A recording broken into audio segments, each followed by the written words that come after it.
All right, guys. Welcome back to Riptide 2021. I don't know if there's actually a date on it, but we're just going to call it anyway, Riptide 2021. I'm TK Breezy, EE, and you already know what that means. The Black Pig is in the building. Yes, sir. I know I sound much different.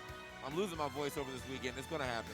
But we got matches for you, bro, and it's singles time. We got matches, and there's some good matches as well. You know, pools here is actually, the way they're running the pools, they're bringing us all, like, the good stuff, like, you know, kind of front-loading it, and then just, like, it gets better and better as we go on. So I'm sure you guys already enjoyed some good commentary, some good matches already. We're trying to keep that train rolling. Apologies if we sound a bit muffled.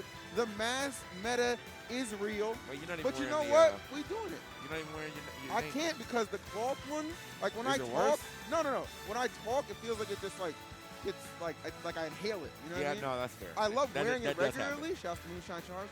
But commentating, it just doesn't work for me. No, that's fair. It like soon as you breathe, yeah. No, I feel it. Now that you pointed it out, and it's annoying me. Yeah. Anyway. Oh, damn. Hold that. I set him up. We got MK Leo Sir. already on the stage, so we get some quality first game action for the Black Plague block. Love it. I'm not sure who the. Oh wait, sorry. It's Who that is? Doorstop. Doorstop. Oh, doorstop. Okay. Well, you know what? I'm going to tell you right now. Instantly, you're thinking, this guy didn't have a chance. Do you see that ZMS in front of his name? Doorstop has a sponsorship. They don't just sponsor people to do it, unless you're a commentator. All right. So we had to yell at him real quick so that Leo knows that he's player one. But Pokemon Trainer versus Pyra Mithra. Yeah. I'm sure this is a matchup that Leo knows quite a bit. I mean, back in the day, you know, obviously Tweak. Of course, who we man. played a lot. Those classic battles, that Yeah. Evo set that they had. Yeah, man. There's a ton of experience here, no doubt about that. But you know what? One thing I always say, like when it comes to pools, you just can't afford to sleep on anybody, right? I know it's winners round one, but it's just, I don't know. I just, for my comfort level, you just play everything with a certain level of intensity. Obviously, Pyra Mithra has been a very go-to character that Leo has unleashed. We really saw him bring it to kind of fruition at Smash Summit, which was really, really good, actually, getting second place there, falling to Tweak. But nonetheless, here, trying to get back to his winning ways, and this is where it begins in the pool section. Already off to a fantastic start. The man has barely been touched, people. 5%. Can I get some double digits here, please, before this stock inevitably falls, because that is the way it is heading. Please, bro. Like, you got to get something on the board right now, man. 112. Oh, there we go. There we go. He got a ticket. He got a now. ticket. Wait. There we go. We getting some extra credit for real, for real. Yeah, I like when that percent goes up around now. 57, 66. This is about a Cheesecake Factory price dinner right now, okay? What? So now we're feeling pretty good. $66? Yeah. That's before tip. I'm not cheating. Yeah. Oh, shit. I give you a tip right now, Leo. Don't sleep on anybody. My man, Doorstop, making the plays out of nowhere. Let's go. Hey, man, I'm actually kind of surprised, Leo. Like, Woo! yo, wait a minute. Doorstop actually might put a stop to this man's winner side I'm bracket gonna if tell he's you playing right like now. this. Oh, my God. All right, here we go. Dash attack and push him off stage. All right, there we go. Well timed on the dare. That'll take care of business. Now, this is an okay position to be in because we already understand how quickly Pyra Mithra, they can just rack up damage, these low percent. Squirtle, I mean, he already got the damage up there, right? So it's like, okay. We'll see how long he's going to stay on Squirtle. Looks like he's kind of cool with it. Maybe just wants the character for the quickness. I'd have to say that for sure. Like, I mean, also, Squirtle can still get a couple combos here at this percentage. Sure. Nothing super crazy. However, if he stays on Squirtle and he's getting close to that percentage where you can get this F-tilt potential jab lock, that's probably what he's potentially fishing for. Good, great recovery actually using Ivysaur as a stall, making sure he doesn't end up getting or catching another down air, which easily would have killed him right there. Okay. Oh, almost got out of that. Ooh, okay, nice setup. Maybe looking for a big hit to put the stock away. Love the aggressiveness to get back onto the stage. Doorstop is really, I mean, he is really giving Leo a challenge here. Yeah. In the opening round of pools. Oh, kind of backing up what I said. You cannot afford to sleep on anybody, even one of the best in the world. That should do it, though. Yes, so much power behind those hits, man. Those meaty hitboxes of Pyra gonna get the job done. Yeah, it looked like he was kind of like, he was expecting Leo to jump up there with the up air, but like a little earlier. But obviously did not get that. Now, on his last stock against MK Leo, who is now playing piloting the Mithra for the neutral, of course. Ooh, great. Neutral air finding his mark. I think that's dead. Maybe? Yeah. Let's see. Yeah, that's gonna do it. Wait. Nah, he's gone. He's done. Yeah. He's done. No chance, no chance. I was like, you're done. All right, doorstop, let's go. One stock away from maybe what could be leading to the biggest upset we have seen in this tournament by far. Bro, imagine being able to say that you upset NK Leo. It all starts somewhere, man. You get that first game, you never know what can happen after that. He is right there on the door. I'm telling you, man, doorstop on the doorstep of pulling this off. But it's still Leo, baby. Yeah, bro. Always got to keep that in the back of your mind. He definitely stoop kid. He is not afraid to leave that stoop. Like, we out. I've been jumped off the stoop. Ready. I'm trying to get to a victory, bro. Man. All right. Oh. Is he done? Conversion solid. Okay. Now I might be trying to end this rather quickly. Yeah, no. This is very smart from doorstep to continue. Like, he always swaps over to the Ivysaur when it's time to recover. Because that tether recovery will allow you to, like, kind of mix it up. Yeah. And not get immediately hit by Leo kind of timing a down air over the edge. But yeah, no, this game's definitely starting to. Oh, no. Oh, that was a god. Bro, that switch was so good. But I was going to say, man, this game is definitely starting to escape doorstop. Come on now. But it is Charizard. Realistically, okay, I was like, realistically, if a back air finds his way, this game is over. Bro, this actually might just happen right now. Doorstop is so close. My lord. Oh, Lord. Chuck. Wait, what is going on, bro? What is going on? Wait, what? Oh, my God. Caught him at the apex of the revolt, bro. Doorstop. Listen, bro, doorstop. Hold up. Wait a minute. Let me put some PT in it. He is, okay. He is in view of us. I almost want to give my man a thumbs up. Like, I can just, hey, good, great job, brother. Wow. Incredible game number one. And the wild thing about that is, dude, he was getting slapped the first, like, 20 seconds of that. It was like, we were just clamoring, can you please just take him to double digits? And then he just takes the game. Yeah, he's like, you know what, man, I'll do you one better. Lord have mercy. I'll do you one better. How about I just win? It's like, you know what? Same, bro. I give it up. I will give it up. This PT nice, bro. He is nice. Let's see what he's got. Can he pull it off? Look, you can get a game. You have my eternal respect for that. That ain't easy. But right now, my brother, the question is, can you get the set? Because this is when clutch time matters, man. We shall see. Oh, okay. Excellent start already. Doorstop. Hold up.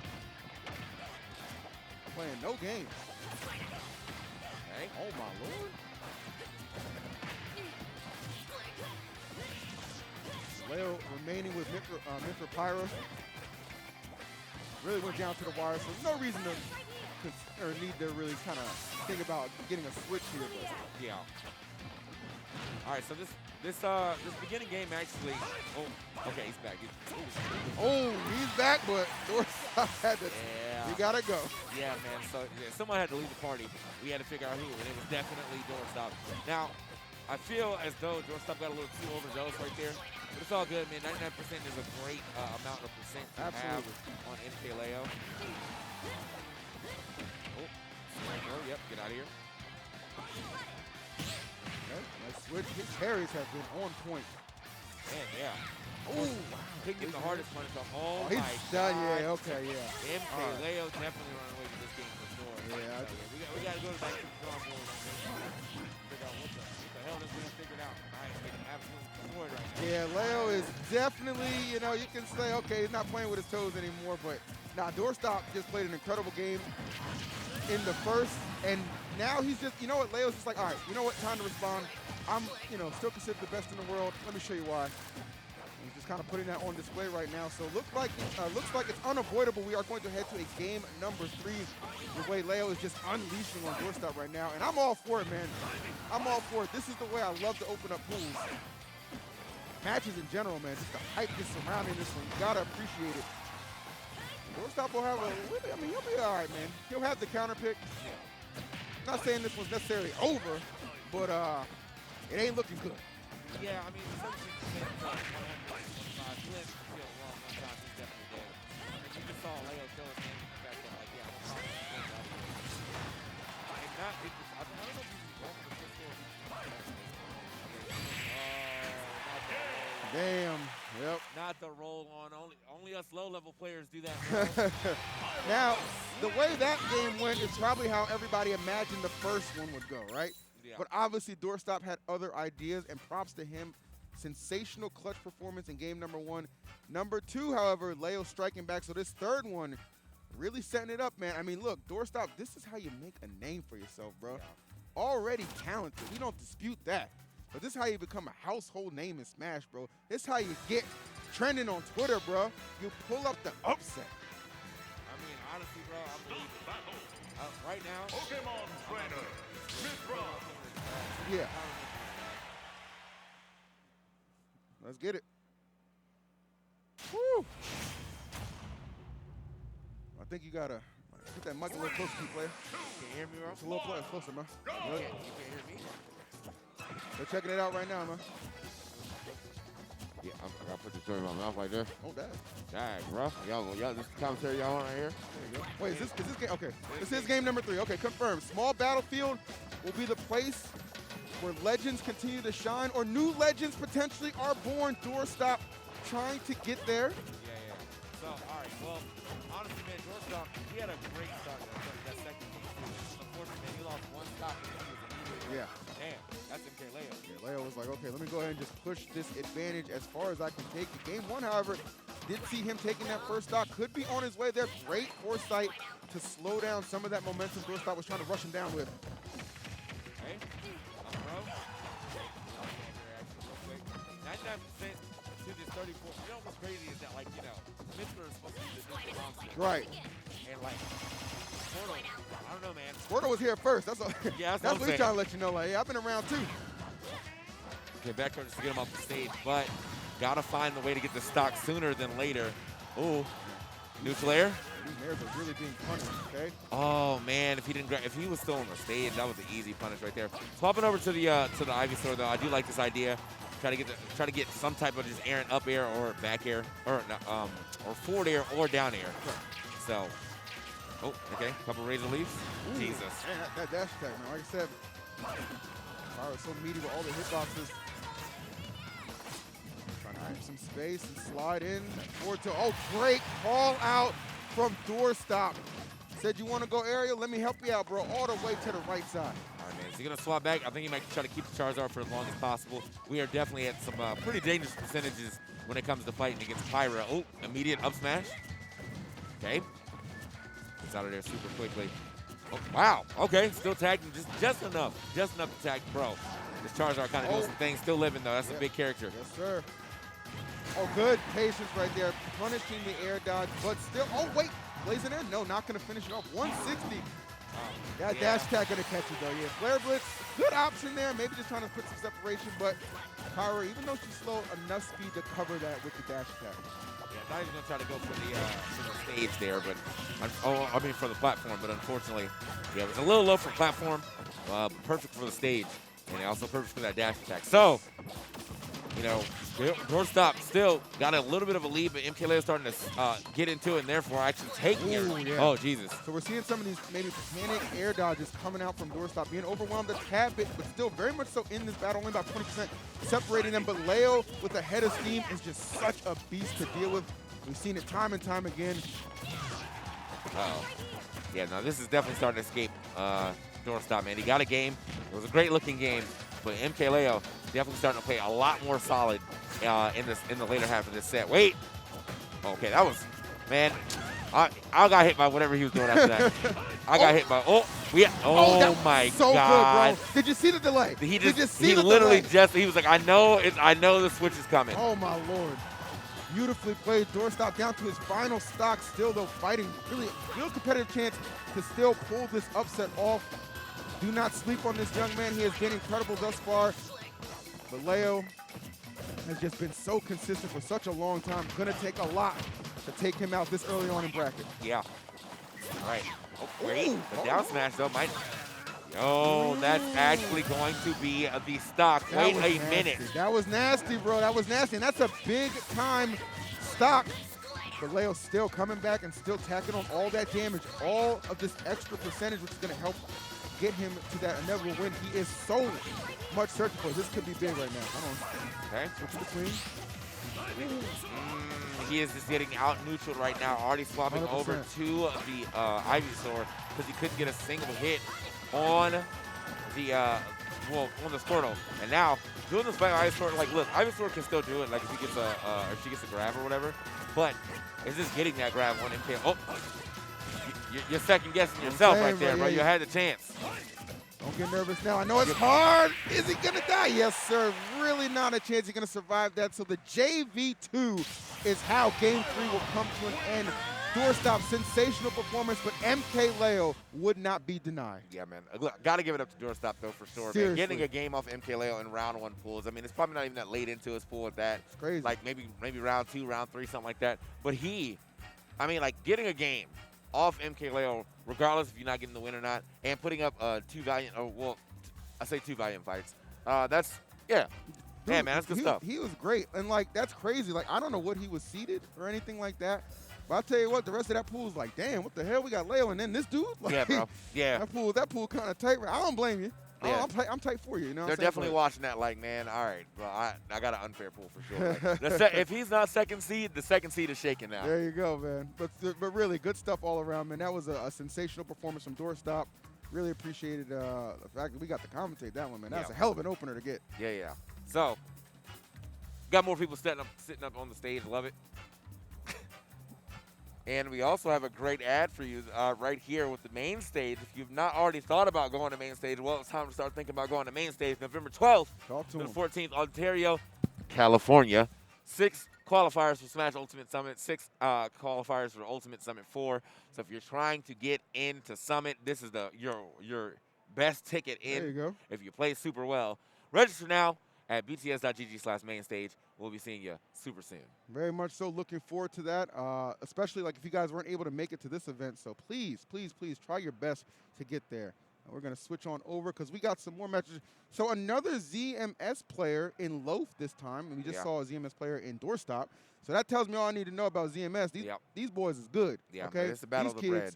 Hold it down. It's definitely the battle of the bread, bro. Toast versus Loaf. All right. They got a whole squad, a whole army. Yeah. Now let's see what Loaf's going to bring to the table against Toast. We know Toast pretty well. I think he's playing Young Link. See, the thing, I mean, all right, so you got Loaf. Zone and Legend. That's just, that's just bread. But Toast, that's bread that's cooking. That's so true. he might cook it up. I'm just but saying. A loaf is more. It is more than a piece of toast. It is more, and that's where I'm kind of like, all right, bro, this is a 50-50 on me just off names. I agree. I am unable to confirm or deny who's going to win this one. But it's going to be damn good, I'll tell you that much, all right? Okay. So, I don't know. First time I've seen Loaf, obviously, Toast, coming in with the Young Link. This should be, well, most likely the Young Link. But still be a good match regardless, man. It's pools, but I think we're getting decently later into the pool, so we're starting to see some more competitive matches. Oh, free. These pools have been, just like the few I saw earlier too, like with Cola and Perp, that was a really good set. Kofi and Raven King, that was a really good set as well. And then obviously we just got Leo and Doorstop, which was incredible. So now let's see if Loaf and Toast can continue that trend of bringing it home. All right, so we got Wario.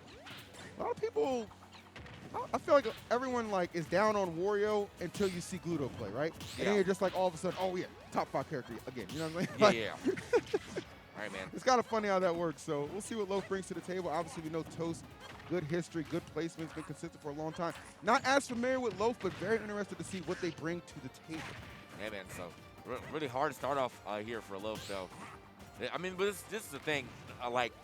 Toast, a.k.a. Young Link, is just a really fast zoner. Yes. So, it is really hard to, get in on this character with the amount of, the way those projectiles work, one, with how quick he is when you're up close to him. Okay, hold up, though. Smart. Speaking of getting in, doesn't get that second clap, though, unfortunately.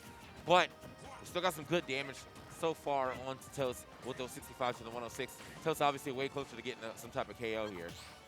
Yeah, the thing about it is, it can be, it's so difficult to get in, but once you do, you can string together some pretty good damage as Wario, as we see him just keeping up here, not allowing Toast to really kind of get too far ahead. Obviously, you're going to build up that damage. That's not a surprise. That's kind of what zoners do.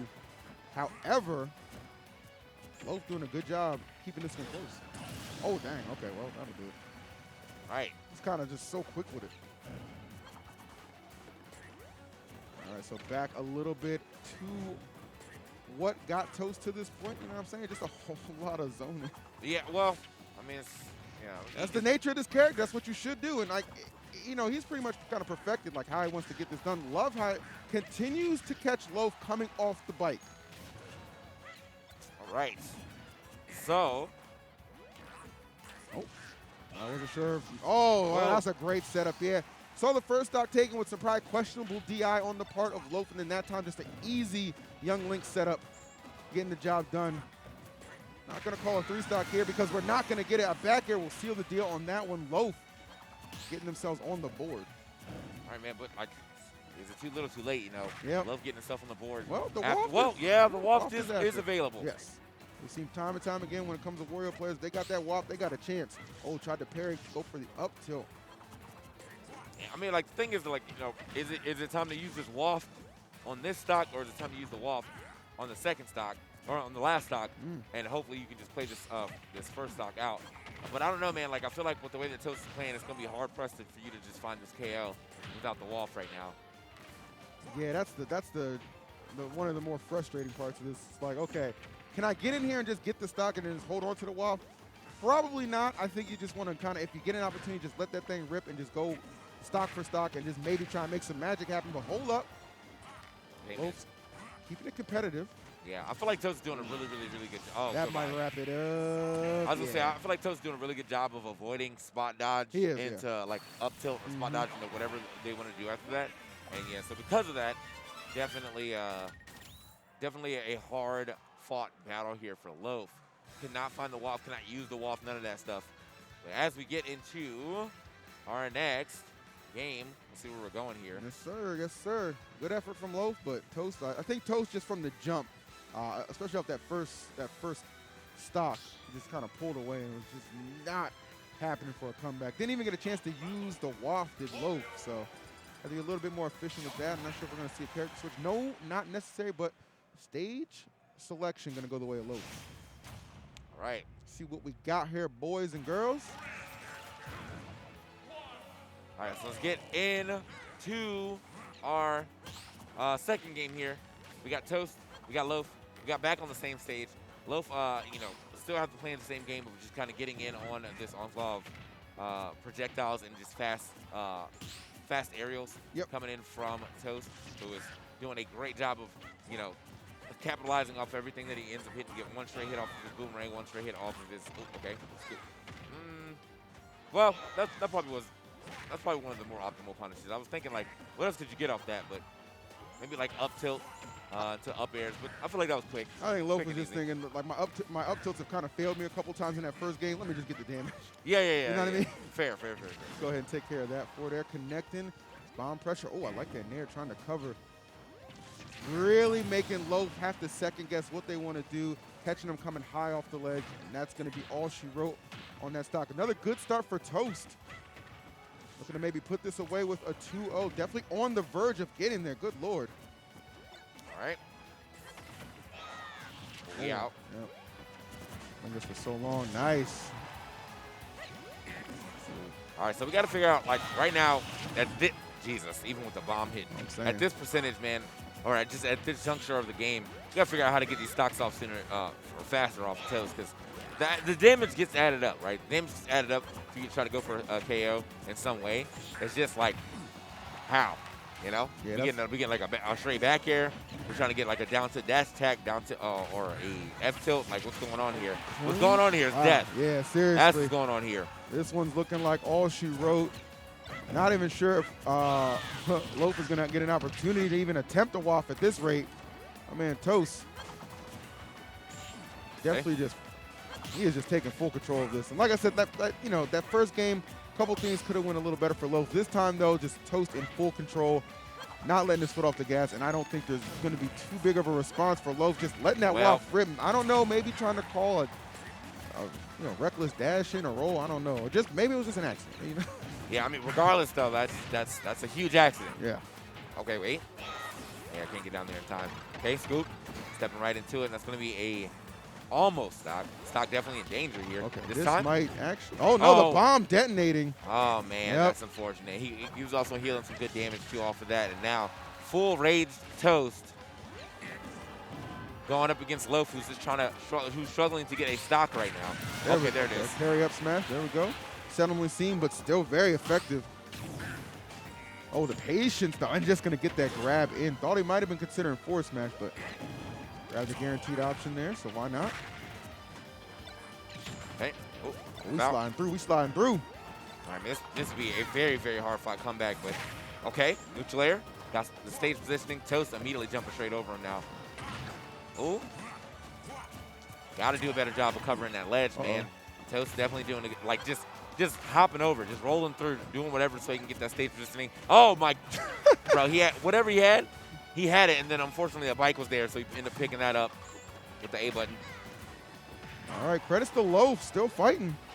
Nice, that dare. That's gonna do it. Okay, so Loaf at least giving themselves an opportunity to bring this one back. Stranger things have happened, but that will not be the case on that game.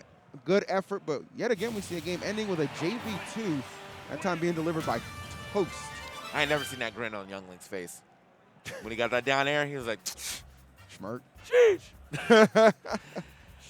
All right, man. Oh, it's funny. So, with that being said, man, that was a great game regardless. Just unfortunate for Loaf right there. Just like having a really hard time to getting anything started for himself.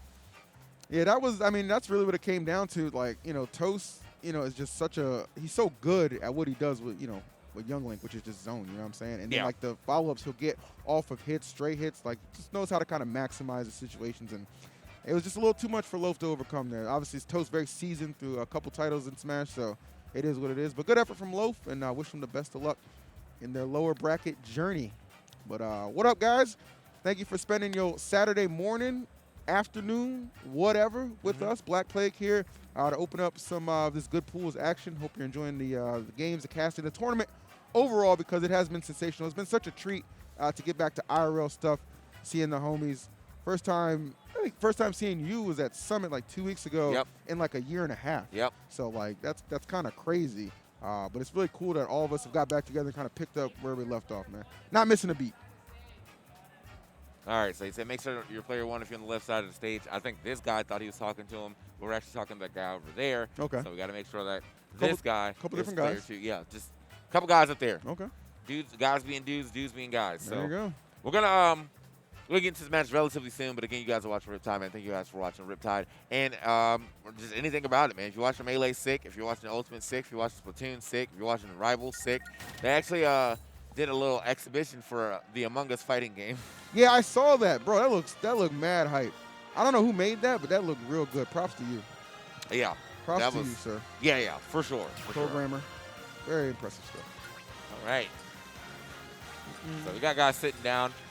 Who we got? Oh, wait, hold up, bro. He got the white forces on. Give me super. I don't worry about the black. Huh? The black forces. That's all you. That's when that's when you know it's getting dangerous. Oh yeah, okay, that's true. It's getting dangerous. All right, but we're not there yet. Though. I will say, bro, he cruising the hell out of those. Like you don't even care. All right. That's his tournament pair. It's fine. That's his tournament pair. It's fine. Don't worry about it. He be getting fried in my high school, bro. You just out here walking regularly in your forces, bro. Yeah, gotta be careful, man. Maintenance. All about maintenance, guys. All about maintenance. You know what I'm saying? So, I don't know. Big chilling. Shouts to everybody in the venue. I actually had a couple people come to me who were in the venue, but had their phones and was listening to the casting and stuff. I was like, oh, that's interesting. I mean, that's actually really nice. But like the thing is, I mean, that's the one thing that you are not getting when you are here, in person. Like you get to hang out, you get to chill, all that stuff, but you do not get the commentary, and some people really like that. Yeah, the fun thing for them is they get to be in the crowd making their own commentary, right? Yeah. Well. Yeah. Yeah, just like having a good time, yelling. I don't know. That's true. I like that too. I'll be doing that tomorrow. Oh, for sure. All right, so who we got? Dro versus Mute Ace coming up for you. Be a good one, huh? Mute Ace. I haven't seen Mute Ace in a little while. Yeah, it's gonna be a great one, bro. Mute Ace in a while. All right. Love to see it. Oh, man. That was good. That was good. Man, you've been catching me off guard so often, bro. I'll be having too much fun out here, bro. I'll be having too much fun out Oh, here. man. What up, guys? Love y'all, man. Love everybody. Hope we're having a good time. But yeah, this is going to be exciting. Mutace. I hope Mutace. I haven't seen Mutace in so long. Really hope Mutace is still piloting Peach. One of my favorite Peaches to watch in this game. And definitely haven't seen some good Peach gameplay in quite a while. So this will be fun. And then obviously going up against Dro. Man's hat just says bro. I love it. Nah, I'm pretty sure it says bro. Oh, if you reverse it, it definitely has to say Dro, right? Yeah, But yeah, I can see like the bro. Like, yeah, it's kind of like, yeah, you can play around with that. I like that, actually. We got options out here, folks. We got options. Let's go, bro. Okay. Now Oh, we got to switch them names. That's a. Ooh. I think that's what they were talking about, the placements. I don't know. Is it Young Dro Hours, bro? I ain't heard that name in a bit. Bro.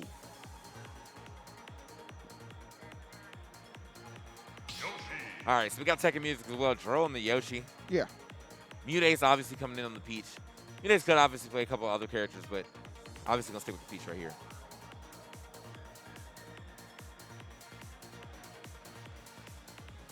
Get that hat so get that hat so thickly stitched though. Like Yeah, that's definitely a custom embroidery place. like that joint had to be like a couple hundred. Like I don't know, that is a lot of stitching on that hat, bro. Yeah. I mean, you could tell that's custom weaved. For sure. Hand weaved almost, man. Like I wouldn't be surprised.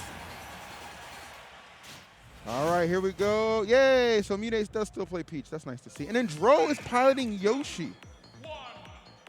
Yoshi is frustrating. Yoshi is just a frustrating character to deal with, I think. But we'll see if Mutace will have any problem, any frustrations. Dropping that offense first. Ed coming through. Nice. Great. Actually, good job staying out of the range. Dro just kind of coming in wildly, and Mutace punishing. And that is leading to a whole lot of damage really starting to stack up. Okay. Getting through. Just waiting. All right, so Mutace, I mean, just kind of playing like coast to coast, but like in a very safe way, forcing this Yoshi to run up on them. And like honestly, it's working out quite well. Like I feel like because I mean Yoshi can definitely like get in there and chase down. Yeah. Having the ability to like kind of play in the air like Peach does too might make it a little hard for Yoshi. Yeah, this is extremely one-sided at the start. So obviously seeing Mutace with no matchup inexperience, just a whole lot of damage efficiency, and that is going to result in a easily clean first stock going their way. Dro going to have to bounce back sooner rather than later. Oh, okay. Down tilt. Trying to get in there. Yeah, I like that idea though, trying to get the. Is that a Stitchy? Is that a Stitchy? Oh, that's okay. We being patient with it too. That's what I like. Dro said, "Let me get the hell out of here." Yeah, he's big chilling. He's like, I don't even like vegetables like that for real. I'm saying, bro. Though I'm pretty sure Yoshi, despite being a dinosaur, is not a carnivore. Not really sure that makes any sense, or unless you count like eating Goombas and stuff. I mean, I feel like there's a lot of enemies that he do gotta eat. So. Yeah. Okay, you know what? That's fair. Omnivore, bro. Omnivore. What does that mean? You eat both plants and meat. Okay. I think honestly, it's like you eat everything. Wait, so are we omnivores? Me and you? Normally, yes. Okay, because I eat everything. All right, there we got a great display of recovery here from Peach. Coming back, no issues at all. Bro. All right, buddy. Trying to make it happen. All right, buddy. Trying to make it happen. All right. Well, as we get into it, you know, another joke that I definitely would not be allowed to say. I'm not sure what you mean by that. Yeah, no, another Plants joke that and I can't do. vegetables as well as no, it's fine, bro. A good hearty breakfast. You know, if that was me, bro, I'm getting. You know what? I don't know. I don't understand. I'm getting TK cringe. You know, TK Keck W. Don't worry. All right, bro. I've just embraced the cringe. It's all good. That's how I survived so long. Oh, I wish I could say the same for Dro, though. He is in danger of losing this second stock before Mutace even loses his first. Great display being put on right now. What you got? And then just kind of threatening here on this left side. Back to center stage. Trying to take some control, but smart of Mutace. Very disciplined. Keep that shield up and the strike. And I think has a back air out of shield to seal that one away. Yeah. Oh, back air. You know, now this is, I mean, the stock is being taken. Right. Like, I feel like this stock is definitely threatened, but it's just like, how you going to get it, bro? Yes. Yoshi has very strong kill power and get moves that you wouldn't think. Like, that back air doesn't look like it's supposed to hit that hard. Or the up air. What's up? That was nice. Good retaliation from Dro. Finally gets himself a stock, but, man, it's such an uphill battle at this point. And, you know, a lot of times like this, you know, you can talk it up. Like, oh, it's not over yet. It's over. All right? And that's okay. because you start thinking about game number 2 and what you can do differently. You're going to get the stage selection. Like, there's a whole lot of things that you can do to dictate how this set ends up playing out. But right now, this game 1 is firmly in Mute Ace's grasp. Just looking to put it away, and I think it's going to happen sooner rather than later. Oh. Okay. And now, here we go. This man's filled a second stitch. Last thing you need right now is a Saturn. Luck on point. Oof. Okay. Swinging for the hills, but yeah, man, at 183, where are you going to go, Yeah. bro? 10% though, avoided the JV. He did. He absolutely did. Well done. But Mute Ace firmly taking that first game. Well done. Peach over Yoshi. So we'll see where Dro decides to select and try and bounce back. All right. 3 stitches in one game, though? Insane. You just tip your hat at that point. Yeah, bro. Like, your luck is insane. 3 stitches, all he needed, yeah, Bob Bomb or a Mr. Saturn, and we were like, all right, bro, you're hacking. I don't know what's going on with your luck, but you're hacking.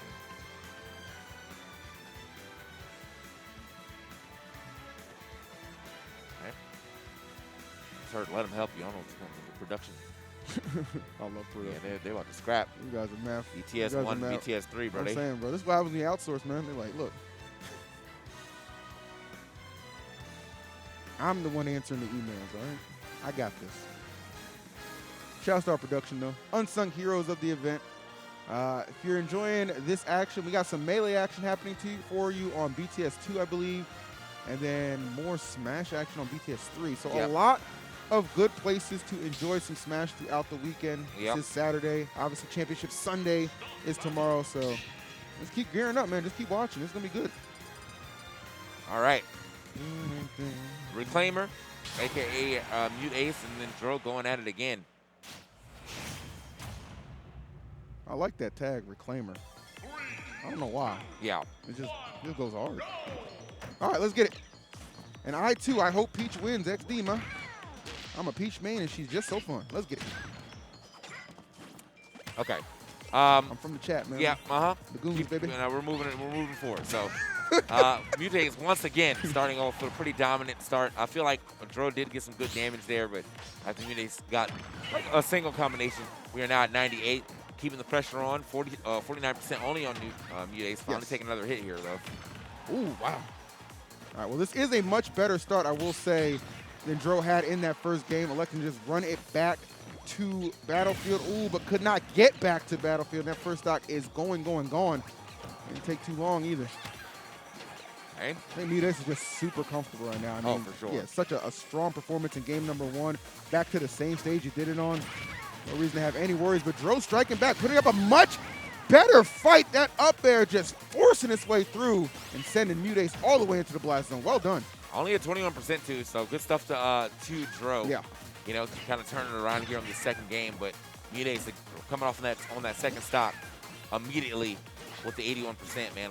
Looking real good, looking real poised to be able to take the stock relatively soon. I feel like Peach's kill power is a little lacking now, but not at these percentages. Like 120, you know, or 132, you get a straight forward air and up smash.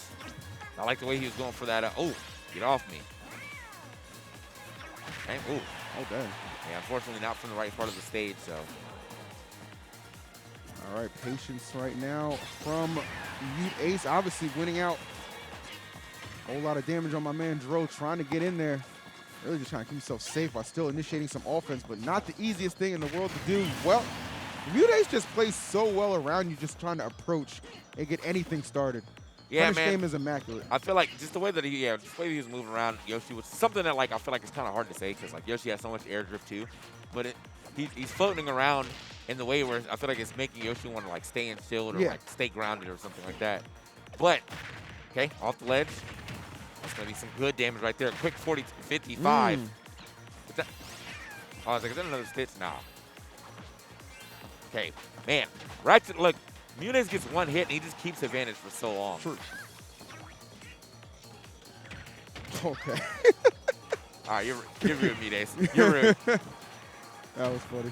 Yeah, we're trying to wind it up. He's always running over here. Time to hit him with this forward smash. There you go. Okay, good grab, just toss me up. Getting a lot by just keeping him off stage. That fair, not quite enough. One more big hit should just about do it, and it doesn't get much bigger than them cheeks coming right at you. Well done to Mute Ace, the 2-0 in pools over Dro. Yeah, I mean, and Dro definitely put up a way better. I won't say way better. Definitely A better fight. I'm gonna break. All right, so took a better fight there, but unfortunately, that really didn't lead to too much. Right. We got a stock, you know. Yeah. So it happens. It happens. Happens to the best of us. Yeah. So good stuff. But guys, if you enjoyed that, I plead with you. I pray you will stick around. We're gonna take a quick little 5-minute break, and we'll be right back with more action here at Riptide. Huh? Oh, it's best of 5? You put up 5. I thought you said we're taking a 5-minute break. My bad. Nah, you got to talk it to the mic next time, production. Nah. Oh, okay. What the heck? So apparently we're in best of 5 territory. This guy's just throwing up 5. I was like, what the heck? Yeah, I thought we were ready. It's winners round. It's winners round 2. So you win one game, you're in a best of 5.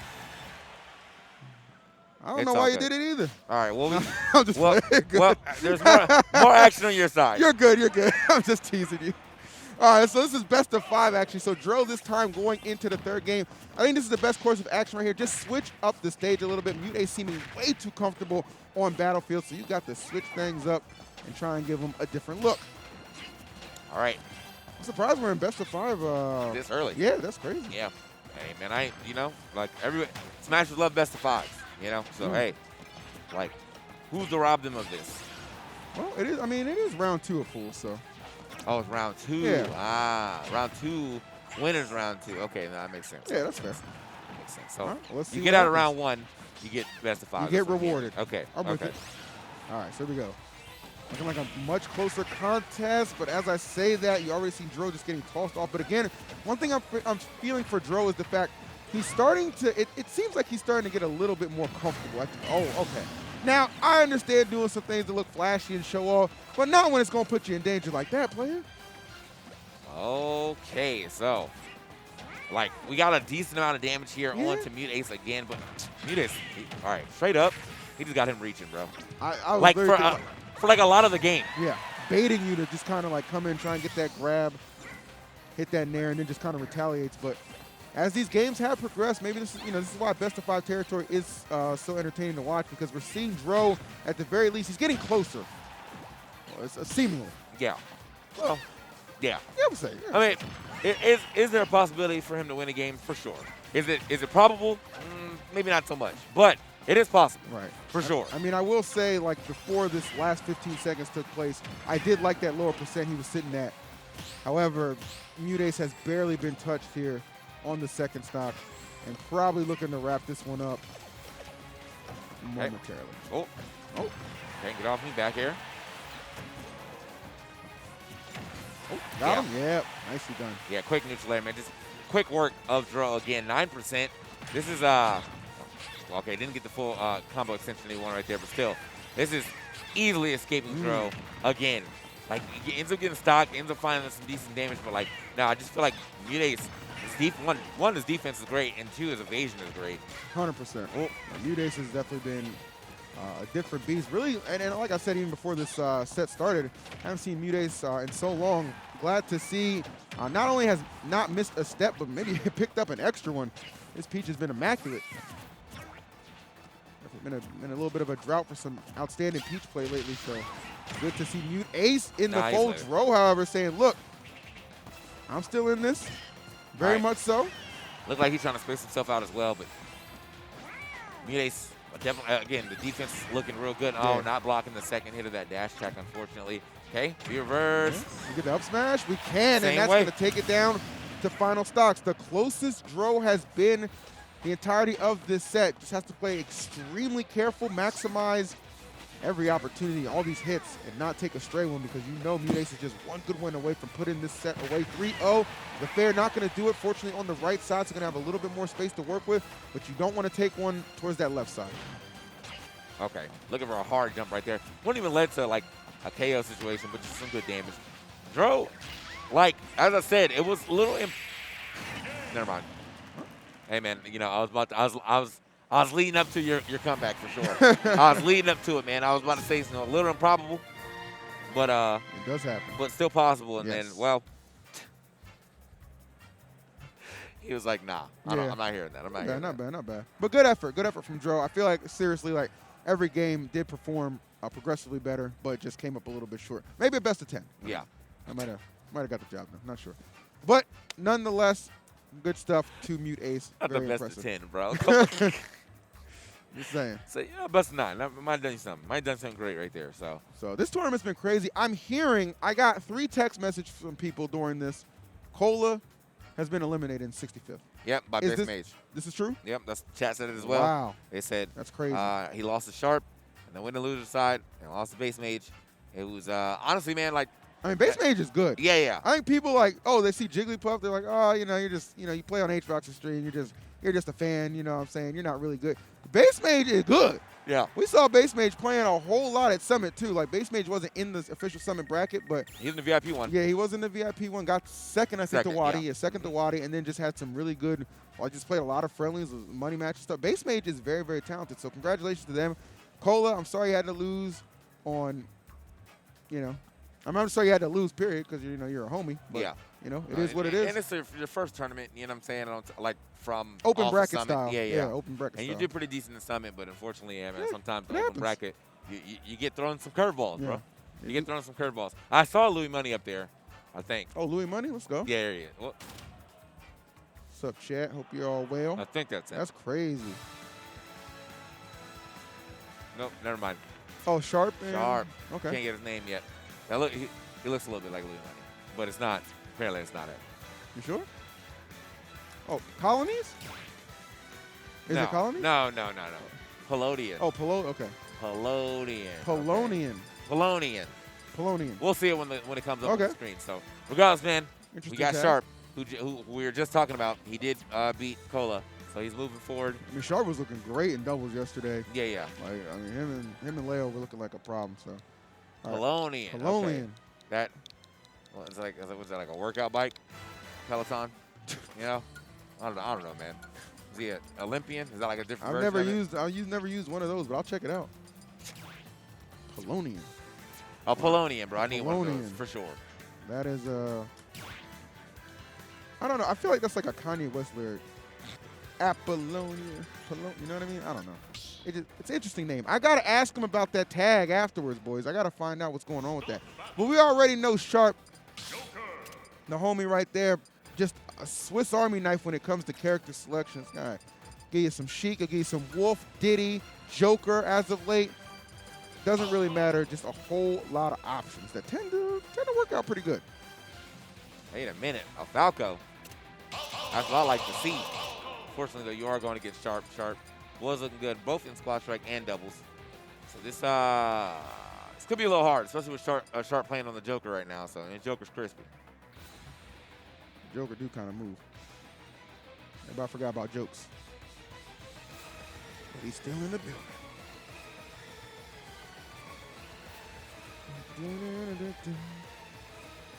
All right, so we're just waiting for production to give the okay go ahead. You know what I'm saying? Yeah, he said we gotta wait for the ads. Oh, we gotta wait for the ads. Okay. Wait, Yep. Can they hear us? Oh, if they're If subbed. they're subbed, I guess. If they're Yeah. subbed. Well, you guys get this exclusive talk right now. Man. Hi. Oh, dang. Okay. Yeah. All right, man. Let me ask y'all something, bro. Talk to like, him. what's your favorite Will Smith movie? Oh no. You know? Oh no. Let me narrow it down. What's your favorite Will Smith action movie? Because my favorite movie is Hitch, but like that's not really an action movie. It's actually a really good movie. Yeah. Oh, it looks like the ads have expired, which means we can get back to the action.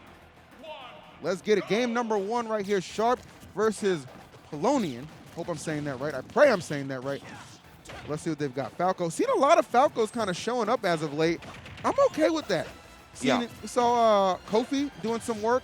We've seen, obviously, Tilde is in the building as well, getting 3rd place in Squad Strike. Shout out to Tilde, who actually has a 6 shine tattoo as well. That shouted out. So now Polonian going to try their hand and see what they bring to the table. Very interested to see how this one will go. Obviously, we know Sharp so much more than just the Wi-Fi fiend. I feel like people used to know Sharp as.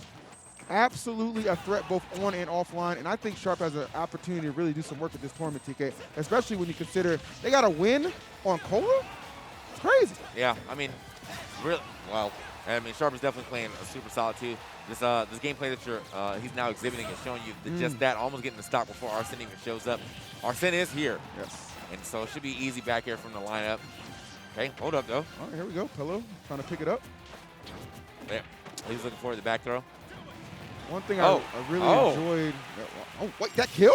Yeah, man, he just sniped him out the sky right there. Okay. I mean, he had a lot of damage on him though, and the rage definitely probably helped. 100%. Yeah, but just wow, so quick with it. Arsene out of here, done his job. Oh, back air. Yeah, that's going to do it. That's the Falco classic right there. Up, tilt, send you out the way with the back air. All right. Scoop. Okay. Yep. Decent damage right there as well.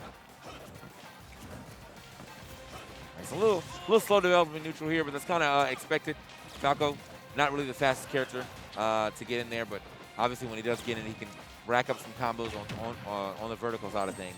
But here, on the other side, you got Joker, you know, kind of a neutral monster. Yes, 100%. And one thing that you'll notice about Sharp, he is just so disciplined. Like, Sharp is one of those players, he doesn't have to force any of the options, right? He just kind of let the game come to him and develop. I think that's what makes him just so efficient and dangerous at the same time. But here comes Pello finding an opening. Oh my goodness, but what a hit that Sharp just finding at the right time. Arsene makes its appearance, and then that stock from Pello disappearing. All right, so Sharp now with a little bit of a lead developing here. Starting to build into a lot of it. You know what I'm saying? My man's got 43, still racking it up with the dot of the side B. Here we go. Ooh, okay. Not able to find that back air. Really solid stuff from my man Sharp so far. Only trying to get in there. Those side Bs. A little anti there. Oh. Let me just force that there. That's cool. Nicely done. Wow. And I like that from Polonian because he was just super aggressive with it, right? Like the chase down was just there. Off that there as well. Now, I mean, really side B heavy though. Yeah. Noticing a lot of illusions. Yeah, well, you playing some brawl right now. Yeah, I was gonna say. Like, come on, man, it's not that good anymore. Okay. So unfortunately, 138% to the 6 that he's been able to add up. Still looking for his opening. Needs a nice up tilt, gets the spot dodge there, but doesn't seem to matter. And now, oh, I like it. You know what? That was a decent idea going from the down tilt, but for some reason, like, it's Firefox like slowed down for Fire Falco. Here you go. Firebird. Definitely like Firebird. Yeah. Ooh. All right, Sharp. Yeah. At this point, Sharp's just going to continue to try and get him off stage. Oh. Or take full advantage of him on stage. Nice. Yeah. Just kind of reacting to those return attempts from Polonian and taking care of that stock. Well done from Sharp.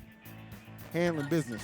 Yeah. Both players have actually left the stage. Oh, there they are. Okay. Oh, no, man, come on, man. Like they gotta get in the middle and discuss counter. It's always funny when like I'm watching the game and I look over and they're just going like they just wasting no time. All right. So, I got getting a lot of updates from PG Stats, which is like always nice. Well, Mr. E is in losers by Hanavi. Oh, dang. The upset factor was 9. We have Black Grid over Hex. We have Skits over Plup and Ultimate. Plup is actually out of Ultimate. Okay. Rivers is a loss to Ronnie Chu, and I think Rivers actually might be out too. The cat DQ'd, typical. Crime's finest, baby. Oh yeah, no, Rivers is out by ZD. Okay, well, MDVA trying to put in a little bit of work, as is Polonian. He would love to kind of be added to that, upset list as well. If he can take out Sharp, I think that would definitely be considered, but this guy's pretty good. Fresh out of Florida, if I'm not mistaken, so. Florida-New England clash right now. Let's see what he can bring to the table. Obviously having a little bit of struggles earlier on, but this is one thing Falco can do, is be quite hard-hitting. Good catch with that fair. And even with Arsene being kind of gate-kept off the stage right now. Oh, went for a lot there, but the counter in the tech, the back-and-forth display right now. Right. Love to see it. Yeah. And so, like, look, this is a stock, or this is a decent first stock right here, for sure. Oh, wow. The last hit poked him out and got him off that stock. especially with Arsene as well. But I feel like this is good. This is good back air hunting damage right here. 100%. You know? Just gotta find it though. It's kind of stalking a little bit. Yeah. Ooh. Help him. Okay. Out of there real quick. Throw. Not get the rest of that, unfortunately. Nice. All right, there we go. Just stacking it up. So yet to lose a stock and just continuing to accumulate a whole lot of damage. Got to watch those side Bs. However, that time it does result in a dare back air combination to get that stock off. Well done, Polonian. Definitely keeping their hopes alive in this one. Yeah. Polonian, the 61%, I mean, this is one good taco combo if he can find it. Yeah. He is very much searching for these up tilts. Not really getting the drag down, not enough drag down. Still, 37. Adding up something to the board right there. Now Sharp fighting his way in, pushing him off stage. Okay. Ooh, okay, yep. Good. Wow, he tried it, he tried it. Okay, not too much longer before Arsene reemerges.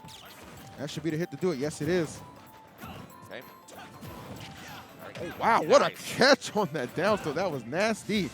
Okay, great actual angle there. I was a little worried at first because I was like, oh, you have to re-grab the ledge as with the up B, back air. Not finding the KO yet, but definitely finding some good damage. And now also getting the Arsene out the way. Someone did leave. This wasn't Joker yet. Oh. Oh, wow, okay. We'll take it. All right. That's going to be a decent, well, I'll say a small lead here. Oh, that's fine. Yeah, that drag down is so reliable right there for Joker. So I saw that as soon as that F tilt hit, or forward area, and I was like, oh, it's over. For sure. Kind of saw the writing on the wall. Oh, okay. Ooh, just barely grabbing that ledge. Still making it back. Man, Bro, Falco is so nasty with the combo game.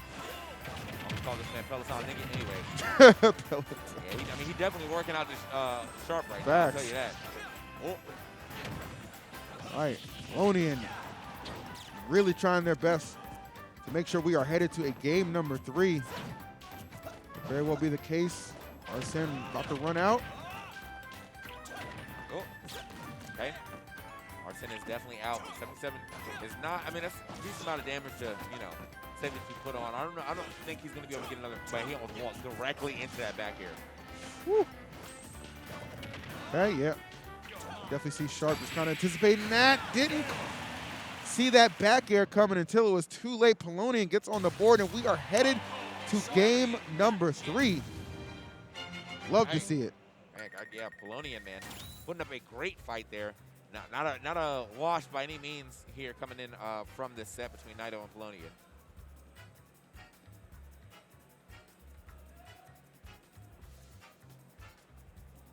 Whew.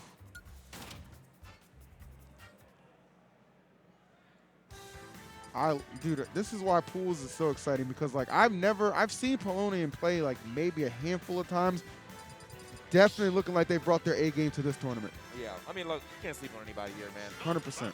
But we're in round 2 as well, so all the people you could have slept on are definitely out the tournament. There you go. But not here. No. And these are best of 5s now that we are in winners round number 2. So actually really good for Sharp. As I mentioned before this set even began, he's a bit of a Swiss Army knife when it comes to character selection. So he can definitely give you a couple different looks. So if you get a little too comfortable one way, maybe with the Joker, what's he going to do? Brings out the ZSS, and now you got to deal with something completely new. Yeah. Also on the upset thing, we have Lyrex beating Puppet 2-1. But that was the winner side thing, so he's still in. But I mean, it's still surprising, you know? It's been so long since we've had a huge offline open bracket tournament. You know, a lot of those names that you just kind of accustomed to seeing just kind of progress deep into the bracket, maybe on the winner side of things. Nothing guaranteed anymore, man. Game has changed quite a bit, and Polonian may be looking to make a name for himself as well. He's doing an excellent job, but here comes Sharp. That boost kick not going to be enough for taking control of the stage. Yeah. Oh, so get him with the back area. Yeah, he really wanted that fair. Oh, nice. Right, out. Still not going to be enough to get the job done. Not getting too wild. Trying to intercept the illusion. Yeah, Polonian just used those souls, but he does not use those sparingly. That man loves to throw that illusion out. Yeah. Yeah, I'm just, I mean, like, again, it's not a terrible move. It's just, I'm surprised it's getting used this much. Now, the swap over here from Sharp to ZSS. Now, I mean, it's definitely another character he plays. Unfortunately, in my opinion, I thought the matchup was, like, somewhat, could be a little difficult for her at times. Not off anything, but just being able to be comboed by the way that Sako does his combos, you know, but she's definitely much faster. Yeah, I forgot the speed for sure, but not the lead. That is belonging right now to Polonian. Great execution all around, just a quick little toss there. All right, so 34%, definitely not anything too much of a extra credit here. Phantasm back to the edge. The Zairs are coming out, just kind of keeping them at bay. Okay, nice. Yeah, the jabs. Won't get off me. Good spacing, but that laser, let me just throw that out there. Interruption. Couple of up tilts and some meaty damage to follow. I'll tell you, man, Falco on that up tilt. Oh, here we go. Okay, yeah, he's like, I'm getting out of here now. About almost put himself in the corner, decides to take the center stage. Very smart. Sharp. Honestly, like, having a pretty rough time against Polonian right now. Oh, I couldn't get there from the back here. But Polonian has been exceptional. Yeah. I'm curious if Sharp does lose this one.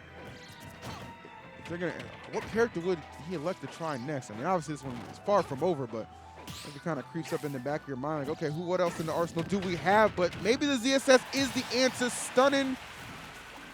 Stunning and gunning. There it is, man. Yeah.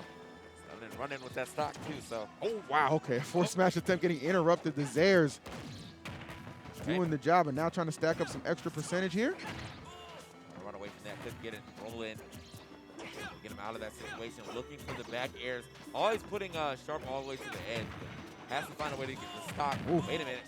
Sharp getting a little momentum here. That's what I'm saying. Sharp picking it up. Nice, those acrobatics of ZSS always talk about just gets her out of danger. Man, Up Smash sucks. Oh, dang. Not a like, fan? No, I mean, I love Up Smash, like the animation, but like the hitbox is just not good. Falco. Oh, wow. That gonna wrap it up? Yeah. Yeah, wow, okay.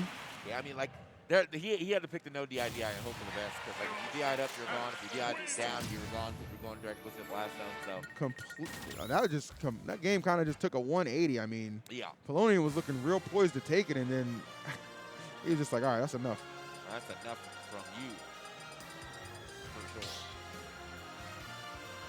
All right, so let's see what Game 4 has in store for us. I got to imagine the ZSS is going to be sticking around.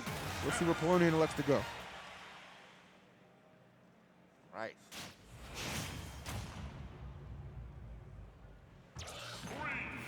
So, let us get into our fourth game here. Sharp on the verge of going ahead and walk away with the set. Polonian trying to get it to a Game 5, picking Yoshi's, which, you know, for the top KOs, great. But I feel like Yoshi's definitely worked for Zero to Samus as well. So, there's some benefits on both sides for sure, but a must-win for Polonian to keep this winner's bracket dream really just alive. Sharp really just trying to keep on advancing through. Okay, strings, combos. Ooh, that forward smash might have cost him. It did. Wow, that errant forward smash just completely opened up an opportunity, and Sharp went right through that door. I mean, Sharp went actually way out there for that. Yeah. So, good stuff to Sharp, okay? Fiddling away at that shield, not going to be able to get a good hit there for sure. So. Okay. I wasn't sure if they're going to off those platforms, man. Okay, yep. Trapping, nicely done. And right now, Sharp got to be feeling good about himself in full control. Polonian trying to threaten, but Sharp having none of it. Not at all. All right. Some nice kicks here. Moving forward. Oh.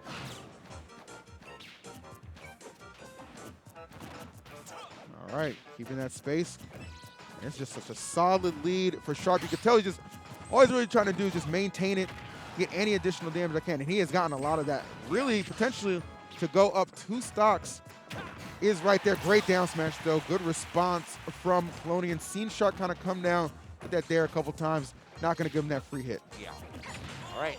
Back throw. Not going to be able to get much off of that, but just getting some stage positioning. The side B should be enough off of that. The stage positioning. Definitely putting Polonian in a bad spot. Had to kind of aggressively try to come back to the stage, and it didn't work out in his favor. Now Sharp. Lap to percentage. You can see Polonian trying to get himself back into the game. Some up tilts, but not getting full common conversions off of that, unfortunately. There you go. All right. Looking a little tough. Oh, man.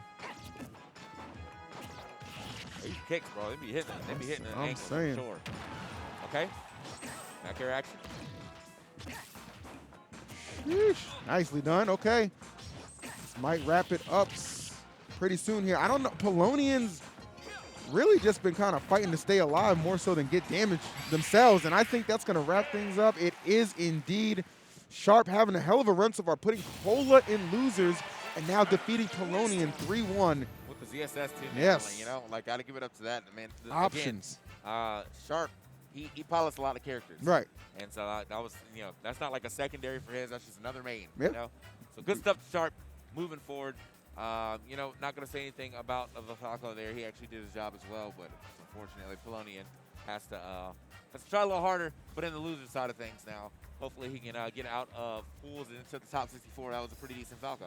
Oh, 100%. So well done to both competitors, but as we said, Sharp having a hell of a tournament. Looking forward to seeing what else they can do a little bit down the line. Also, obviously, looking forward to seeing more matches. We've had some really good matches thus far. Yeah. We are in best of 5 territory, so definitely a good pools block for us to enjoy, and hopefully you guys as well. Yeah, I was looking to see who coming up to the stage. I don't see nobody on stage yet, so. I heard production say something about player 1, I think, or player 4. Hold on, Okay. Leo and Leo and Epic Gabriel. That'll be fun. Should be a nice match. Leo and Epic Gabriel going at it. Epic Gabriel, the Rob extraordinaire from Florida. 100%. And then of course, obviously Leo, best player. So hopefully he can best player his way to the top here. But yeah, no, Rob. I mean, that character, like, I feel like is never bad. So yeah, I mean, you may not have a favorable matchup. You can definitely just play a little slower with Rob. Rob is weird in the fact that I feel like sometimes people just don't want to admit Rob is a good character. Yep. Rob good, man. Rob is a good character. I'm not saying top 5. Don't get it twisted, guys. Rob a good character. Definitely offers a lot. You know, you got players like Epic Gabriel, obviously Zach Ray. Yeah. Like, just a lot of good Robs out there for sure. I got to show love to 8-Bit Man, all them boys out there. So we'll see if it's going to be enough to get through. Oh, Leo having some early struggles, you know, against Doorstop.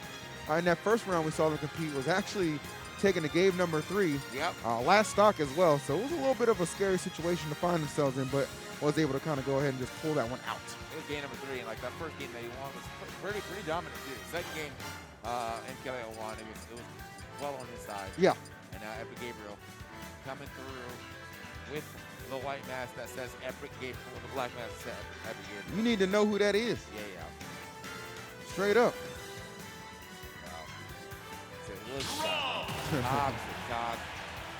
This is a 3-stop waiting to happen. Epic Gabriel's hilarious. Oh, wait. The Byleth is Byleth, okay. hold up. I'm okay with this. So we saw the Pyra Myther earlier. That was what Leo did use in that set that went to game number 3. But this time, Byleth making an appearance. We're going to see how he handles Epic Gabriel. Gabriel, fresh off a second-place finish in doubles yesterday, actually with the homie Spargo. This ain't doubles right now. You got to do it all by yourself. And right now, TK, the way this thing's starting, he might be wishing he had some help. That's what he said. Watch yourself, bro. So that's going to be a great start at MK State. Yeah, for MK Leo. I'm taking 10% and the hardbar, but not enough. That's it. Wait, hardbar, I think it's the down. So side view. It's called side view. I forgot what it's called. Regardless. Oh, hold up. All right, Gabriel trying to get it started. Never really too late to get in there, but I mean, when it's so, you know, against a lot of folks, you can say, okay, always a chance for a comeback. But, you know, Leo gets a lead like this, and then still with this kind of momentum, it's just so hard to slow him down.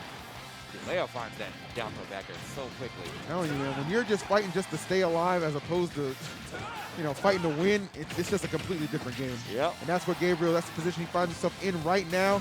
Trying to get back, using that laser. Oh my goodness, but that archaic technology from Byleth getting the job done, baby. Sword spears and anything else. Yeah, bro. He said, you know, I'm heavenly infused. What it is. Unfortunately, though, Epic Gabriel very far behind. Another combination off the up B. Looking for a second combination off the up B. Might actually be going for the spike there. I think that might have been the amount of damage he needs for the spike. Okay, grab, scoop, down throw, or up throw. Still getting hit right back, though. Oh, good laser. Top not going to get there. Trying to get positioning, but just not finding it. Leo just fighting his way through. Okay, we out. He's going to go for another grab right there. Leo was definitely stuck in shield. But no, not going to get that. And now the up smash will be enough. Wow. Leo with the 3 stock, 109%. Woo. Yeah, stock was threatened, but not even that threatened. Like, it was in danger, but, you know, not grave danger. Good Lord. Absolute domination on the part of Leo. Gabriel going to need to go back to the drawing board for a second. All right. Schroeder also upset by Yomo. Upset factor 4.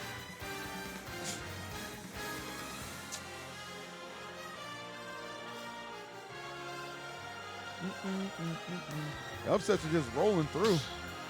But some things, they just remain consistent. All right.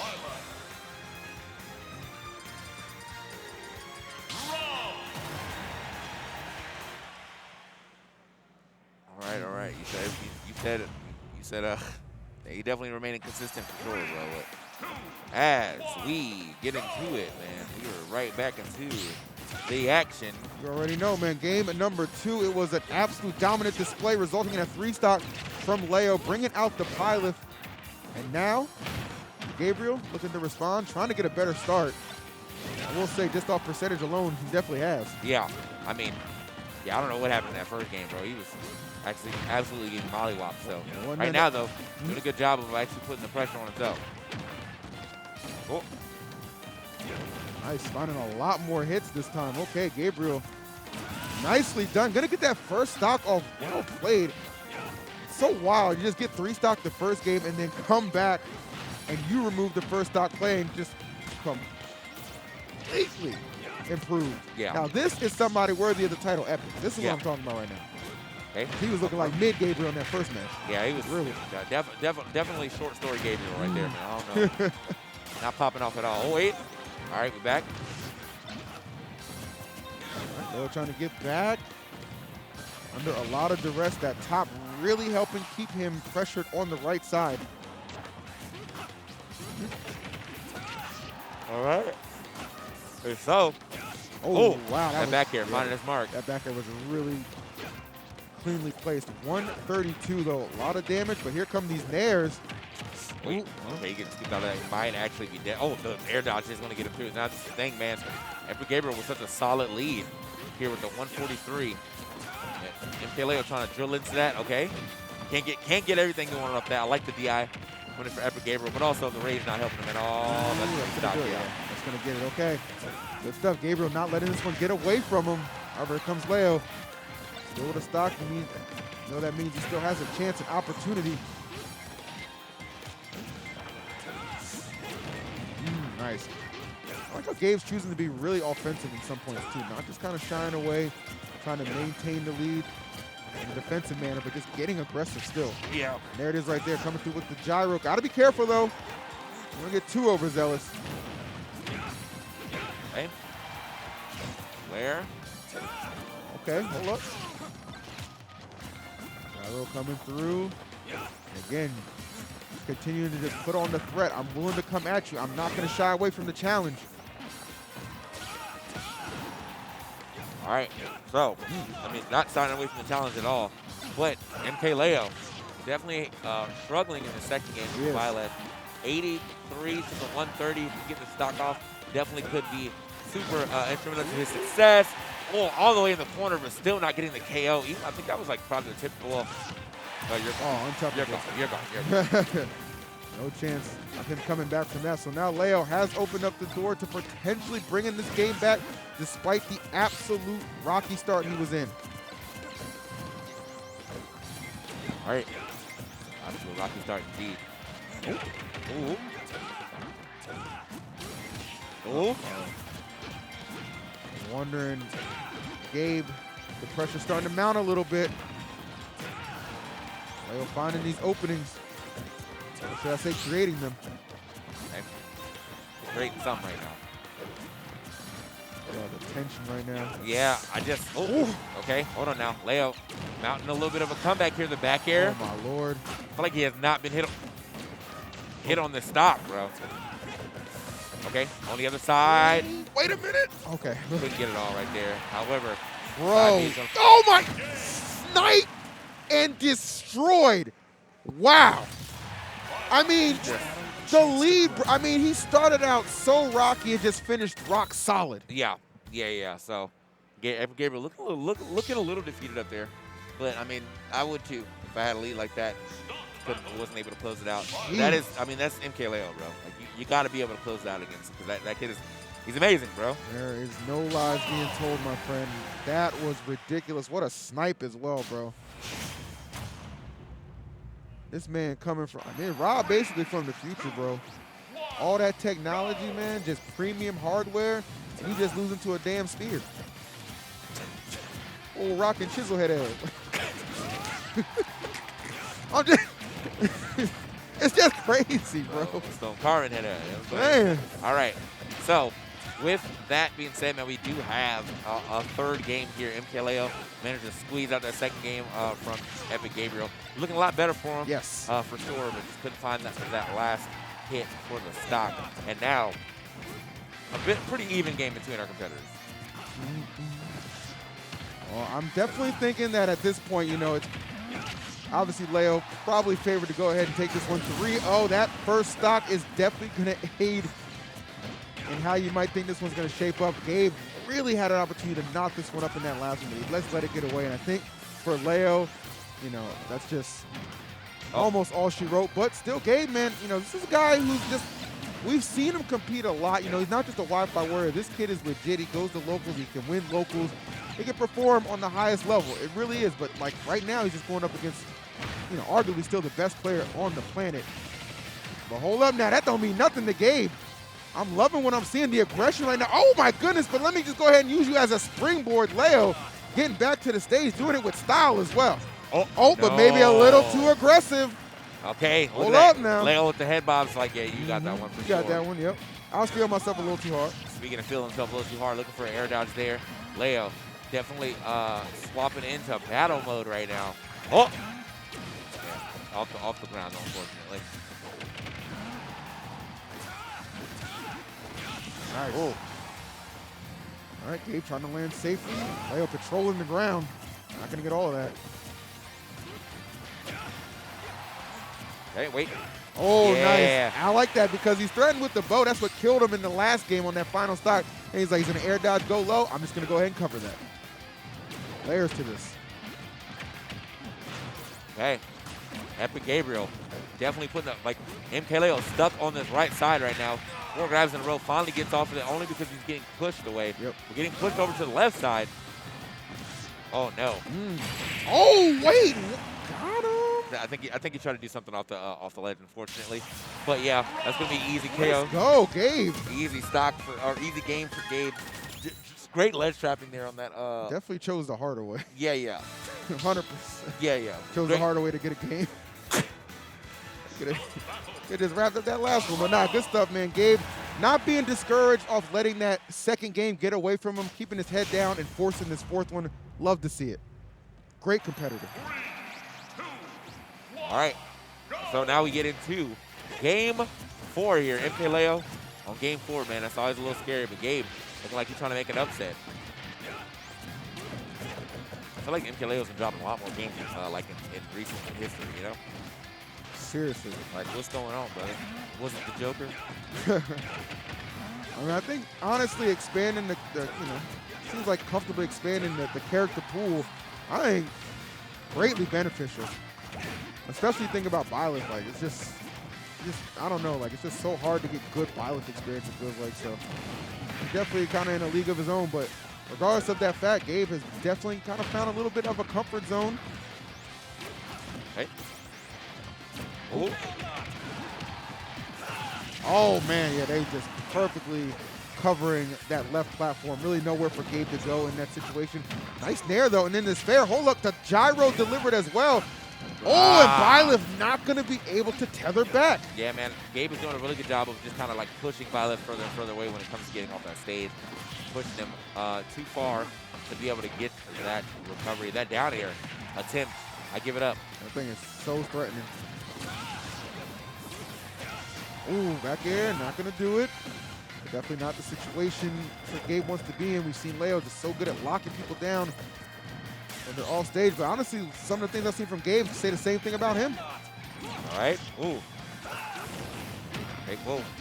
Now you see Gabe definitely has been locking people down as EG said. But right now, getting himself locked down, man. The warden's in the prison. Man, ooh. All right, one stock away from moving on through winners round number 3. Leo looking poised to get this one done. Gabe still fighting. Hey, what? Go. Okay, I can't even keep up. Yeah. Oh, wait. This could be an issue. I think it is. Nice. Yes. Really well done Man. from Gabe. Gabe is just so tenacious. Yeah. As far as getting these stocks off Yes. earlier, but just by being great at edge guarding, he is definitely finding those. So, with putting that forward, we got MK Leo at 16%, but he has to watch himself from being too close. Oh no. Don't think it can't happen to you. Don't think it can't happen to you. Epic Gabriel with an epic performance to force game number 5. Strap in, boys. Yeah. We ain't done yet. Wow, that was all right. Epic Gabriel, bro. Looking smart, looking great, looking poised to potentially take this here set. And if he does, bro, they're gonna ride the stage, bro. It's Florida. They love that shit. They gonna rush that stage, bro. For sure. They gonna rush that stage. So the second time that we've seen Leo on stage today, already facing elimination again. We saw it earlier in a best of 3 with Doorstop, and now we arrive at a best of 5 with Epic Gabriel. Leo really, we're accustomed to him sweeping opponents routinely, but at this tournament really being challenged. This open bracket really showing off a lot of great and skilled players that have really emerged. Yeah, man. And I feel like, Leo's messing around with a couple more characters, so he's not. I feel like his character pool isn't as dominant when you're, swapping off a Joker and all these other like new characters, Violet, all that good stuff. Doesn't take anything away from him as a player. Yeah.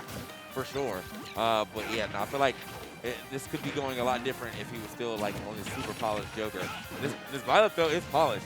It's just getting out played by Epic Gabriel right now. It's just kind of crazy, man. We talk so much about, game 4 Leo, but that was all game 4 Gabriel right there, bro. Yeah. Kid out here making a name for himself even further than you might already know. Love to see it. Great boxing ability, too. But that's Robin in general. I feel like, yeah, Robin's a zoner. You get up close to him, down tilt, dash attack, or down tilt, dash attack, down tilt, F tilt, Oh, yeah. up tilt. He's got boxing moves. Oh, yeah. Boy can definitely swing. Oh, hold up. Up smash. Not going to be enough. Coming down quite aggressively, just ignoring the top. Just trying to go right for the body. That backer going to find it. Piercing blow to get this first stock off. Leo in control momentarily. Yeah, just for a little bit, man. Hopefully he can kind of maximize his lead, but not looking so good right now. Only got 1%. I'm not sure where that came from, but he's got it. All right, hanging down below, thinking about it. Oh, gonna get caught up with that rotor, but we living. Man, I feel like that move is so hard to avoid, too. The way that Epic Gabriel is using it, and that's going to be an up throw on the platform, getting the stock 1% differential. Dude, Leo he'll get the lead, but he cannot expand it as far as he'd like to take it. Okay. Oh, okay, good catch. Just some tremendous play. Okay, here we go. Opportunity right now. Okay. Trying to get back into the center stage here. He managed to do that. Epic Gabriel now struggling to get some type of damage in here on MK Leo. The pressure is starting to mount. It is. Oh, wow. Great catch. Not enough to finish him. Is Leo going to go crazy? Yes, he is. And he is going to go up a stock right now. Game number 5, Epic Gabriel looking for an epic comeback right now to make this upset a reality. But Leo has planted his feet, and he is not going anywhere. Wow, the up throw. Okay. Going for a little extra right there. I haven't seen that like that in a while, the up throw up there, or up B. So Leo, though, taking a decent amount of damage right now on this second stock. Still been able to add up something Yes. to Gabe's last stock. Oh, hold up now. Leo actually just rolling in, getting the better of the situation regardless. And Gabe needs to make a play. Plenty of time on the clock. No need to rush anything, but that percentage continues to rise. And as that percentage rises, your chances going down, getting lower and lower. Leo just harassing right now, forward tilt. Nice. But Leo still going to be able to live that one. Still a good fight. That's it. Yeah, that's it. As soon, because you knew he put him in that position, he was going to air dodge just in case. And Leo just waited for that.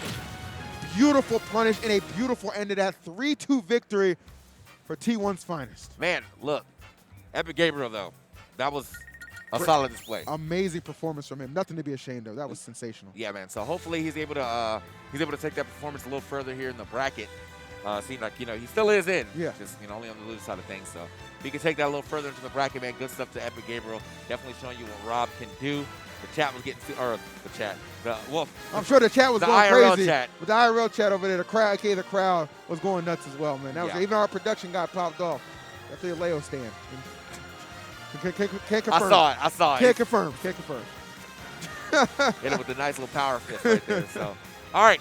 Well, with that being said, we're gonna keep it moving here in the games. As soon as we get our next opponents up, I see nobody up there yet, but you guys are watching Riptide. Yes, sir. As per usual, you love a little Riptide. Thank you everybody for joining in on the stream. Thank you everybody who showed up in person.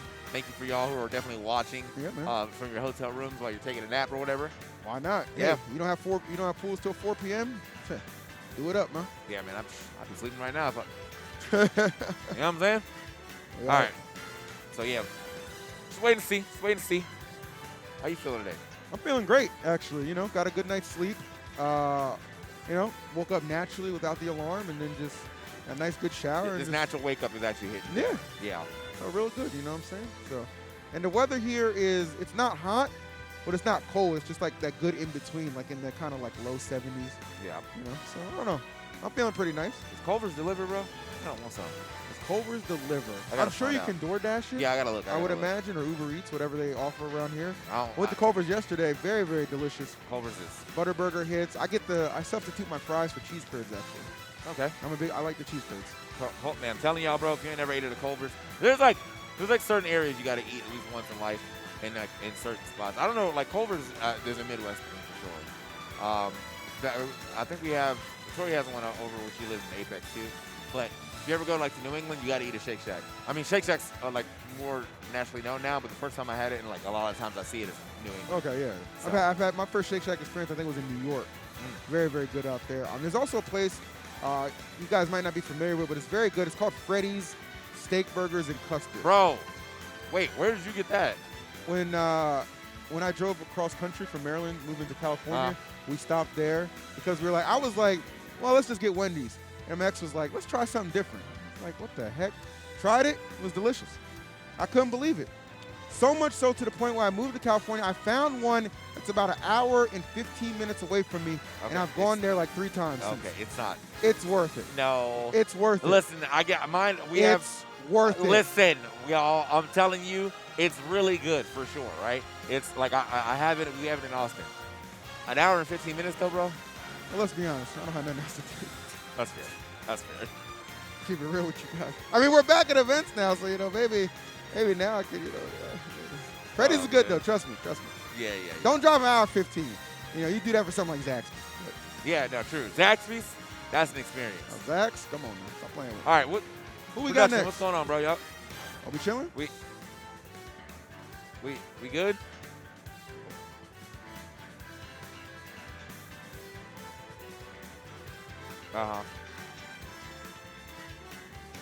All right, so we have ZD. and then whoever wins between Loaf and Polonian is going Polonian. to be coming up next. So either a Wario or a Falco against Ooh. Fox. Is he still playing Fox? Fox and Wolf, I believe. Okay. From what I understand. In and out. Nah. You know what? In and out. Here's why I like In and Out. Freddy's is better in and out. Oh, absolutely. That's But not even Freddy's debatable. is literally just better in and out. That's not even debatable. Yeah. But for those In and Out detractors who usually just go after the fries, I don't mind a fresh cut fry because you can add your own salt and pepper and have ketchup. I don't mind the fry. You don't need it deep fried in grease to enjoy a good French fry. That's where people kind of give In and Out a lot of crap, is the fries. I get it, but you can make it better. I will say though that that the in and out, like when you get your stuff lettuce wrapped, I do that all the time. it's I love that. man, lettuce wrapped burgers actually Yeah. stupid. Like Very good. I need to start doing that again just regularly because like we were on keto for a little bit, like the whole household. We can a lot of lettuce wrapped burgers. That joint. Lettuce wrap is really good. Don't try and get it from McDonald's, though, because you'll get that little pimple-faced dummy who just uses the shredded lettuce trying to be funny. You ain't funny. And I ain't forget. They got at Freddy's they got a way you can get it called order like in a boat, and they just put it like in a bowl like a Chipotle burrito bowl. Chipotle sounds So. good, actually. I get that for lunch. But you said you want Freddy's. Huh? You said you want Freddy's. No, I mean, you said you want Culver's. Yeah. We'll figure it out. We'll figure it out. We're just riffing right now, guys. We're just hanging out. We're just talking. We're just chilling. Yeah. Hoping all you guys are doing very, very well. Of Man course. said cookout. Cookout's good. Cookout's very good. Yeah, of course. For that price, too? I'm Forget about it. I'm from North Carolina, bro. There you go. We had cookout all through life. All right, so looks like All through looks like life. all through life. Looks like Toast actually beat Polonian because I see Toast sitting back down. So, Oh, Toast won? Okay. Yeah, good stuff. All right, because like honestly, Toast didn't have the greatest display on stream. Not gonna lie to you. Definitely rough matches, but hopefully while being back on stream, they get a chance to. Oh, wait, Loaf. Loaf, sorry. Oh, Loaf. Okay, my Loaf. bad. Yeah, My Loaf. bad. Loaf. Sorry. Loaf beat Polonian. But look, yeah, Loaf didn't have the greatest showing on stream. But now, hopefully, they get a chance to do even a little better. But unfortunately, we'll be going up against ZD. Now, ZD, that age starting to get to him. Boy, I'll tell you that. Come on, man. I'll tell you that, boy. Come on, man. Yeah, man. Anyway, Yes, he's very sagely. Yeah, now. very very sage-like, bro. sagely. no, Yeah. straight up, he just looks older. Like we started with him when he was like, what, 16, 17? Yeah, because when he played what the hell was it? Luigi. He played Luigi back in Smash 4, if I'm not mistaken. He played Yes. Luigi back in Smash 4, and he was like a young whippersnapper. But and funny thing is, like he was like, so yeah, I'm just trying to play the game casually and stuff. This guy just never stopped playing, and became one of the top 2 threats in MDBA. Him and Waddy. Yeah. No, I'm just straight up, bro. Like he's like just like all the rest of the youngins, man. Like I mean, we all old as we hell. yeah. But no, I'm talking about like ZD and stuff. Like he started ZD and like Puppet. They started very young. Yes. I don't think 100%. ZD started nearly as young as Puppet, but I'm pretty sure he was definitely like in his early teens when he first showed up as Xanadu. Now he's got to be hitting somewhere in the 20s. And well, I mean, he's still putting on a good show with the same character. Well, not the same character, because he was definitely a Luigi. Which is kind of surprising that he doesn't play Luigi in this game, because I feel like it kind of would be his style. But it seems like he's really working well with this here Wolf and Fox. Yeah, I think he's just all about like the spacing lineup, it seems like. So I mean, and he's been incredibly impressive. Definitely one of the best in MDBA, as we pointed out. Going up here against Loaf, as you mentioned, TK Loaf, not the greatest performance earlier against Toast, so an opportunity for a little bit of redemption as we are in losers top 24 qualifier. Excuse me. Let's see how this one pans out. Yeah. Oh. Nicely done. Man, Not gonna get the stock, he but- definitely gets those quite regularly, Yep. though. I will say that. Oh, Kate.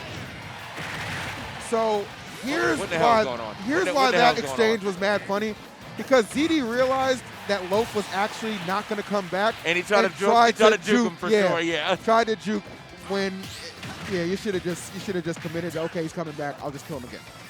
Instead, you lose the stock. However, immediate retaliation with the up smash. Going to keep this one close. Okay. Boom. Hey, Loaf putting in some work.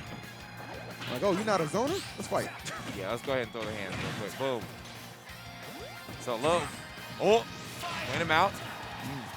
Might be going for that soft spike. This is looking a little bad for ZD trying to get back now. Seriously.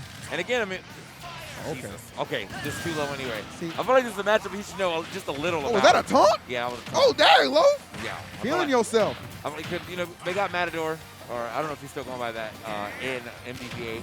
And I think there's a couple other Warriors, but unfortunately, man, matchup practice aside, ZD just kind of getting ran over low. Yeah. But definitely.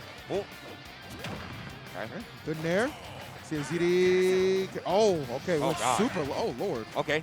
I managed to make that back, but that was very scary looking. That's the thing, man. I feel like normally whenever Fox goes off stage and doesn't get the hit, I'm like so shook for them. But ZD is so down to go off stage. So, like, ZD is pretty fearless. Okay. Chalmers the clank, but the only thing clanking is that up smash. Took off the first stock, gets rid of the second. Oh my goodness, but forward tilt taking care of the third on ZD's side. And that is going to be a JV2 for Loaf. Wonderful. oh, the fact that we're already at top 24, Jesus. Yeah, this bracket kind of moving though. Yeah, like what top 24 qualifier? Come on, man. Right. Y'all, we supposed to do top 8 tomorrow? All right. Yeah, they're How going to much? be. What else are we doing today, Are bro? there going to be any pools left? Or, the heck? We talked about it. Oh man. All right. So yeah, man, he actually got the taunt 2 body. A very rare combo. It's usually get body, but you know. Like, when you get the taunt 2 body, like you're nice. All right. So, getting in All right. to this next game, man, we got Loaf with a little bit of a win, and we got the counter. Oh Jesus. Oh, with the bike in hand and toe as well. Egg slap. ZD having 8. That's probably stock. Okay, didn't actually get the good angle there. Oh, yeah, that's going to do it. Oh, and the His taunt bike. back. Okay. His bike was still on stage, so just a like a misplay right there ends up costing him his stock. That is unfortunate. Nice. Okay. Ooh. Okay. Good damage right there for sure. Dash attack gonna find its mark, but not enough for the KO. Okay. Loaf starting to scare me the way he's used to, you know? Oh, wow, okay. A He bit of leaded. toss. Yep. Yeah, he leaded. Okay. 8. Man, just not getting these full confirms, unfortunately. That might just be a raise thing as well. Oh, 8. See? Yep. Again, not quite hitting. All right, ZD trying to poke through. Would love to be able to hit. Oh, this should be, yeah. Turn around, get a little charge on that up smash, and that'll do it. ZD. Oh my goodness, I was gonna say in prime position, gets ate up with that waff, but the stock remains intact. Watch yourself. Yep. Just wait from that bike real quick. ZD putting the pressure on him outside, and the bike actually delaying his hitbox, but here it is. The feet are out, bro. Dash attacks and neutral layers. Whew.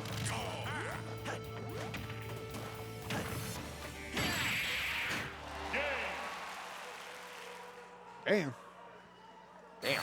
That'll do it. Yeah, that was pretty emphatic. Hey, That was, all right.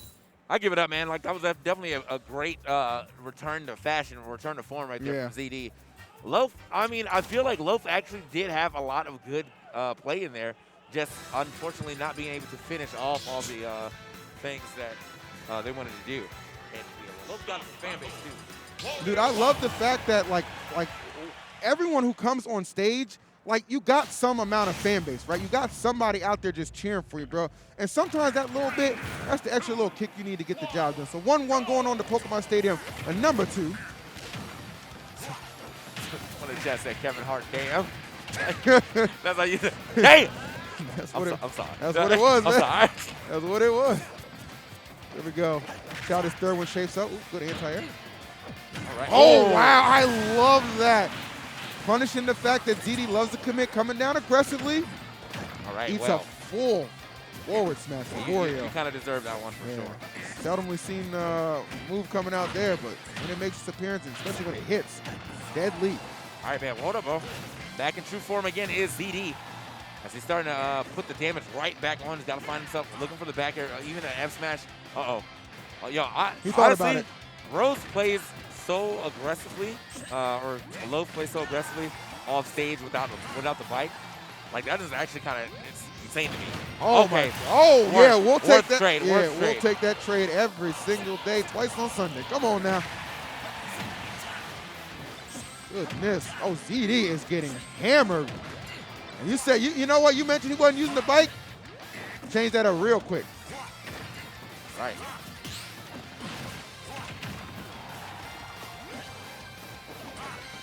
Oof. All right, the struggle right now. Starting to look pretty real for ZD. A very comfortable 2 stocks, 37% for low. Trying to wrap this one up, and that's going to do it. Good Lord. Look at that. Look at homie in the back just dancing. Actually getting it. Yo, get it, boy. Get it, boy. Get it, boy. All right, bro. I thought we were getting a little footwork in there for a second, bro. I was like, hold on now. So Loaf, 2-1 right now over ZD. My goodness. That second game, ZD played a great second game, but that third game was literally all Loaf right there. No questions about it. You said, bro, he's still getting. All right, so you know. All right. Okay, we get it, bro. not when you start looking at the camera. I don't like that. I don't like that, bro.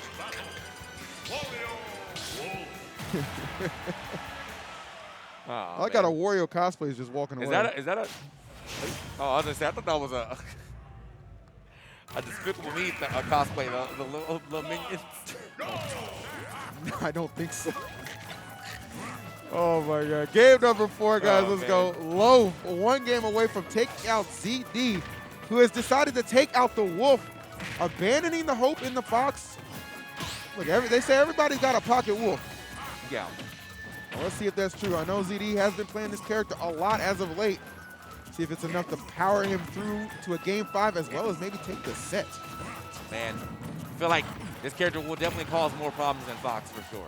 Like Fox, has like, I guess, mind game pressure just because how fast he is. Yeah. But like, Wolf just has pressure. Like, he's like, mind game's not necessary. I said, oh my God. Well, there's some pressure for you. Okay. That'll get it done. Right? Ooh. All right, so this is definitely a great start here for ZD, but Loaf on some extra hits here. Spike in the skies. Jeez, wait. Oh, damn. Oh, damn. Get it. Really? Oh, okay. Okay. Yeah, the soft, like getting basically the soft spike by hitting the last hitbox of your down air. Unfortunately, though, taking a lot of damage trying to get back down to the ground. Finally does it. Uh-oh. Wait. ZD trying to hop away from there. Yep.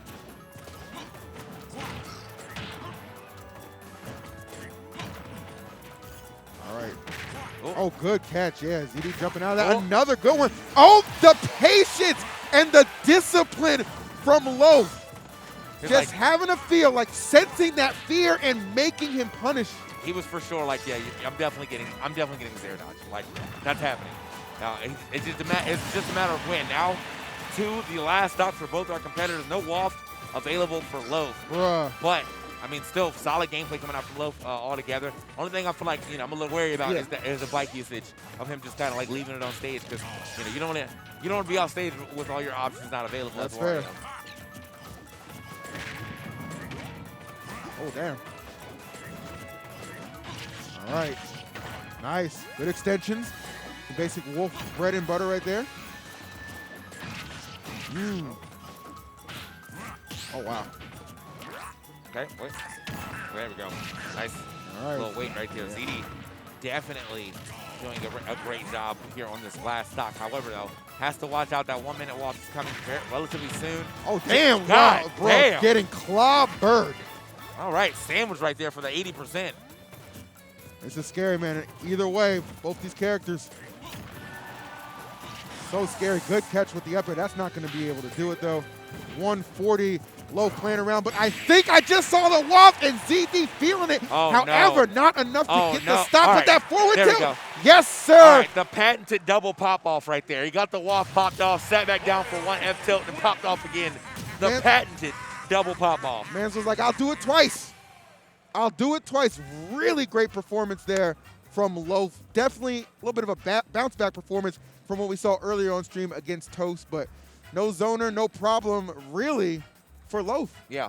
I have to say, man, one of the things I definitely noticed about ZD was like the way that he was reapproaching the ledge was getting him slapped a lot. Yeah. Like He lost a couple, like I think 3 stocks that way of him like, all right, I'm double jumping to the ledge, but I double jumped a little too high and I'm slapped. And that's just something you got to get used to. Like you have to be wary of when you're playing against Wario. Like that slap is just a really good option to do over the ledge and just a KO option for that character in general. Crazy, man. Yeah. Great stuff right there. And like again, Loaf had a lot of patience displayed as well. Like saw him really get a lot out of just like kind of stepping back, punishing ZD like when he was Fox, or punishing some of those aggressive landings. Obviously, like a lot of the air dodges ZD would throw out, maybe like a little panic, especially with that double up tilt combination we saw. Going back to back on that, hitting the wall. Just a lot of great stuff that we saw for sure. All right. So I think with that being said, we are definitely going to be swapping out casters, man. Yep, We got a that'll do great it. block here, but we got more casters coming up, more action coming up. We're already qualifying for top 24. Right. That's how exactly. good. That's how far we are into the bracket. So actually, provided that there are still matches later on, we'll be back on. I don't know. Bro, I don't know. top 24? I don't know. It almost feels like we're finishing the tournament today, Yeah. how fast it's going. However, yeah, man, there's going to be more action. Greater matches, obviously, because people are starting to qualify for things, top 16, top 8, and all that good stuff. You're going to start seeing your favorite players up here, and probably some of the locals here as well who are making names for themselves. 100%. But until that time, the Black Plague will be back a little later. You guys enjoy the rest of Riptide. We'll be back soon.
players are button checking. What is good, everybody? Welcome back to the second day of Riptide.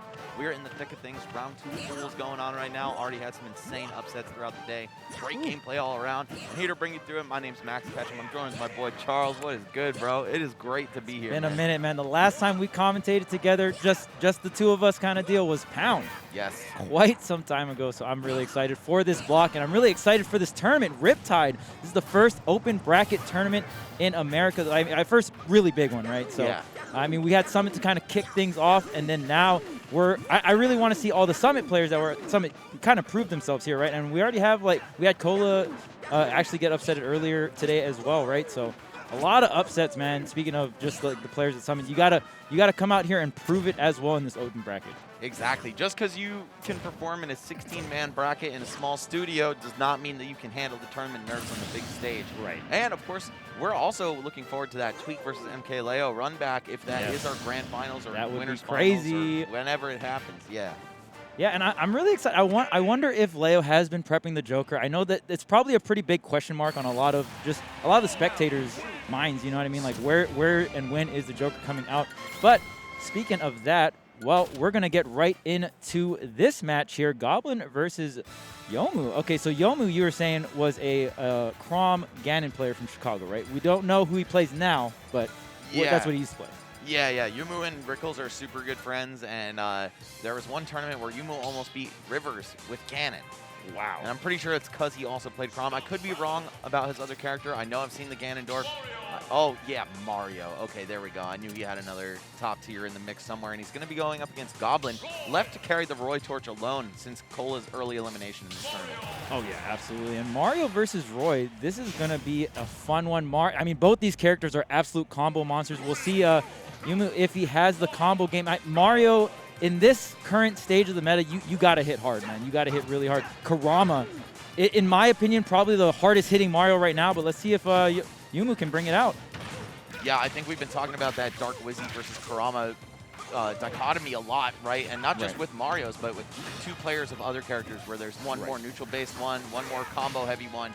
And, you know, Goblin and Cola, right, as the two premier Roys in the meta, I feel like they're both kind of cut from the same cloth, you know what I'm saying? Yeah, very similar playstyle in a sense where they just do Roy stuff very, very well. And, I mean, what better way to play the character, right? There's a lot of down tilt tech chases, knowing when and where to hit your mark with the jab forward smashes, jab back airs. And, I mean, honestly, it's just like the ledge trapping. And look at, like, that is so powerful. You hit your opponent at 90 and they're just, you know, they're done. Yeah, Roy's jab, man, opens so many doors for this character, but Mario with a lot of combo tools as well, right? Landing up air, grab, down tilt even can lead into a lot of stuff, so we'll see if Yumu can bring this one back. I think Mario really does struggle against sword characters overall. Roy and Crom, probably the least of his troubles when it comes to that category, though. You got some edge guards, you can combo the hell out of them. Yeah, and even, I mean, just in general, it's like, oh, okay, well, at least these sword characters, their objective is not to keep me out. They're trying to get in. And a beautiful conversion from Yumu there. The soft nair into, you can go into up smash, down smash. Really good awareness, just going right into the down smash, getting that Roy off stage and off to the right platform. I like the opener there, down throw to down tilt. That can start some combos for Mario. Just Roy being a fast faller sinks right to the floor. Not going to get anything more off that. Oh, Goblin looking to finish it off right there. Instead finds the jab after Yumu falls out of double-edged dance. Yeah, and Yumu, like, took his time on the ledge there. Oh, wait a minute. Oh, maybe a falling up air fair setup could have been possible there. It looked like Goblin went a little too far there, which is why Yumu went for the cape. Wow, looking for forward smash. Yumu just wants to hit these big moves right now. He knows, like, all right, I just missed one edge guard opportunity. I'm going to try to double dip. Shape this stock off nice and early. Goblin, though, opens things up with falling down air. Love to see that. One thing a lot of players, I feel like, autopilot in this game. Oh, there's the fireball snipe. Oh, no. Okay, wait a minute. Do you still have the double jump? Yes, you do, and it's still not enough. Wow, that Roy recovery, dang. Yeah, exactly. It's not much better than Crom's, honestly. It's just not as free to hit on the way up. Wait a minute. Oh, and Yumu jumpless? Dang, I don't even know where that jump went. I don't either. I was expecting it to make it back and, you know, get at least another 30 seconds or more of gameplay. But either way, it's going to be Goblin taking game one. Super unfortunate last, like, 15 seconds of that game. Yeah. Saw the Roy recovery just being so sad and falling short, and then Mario doing exactly the same. Yeah, and I thought Yumu could get the edge guard to the right there. You saw him drop down really low. Mario can definitely hit a nair in those scenarios and just really seal out the stock. Another thing, too, we noticed, one thing I want more players to do is when you tech by the ledge, right, and for a stage spike, a lot of players will autopilot, like, tech into an up B, right? Yeah. You can actually tech into, like, tech wall jump, directional air dodge to ledge, or directional air dodge onto the stage. That is a ultimate exclusive thing. I think a lot of players do that just because maybe you've came from previous Smash games and it's kind of like an autopilot thing, right? But yeah, that is definitely a tool that I do see some players use, but would like to see a lot more players utilize that. Yeah, it saves you a lot of time. You don't get that high up B that can be punished right after teching, right? So yeah, I agree. I saw someone doing it in friendlies earlier today. I was like, oh, good on you. You know what's up. Yeah, yeah. And it can be hard, especially if you played multiple Smash games to kind of adapt into that. Oh, no double up air into the fair there. I think Yumu had an opening, but not going to take it. But, I mean, for not taking an opening, 77% is a nice thing to get. Exactly. That's like the worst timeline reward on hit for Mario. The accidental 80. Oh, did I do that? Sorry. Goblin, though, on the way to getting a good bit of damage himself. Only tax on 40, but still, no complaints. I mean, that's half a stock when you're fighting Roy. Yeah. Okay, here's the grab here. Goes right for the down throw up air, just getting this good damage here. And you notice that Goblin does the jab pretty sparingly. Everything else that he's using in his arsenal is to condition that one moment. The directional air dodge. Oh, goes so deep. Oh, if he did back air instead of neutral air, easy trade for the stock. Yeah, but not going to happen here. Now, Goblin is on stage with the rage. Going to get swatted right back out, though. Man, you just got to be so careful and holding down on that recovery as well. I see you, Goblin. Yeah, hold a cross edge. Excellent placement on the hitbox of Roy's up B. And now Goblin bleeding out on this first stock here, but so is Yumu. You can see the stock go either way in a matter of seconds. Up smash, no, just a grab. Will this do it? No, Roy just a little bit too heavy for that one. So he jumped there just to survive. Here's the directional air dodge, saving the jump in the back pocket. No, he used his jump getting Okay, there was no jump. Yumu getting the edge guard there. Took quite some time, but, you know, at the end of the day, the Roy stock is gone, and now going to be maybe out of that jab back air percentage here. We'll see here. Yeah, Yumu holding back on that one jab right there, so he didn't get hit by the sweet spot of back air. Extremely important, especially against Roy. Yeah, a lot of people kind of like panic in those scenarios, right? Jab is just such a quick move. Wait a minute, the double up air fair. Oh! Yumu, he is still alive in this set. Takes the Jair for his first stock going down right there. But man, this is still very competitive, not just in this game, but in the scope of the set. I think we're going to see a 1-1 after this. Whenever you're getting comboed like that, you saw Yumu actually use the nair to fan Goblin out toward the edge. At that moment, you actually want to start DIing in. Most times you don't want to DI in most combos, but that's one that you do just so the fair, you'll still get hit by the fair, but at least you'll be able to get hit on the stage, right? Exactly, and if you have great timing, because it's really hard to get tech spikes into the ground, yeah, because you fly so fast, but yeah, you can not even bounce up for another follow-up. Wow, Yumu, custom combos here, back hit of neutral air. And we're on Final Destination 2. There's no platform extensions. All these combos from Yumu are just fantastic. But the spot dodge into the forward smash is going to net Goblin this stock here.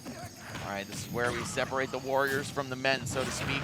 It is last stock. Goblin very much still in this. I am a liar. Capes him at the end of the up B, takes that stock, takes that game, and Yumu evens up the set versus Goblin.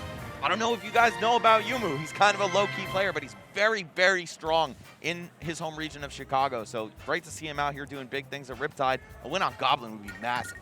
Yes, this would be a huge upset. Yumu coming through, and we are in Ohio, so you already know the Midwest scene is out here. All the secret bosses, all the PR players from all the different regions are going to be at this tournament, and we'll see if all these other top players from around the world are going to be able to handle it right now. It's 1-1 apiece here. Midwest is made up of over 10 states, right? There are so many killers in the middle of the country that don't really get the exposure of the big coastal tournaments all the time. But bringing a major to their backyard, like we are here at Riptide, it's going to give these players like Yumu a big chance to shine. Yeah. I mean, that's the great thing about having just, you know, Smash being an offline scene in general, right? We have all these tournaments all over the U.S., so you really get to see all these different players from different regions shine. Yeah, and the home court advantage definitely strong for Yumu, and really a lot of the Midwest players. People are going off in the crowd. I think they just want this region that's been slept on for so long to really get that chance and show what they're made of. Oh, yeah, absolutely. And you definitely can't sleep on the Midwest crowd, but there's the reset. Look at the damage. Yeah, Yumu, a good mix of resets and maximizing his reward on hit. Oh, Goblin doing just the same. Tech chase into side B. Not enough, though. Kalos maybe contributing to that survival, but I lied again. The flood actually prevented Yumu from drifting in towards the stage there. I know you want to like kind of push back that neutral B charge, but was it worth the stock? The answer is no, but it doesn't matter. Yumu coming back in here. Oh, almost getting the grab for the ledge trap. Goblin's going to pop him up on the platform. No tech. Yumu maybe starting to feel a little bit of the heat. And now Goblin starting to cook up here. There's the jab to the fair. Yeah, don't need the back air there. Just trying to get this damage. Center stage control. The lock? No, you actually go for the down tilt there. That could have been the stock. The up smash. All right, down smash, air dodge, and there we go. Trades with neutral air. Excellent stuff from Yumu. Only 80% down now. Very much doable for him, but so many of Roy's moves are about to kill right now. Yeah, and that's the one thing about Roy's up B. Like, it does come out pretty quick, but if you just get one trade, is there no double jump? Okay, we got the double jump on deck here. Able to get back onto stage, but this corner situation, Goblin is pushing it. Yeah, just retreating a little bit, knowing that Mario lacks the range in order to burst on a character like Roy. Oh, just running through with the dash grab, one of the most committal options in the game, but finally gets out of the corner. And the way Goblin is playing, really forcing Yumu to make those kinds of commitments out of the corner. Yeah, Mario does not excel at approaching. He's not terrible at it. You've got raw back air to get you in there, but that's pretty much it. No super quick dash attack or anything like that. Bursting is tough for him, and that's why sword characters just body him. Yeah, you kind of have to like dip, weave, and dive through the air with your air mobility. But even then, right, as long as there's some kind of disjointed hitbox to meet your approach, that's where it can get really rough for Mario. Mario's have to get really creative. Great DI in from Goblin, staying away from the right side of the stage. We don't want to get faired. Yeah, Kalos also protects you a little bit with the platforms at that height, too. So, oh, hold on. Yumu just going for the upbeat finisher. Yep. Take as much damage from that as you can. No reset necessary. And he had that roll, too, just a little off the mark. Yeah, that's a tilter right there. But Yumu staying in this, trying to hold on. But, oh, my goodness, the damage coming out from Goblin. Goblin maybe trying to go off stage. No, just going to take the ledge trap here. The Roy ledge trap is so powerful. Back throw shouldn't KO, but we'll see if we can make a play here. Oh, my goodness, just doesn't position far enough out to get the air dodge. Yeah, you can see he hesitated ever so slightly, but no hesitation on that up smash. Reading the roll yet again from the corner. This time it's going to be successful. This time, the up smash, or the punish in general, not going to miss. Doesn't go for the re-grab there. I don't think he had enough time. There's a little window where you can't grab again. RIP chain grabs. Wow, excellent spacing on that jab. Yeah, it's hard for Roy to hit the ledge, but also Mario's hat, I think, doesn't do him any favors when it comes to that ledge hitbox. Yeah, but one thing that's nice about Roy is you can hang on the ledge for the most part and not get KO'd, right? Chrom, on the other hand, the F-tilt will like hit below there, get the KO. But where's the combo starter here? Almost getting it started, but maybe a little bit too much rage off that down tilt. Yeah, Yumu really favoring some of these unconventional combo start options, right? Down throw into down tilt. Oh, hold up. Hold up. Ooh, man, again, Goblin with the hard DI in off that platform there. And Yumu had the opening, but just didn't get too much off of that platform, kind of messing him up. Just going to empty land. Love that from Yumu, slipping through the platform. He's still in this. Whoa, forward smash. Hold up. What's the edge guard? Oh. No, you're crazy. You got to appreciate that kind of play, but I respect it. I respect. That was the all-in fair, and you know how you know it was all in? He fast fell after he missed it. It was like, all right, yeah. Dude, with Kalos, I don't know. Mario's got some really good recovery. I would have at least tried to the wall make jump. It back. Yeah. Or even like, because I feel like he kind of placed the fair really low, like really down there, right? But I feel like you can kind of like throw the fair by the ledge, and then if you miss, you can go for a wall jump, right? Man, and that was a best of 3. Like I'm not gonna lie, the way that fair came out, I was like, this is definitely a best of 5. I didn't even ask production. I just thought it was a best of 5, right? But I guess not. So wow, what a way to bet it all on that game number 3. Goblin will take that though. Dude, advancing onto the bracket. Yumu, largest pair in the venue, bro. There's no contest. I gotta say, man, when you go for a play like that, you're just putting it all on the table. But yeah, I think what he wanted to do is, because he raw fared, right? He wanted to catch Goblin grabbing the ledge, right? Not quite a 2-frame, but like on that path. Yep. And it would have worked, but also he could have teched the stage. So I think Yumu should have had a contingency plan regardless. Right. Like, what if Goblin survives this exchange? I might not win the set right here and now. So either way, man, I really do respect the play, and Yumu clearly showing that he's got what it takes to tangle with PGR level players like Goblin. Yeah, and even some players in that situation, I feel like whenever you're a player and you're like about to get the upset, right, and you're the underdog, sometimes you kind of start losing faith, right? No, man, this is MKLo. Even watch the whole last like minute of the set, right? Yuma was just playing a fantastic advantage state, solid neutral. Yeah. And in those situations, you got to have faith in your ability to perform that, right? Like, he could have just kept on stage, kept on the ledge trap, keep it going, right? He definitely has the ability to do it. He did it right there on that last stretch. But I feel like some players, they get a little nerve-wracking, and it's like, well, I'm the underdog. Can I really keep this up? Blah, blah, blah. And then sometimes that'll force them into a really, really risky play. And then, and then that happens, right? So, unfortunate, but Yuma was definitely very impressive, Mario. Yeah, you just got to make sure you keep your head on straight at all times in bracket. Like, forget about who the opponent is, what his reputation is, right? Like, what it's going to mean for all you the if you win extra or stuff lose. that doesn't matter. Like, yeah, and of course, way easier said than done, right? I've been competing forever, and that still plagues me to this day. Oh, yes. But, hey, if you're plugged in, stay plugged in, and don't turn around. Don't, even mentally, like, let your thoughts trail elsewhere, because you might end up like Yumu did right there. But still, incredible play by both players. Goblin, we all know this guy, right? If you've been following Smash Ultimate at all since the beginning, you've seen him on the PGR.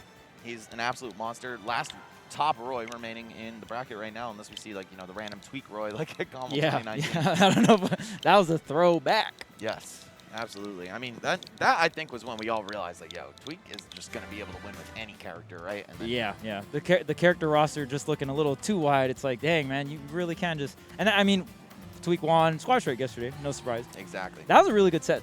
To be, I was watching it in the crowd, just Tweak versus Mars, the Squad Strike. There was a reset and all that jazz. So if you guys haven't seen that, check that out. Really fun to just kind of watch top players that have a really huge roster. Just kind of like fiddle around with them, you know what I mean? And shout out to Tilde making third in squads, bro. That was high. Dude, the pretty Tilde impressive Fox, though?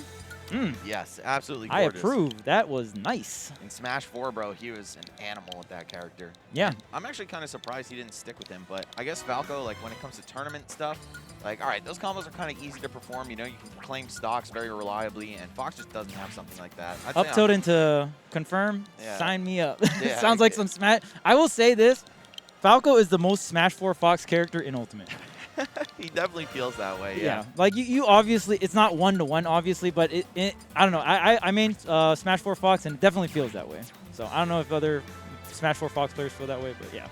Yeah, there's a home for you. Don't worry, guys. There's always a character for you. You want to flick up on the C-Stick? There you go. Yeah, and it doesn't even have to be Falco. It could also be Wolf.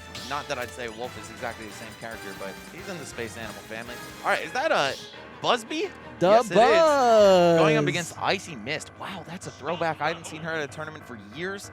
I know, I think she had like some health problems pretty bad going on a while back, so glad to see that she's made a recovery. And then the Buzz, I mean, I want to talk about a player who is just constantly in the mix, 13 plus years. The Buzz has been out here doing his thing. I mean, just a monster in every game he touches, not just Smash Brothers, guys. Best PlayStation All-Stars Battle Royale player to ever walk the earth. Best Kid Icarus Uprising player to ever walk the earth. He almost got top 8 at like a recent Guilty Gear I was tournament, just too. going to say, very good at Guilty Gear Strive. And one time we went to a tournament in Canada, and they had a Mortal Kombat bracket there, and this guy dunked on Perfect Legend so hard that he made him rage, salt tweet, everything with his Aquaman. Sorry, not Mortal Kombat, Injustice. And he, The Buzz would play Aquaman. camped him out with Aquaman. Yep. Just keep sticking the trident in the ground. The Buzz definitely shows a lot of players the real world. Exactly. He is like the definition of the real world. Now, the Buzz is picking Olimar for the first match here. I Okay. don't know if I like this pick against Samus. I think this is such an interesting storyline in terms of, like, there's so many top players that are kind of like in this little character crisis. Like Leo juggling 3 characters, the Buzz juggling 3 characters, right? So it's like, man, what's going on? Just got a notification from PG Stats that Harry Pogger defeated Kuyashi in Melee. So figured I'd keep you guys in the loop as this set kicks off. The Buzz, Icy Mist. It's going to be a war of projectiles here. Olimar and Samus, 2 very zoning-based characters. Yeah. But Samus can get a little scrappy up close, and I think that's what Icy Mist is going to have to do to get through this. Yeah. I could see the merit to Olimar, right? You've got Pikmin to eat the shots as they come at you. But I don't know, can you scrap with Samus up close well enough? That's the question. The Buzz, of course, is a very accomplished player in all kinds of matchups, so I don't doubt it. Yeah, Icy Mist definitely going to have the up B out of shield as an option up close. I mean, Olimar, oh my goodness, talk about up close. These purple forward smashes. Yeah, just perennially one of the most dangerous moves in Smash. Oh, okay, almost with the white grab. That could have been some good damage. Icy Mist, though, starting to come alive. Just getting some damage on the board. Yeah, and one thing about Olimar I always love to talk about, it's one of the few characters in Smash that like slowly scales up as more time goes by. And wow, that was a confirm? Yes, charge shot is busted, bro. Wow. It kills, it combos into stuff. You can combo stuff into it, and it does 35% at full charge. Yeah. You know, that was the first prototype of Kazuya Electric. Just and then like, oh yeah, here's a bunch of time to come in with your follow-up. The Zero Suit down smash, bro. Yeah, true. Oh yeah, the beta version. Oh, okay. Not gonna get the platform tech chase. Looks like Icy Mist actually made the read there too. So it's very unfortunate when you guess right and just don't get the reward. But oh, we got a Pikmin-less Olimar. Oh, now we have Olimar 2 purples. Yep, this is Olimar 2.0 here. The double purple into, who cares what the third Pikmin is? Like, it doesn't matter. I mean, obviously blue is really nice, but there is the back air or forward air coming out from the Buzz. Couldn't tell which way he was facing, but nonetheless, still up an entire stock, only 53%. But we saw how early Icy Mist can get these KOs with Samus. Buzz manipulating his lineup goodness. well. Oh my. 2 purples and a white latch. Okay, so 93% from now 100. That was when you get a white Pikmin latched onto you and then Olimar starts the combo. Oh man, if you thought Joker side B was crazy, oh, welcome to, look at all this, 143%. What happened? That was like 12 seconds, I don't know. What is, and then you still have double purple to deal with. This is such an uphill battle for Icy Mist right now. If I'm Buzz, I don't even mind having this yellow around. Gives your ledge traps a little extra range too. I think the Buzz was saying too, like the yellow Pikmin are a little bit more active or something like that. Yep. Yeah, because of the electricity or whatever for like yellow forward smash at ledge and stuff like that. So that's exactly what it is. Yeah, he is definitely keeping the yellow around, but it is going to get obliterated here using the purple going up high. Can Icy Mist get the back air? No. I wonder if up throw will kill at this percent. That is something. Oh, wait a minute. I think she's going to need like 10 more. That's got to be my guess. But up throw from Olimar will certainly do it at 200. That's going to be a wrap on game 1 to Buzz. At first, I was questioning the Olimar, but then as soon as things started rolling, I was like, all right, man, you made the right choice. Oh, yeah, absolutely. Man, that last stock. Yeah. That white Pikmin into just like the purple, and it's like, it was a purple up smash string too, so it's like up smash, up air, up air. It's like, oh my goodness, especially with the purple Pikmin as well. That is going to be a ton of damage. We'll see if Icy Mist can adjust the game plan here. And Olimar doesn't even have to land a cheesy early kill with purple Pikmin. You saw DeBuzz just grind that stock out 200% with a throw. Why not? I mean, you have no reason to go in. You're up. Just chill. Yeah. That's exactly what he did. Buzz, probably the strongest in the world at that defensive playstyle. Executing a game plan. I think the Buzz is just, if not the best player in the world when it comes to like, okay, this is like how the match is being played. I'm going to execute this when I'm in the lead, do this when I'm, you know what I mean? Right. And it can be for the better or for the worse. You know, some players use that against him and kind of can get in his head. 'Cause sometimes you just don't want to play too optimal, right? Sometimes optimal play is the bad play, but the Buzz is just so good at getting a game plan and just executing it like perfectly. Yeah, the line between on paper and in practice is pretty blurred when it comes to the Buzz. Yeah. You're very right that formulating a game plan is one of the strongest suits as a player. And when we say that DeBuzz has a defensive style, if you notice, he wasn't really camping Icy Mist out like crazy in that match. They were up close and personal for a lot of it. It's just that he will wait that one extra step, right? And then make you feel the pain for it. Wow. Or he'll just rush you down. That's the best part, man. When you mix up just by going in, right? If you play cringe all the time, playing based is the mix-up. Exactly. If you're based all the time, playing cringe is the mix-up. So DeBuzz definitely making the best of both of those game plans right there. He just did the Mars. He just ran up and up smash actually 3 times in a row. Every time. Goated skin, man. That's so good. When's the Mars IMDb page coming out? Like, he actually looked like a real actor in that. Yeah, actually, right? I told him too. Should get into it. All right, wow, so early into this, and already the double purple lineup. Let's see if Icy Mist can get something started here. I mean, look at the, even Icy Mist trying to set up for the ledge trap. The purple does go down. I mean, honestly, a charge shot worth for that purple is worth it, but man, the second purple was ready for the up smash. Icy was probably like, all right, his back is turned to me. I'm just going to hit the back of the shield. It's way safer. DeBuzz is like, oh, ho, ho, did you forget that this up smash covers both sides? They might have nerfed the startup frames, but they did not nerf that. Yeah. Or, sorry, the end lag? No, I think it was startup. I don't remember. I know, essentially, before you could up smash, spot dodge up smash, and you couldn't grab it. But then they did some change to make it. Lag. Yeah, yeah. Okay, Icy Mist down by a stock and a half Yeah, at this is this rough. point. Almost 2 full ones.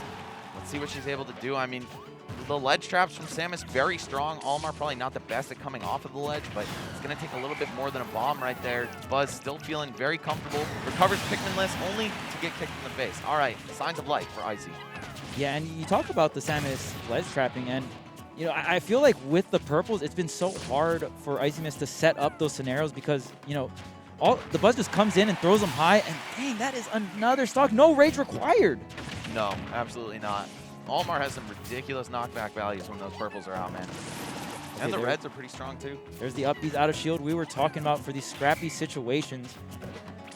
Oh, yeah, and that grab not quick enough. Maybe the up B out of shield, but, I mean, Icy Mist definitely gets a lot more off the grab. You can do the down throw into the fairs, right? You just get way better positioning. All right, hold up. Comeback potentially in the cards right now, but the tick damage from these Pikmin is just adding up so quickly. Look at this, 90% already. I feel like Icy Mist just kind of came in with this new stock, and that's a big deal too. Oh, I'm outta here. Wow, and it's over, right? This is still best of 3 territory. Yeah, players are standing up and unplugging. All right, to Buzz. Wow. I mean, definitely projected to win that match, but Icy Mist, she's been a low-key killer for a long time, right? Yeah. And I think a lot of people might have forgotten in the switch between Smash 4 and Ultimate just how good this player is, but her Samus is on point, and you just don't get the same chance to show that off when you're fighting a player like the Buzz, right? Puts you on ice, I guess, no pun intended. Yeah. But yeah, really just kind of slows things down, and so many great players have gotten clapped by the Buzz that it's not a knock on her record at all. Yeah, she got one charge shot into like a back air confirm, right? So fresh, yeah. But I mean, where did all the other charge shots go? They were just getting, you know, hitting Pikmin. That was pretty much it, right? So, I mean, I think the Buzz coming in with a very obvious like plan with the Pikmin. You know, Olimar, even against some of these trap characters too, like Diddy Kong and stuff. The Pikmin walking back will pick up some items. They'll act as shields. They'll like take projectiles as well. So the Buzz always going to have that Olimar. I mean, obviously, year 1 of Ultimate, he was pretty much solo Olimar. Now he's kind of diverse into other characters. Olimar got hit pretty hard in terms of nerfs. So, you know, we see the Min Min, we see the Rosa. The Rosa is so, I am a huge fan of the Buzz Rosa. Hopefully, we get to see more of it. Rosa is a much more interesting character in Ultimate. There's a lot more cooler tech, and, you know, the Buzz just is very creative with all these little puppet characters, right? When you have a bunch of like these little resources or things to manage, I think that's what he likes about in terms of fighting games. You know, he's definitely the master of puppets, man. Probably a huge Metallica fan. I don't actually know that, but if he has a copy of that album, I wouldn't be surprised. And like you said, a lot of top players are going into this character crisis mode, right? We've had a year and a half off of offline competition. The game's completely different. So many new characters, patches, right? All kinds of stuff has changed up. DeBuzz is rocking the Min Min pretty faithfully, right? At Summit, we saw mostly that character, a little bit of Rosa, a little bit of Olimar. The Rosa worked out against Ken. The Olimar didn't really work out against anyone. But having 3 characters at your disposal, it's hard, man. It's definitely hard because you're always second guessing. You're maybe not sure of certain matchups with any of, or, you know, one of them particularly. You could get counterpicked back and locked into a bad matchup. But you're always, you know, second guessing. Like, should I have gone Olimar for that set? Should I have maybe gone Min Min? Should I have switched off game 2? Like, but it was this stage, and like you got to learn and think about so many different matchups, and then you're also thinking about, am I going to pocket Pyramithra? Right? There's so many questions going on, and you know what character we've seen a lot of is Falco, man. Just throughout the day, we'll definitely get into this. This is going to be hype. Atada versus Yanni. Oh my goodness, we got Steve versus Ness, and I mean, you might know a little something about Atada. Yeah, I mean, he's a great player. Were you implying something specific? Well, he's Jersey, right? No, he's Chicago. Oh, he's Chicago? Oh, okay. Yeah. Syrup is our Nest, though. Oh, okay, that's right. Okay, right. So Syrup is Jersey, and then Atada is Chicago. Okay, got it. Too many damn Nesses. Too many Nesses, bro. You know, ship them all to Chicago, bro. I care.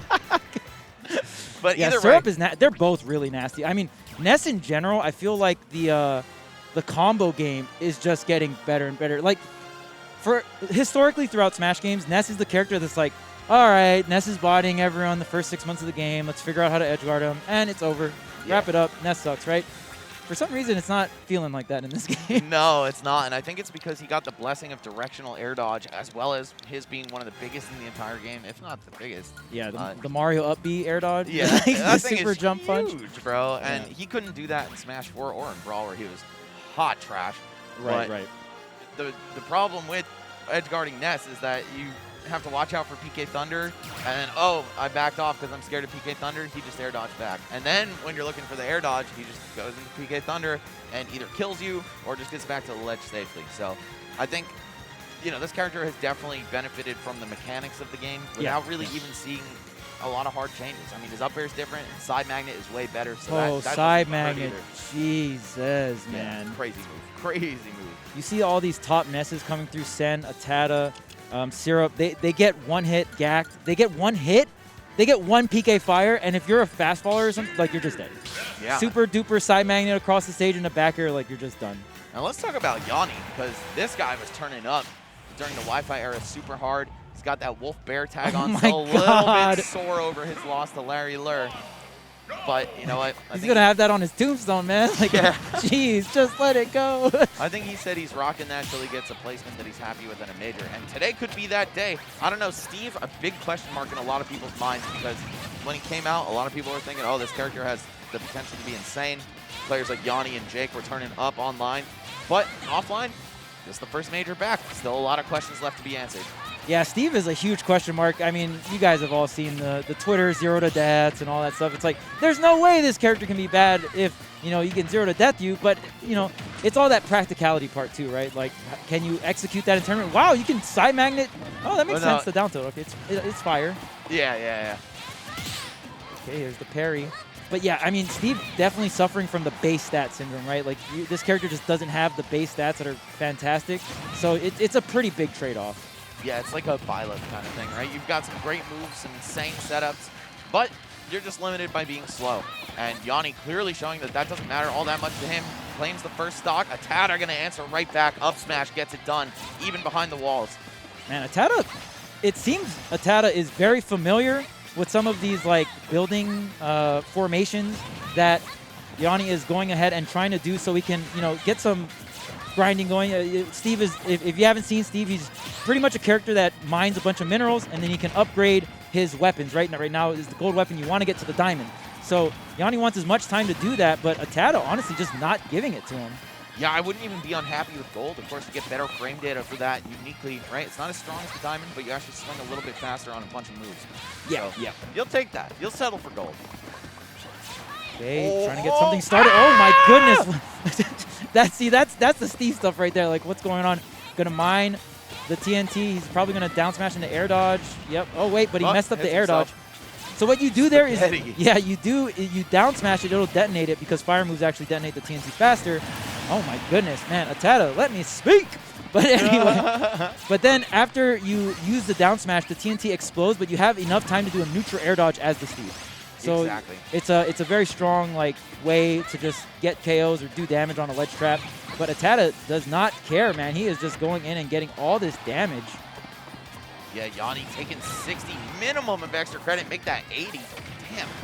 PK Flash, I've seen Atada using that off stage a lot just to get people off his back if they're trying to edge guard him.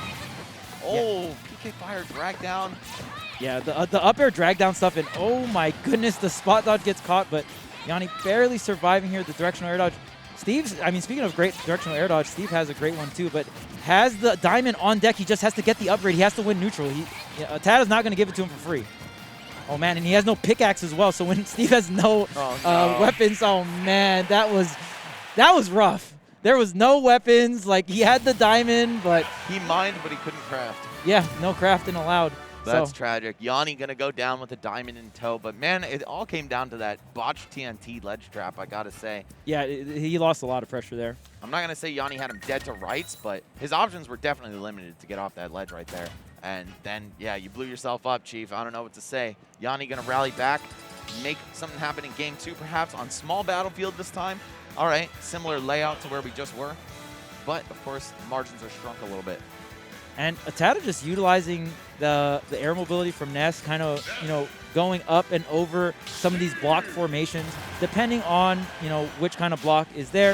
It has a certain amount of life. So there's a couple options for characters like Cloud, Sephiroth. You can swing through them. You have a sword. You don't really care. You'll break the blocks on the way. Like, it's whatever. You're going to do that anyway kind of deal. So Steve can suffer against that. So we got the zombie skin. But Atada just kind of uses the PK Fire, and it burns right through. And even some of these arrows, look at that. He's just brings down the wall so fast. It's almost a non-factor. Yeah, I was going to say the PK Fire activating on the blocks is so key for Ness in a matchup like this. It's like, yeah, you want to wall me out, but you're going to have to think a little bit harder. I'm burning your house down. Wow, air dodges right through to break the blocks as well. Oh, the recovery. Whoa, that angle is so weird. Yeah, Steve's recovery is actually wild. I've seen some Twitter videos of like some like Brawl Meta Glide or Meta Knight gliding stuff where it's like you get these specific angles and you go way farther. But Yanni going to go ahead and close out that first stock here, first time with the lead. Yeah, using the minecart, which is just one of the most absurdly good moves in the entire game. I mean, it's a like dashing, burst option that also turns into a grab once you jump out. It can kill you. You can empower it with more materials that you have. I mean, just an absurd tool overall for Steve and really his best mobility option. Okay, here's the grab. And yeah, Steve, we talked about lack of mobility, also has a lack of weight. That back throw is going to obliterate him. But that minecart is the one and only thing that kind of gives this character mobility. And depending if you have the gold online, you actually get the redstone available for your minecart, so it actually activates faster and all that. This character has a lot of stuff to talk about. Yeah, very intricate character for sure. Oh my goodness! Wow, and he still snapped the ledge. That was wild. Yeah, Atada has some insane angles on the PK Thunder, also just whittling away at Yanni's shield and at his life. PK Thunder 2 connects once more, but this time it's actually a hit on Steve. Ooh. Oh, it's back to dead even. The crafting table bait, that was so smooth from Yanni right there. Acting like he was upgrading to iron and then just ripping the up smash. Insane stuff right here. Uh-oh, Atada going to be the one to get the first exchange in his favor on the last stock. Taking 40, 50, almost 60 damage for it. Okay, big, yeah, and I mean, both these characters definitely do quite a bit of damage, but Steve kind of has some harder stuff, like you can do some block tech and all that jazz. I think Ness is a little bit more simple, and I think Atada's just been a little bit more practice, right? Of course, Steve just came out within quarantine, so Yanni definitely not as much time on the Steve as Atada on the Ness, right? Yeah, hey man, we're coming up on the 1-year anniversary of Minecraft Steve Day. Really? Hard to believe, right? Yeah, he came out in October 2020. Time's flying. Wow. That is actually wild. Steve is flying right now. The Elytra going up high. Gets clipped by Atada, but takes his way back down. This is still anyone's game, Charles. The PK Fire is such a great tool for breaking these blocks. That is like pretty much one of the main things against Steve is like, what's your answer to block? It's almost like the fire hydrant from Pac-Man, right? Exactly. How do you deal with that like one like map tool that this character's dropping? Oh, here's the TNT pressure plate as well. Atada gonna pop it right there with the PK Flash. Oh, Yanni, watch out, brother. Watch out, brother. Oh my God. What? I was like, he's so confident for a reason. There's a reason why he's not bringing up the shield, but then it just popped. I just don't even know what to say about that one. Dang, I got mixed. He had tunnel vision for Ness right there, man. You set that up, you set yourself up. Oh, man. Okay, so it's best of 5. It's a best of 5. Chill. Instead of Wolf Bear, he's going to have to change the tag to PK Flash. PK Flash, or TNT. Yeah. TNT, the real arch nemesis of Yanni in this set. But I don't know, man. I think he's still got a solid shot at bringing this one back. The games have been close. They felt winnable, especially that game too. But it all comes down to this for Yanni. Do or die moment. Will he be taking a trip to losers or will he not? It's also his first major, by the way. Yanni, some new blood in the Smash Very young competitor. So, I mean, probably dealing with a bunch of nerves as well, right? There are some not-so-human players out there that are just like, I don't have nerves. But it's very rare. It's a very rare thing. But they do exist. They are definitely the few. Atada, man, just looking rock solid. I don't know if this guy ever gets nervous because I've seen him pull some insanely clutch comebacks, and that's definitely a character built for that as well, right? It's so hard to land the finishing blow on him. He can always kind of finesse his way out of bad situations. Yeah, he's definitely got the KO moves. When you think about Ness's arsenal of moves, there's not much of them that don't KO. So, like, there's a lot of KO moves and the combo game as well. And, man, that yo-yo pressure on the shield, destroying the crafting table as well. Atada looks very versed in this matchup, I'm not going to lie. The way he's, like, killing the blocks, the way he's taking out the crafting table, he looks so comfortable. But the downer from Yanni going to keep it close. That move is just so absurdly strong. It's literally like one of the anvils from Roadrunner and Wile E. Coyote, right? Like, the way that hits. Okay, here's the gold combo. Kills with it. Yeah, I'm not going to do any block extensions. Oh, try to get the absorb, but there is the up smash. I don't even know what happened to the pressure plate. Where'd it go? Yeah, the pressure plate, I guess, dipped when the TNT block dipped. Wow, Steve looks so funny when he trips. He just, like, sits down. He's like, oh, dang. Oh, man. Or I guess Enderman. All Time right, for a sorry. breather. Sorry, Ted. Yeah, if any virgins in chat are upset that he called him Steve instead of Enderman, please step into the ring with us. Oh, there's the forward smash. You know what? Now that I notice, Yanni is not much of a forward smasher. No, he's not. Jake is the forward smasher. Jake is definitely the big forward smasher.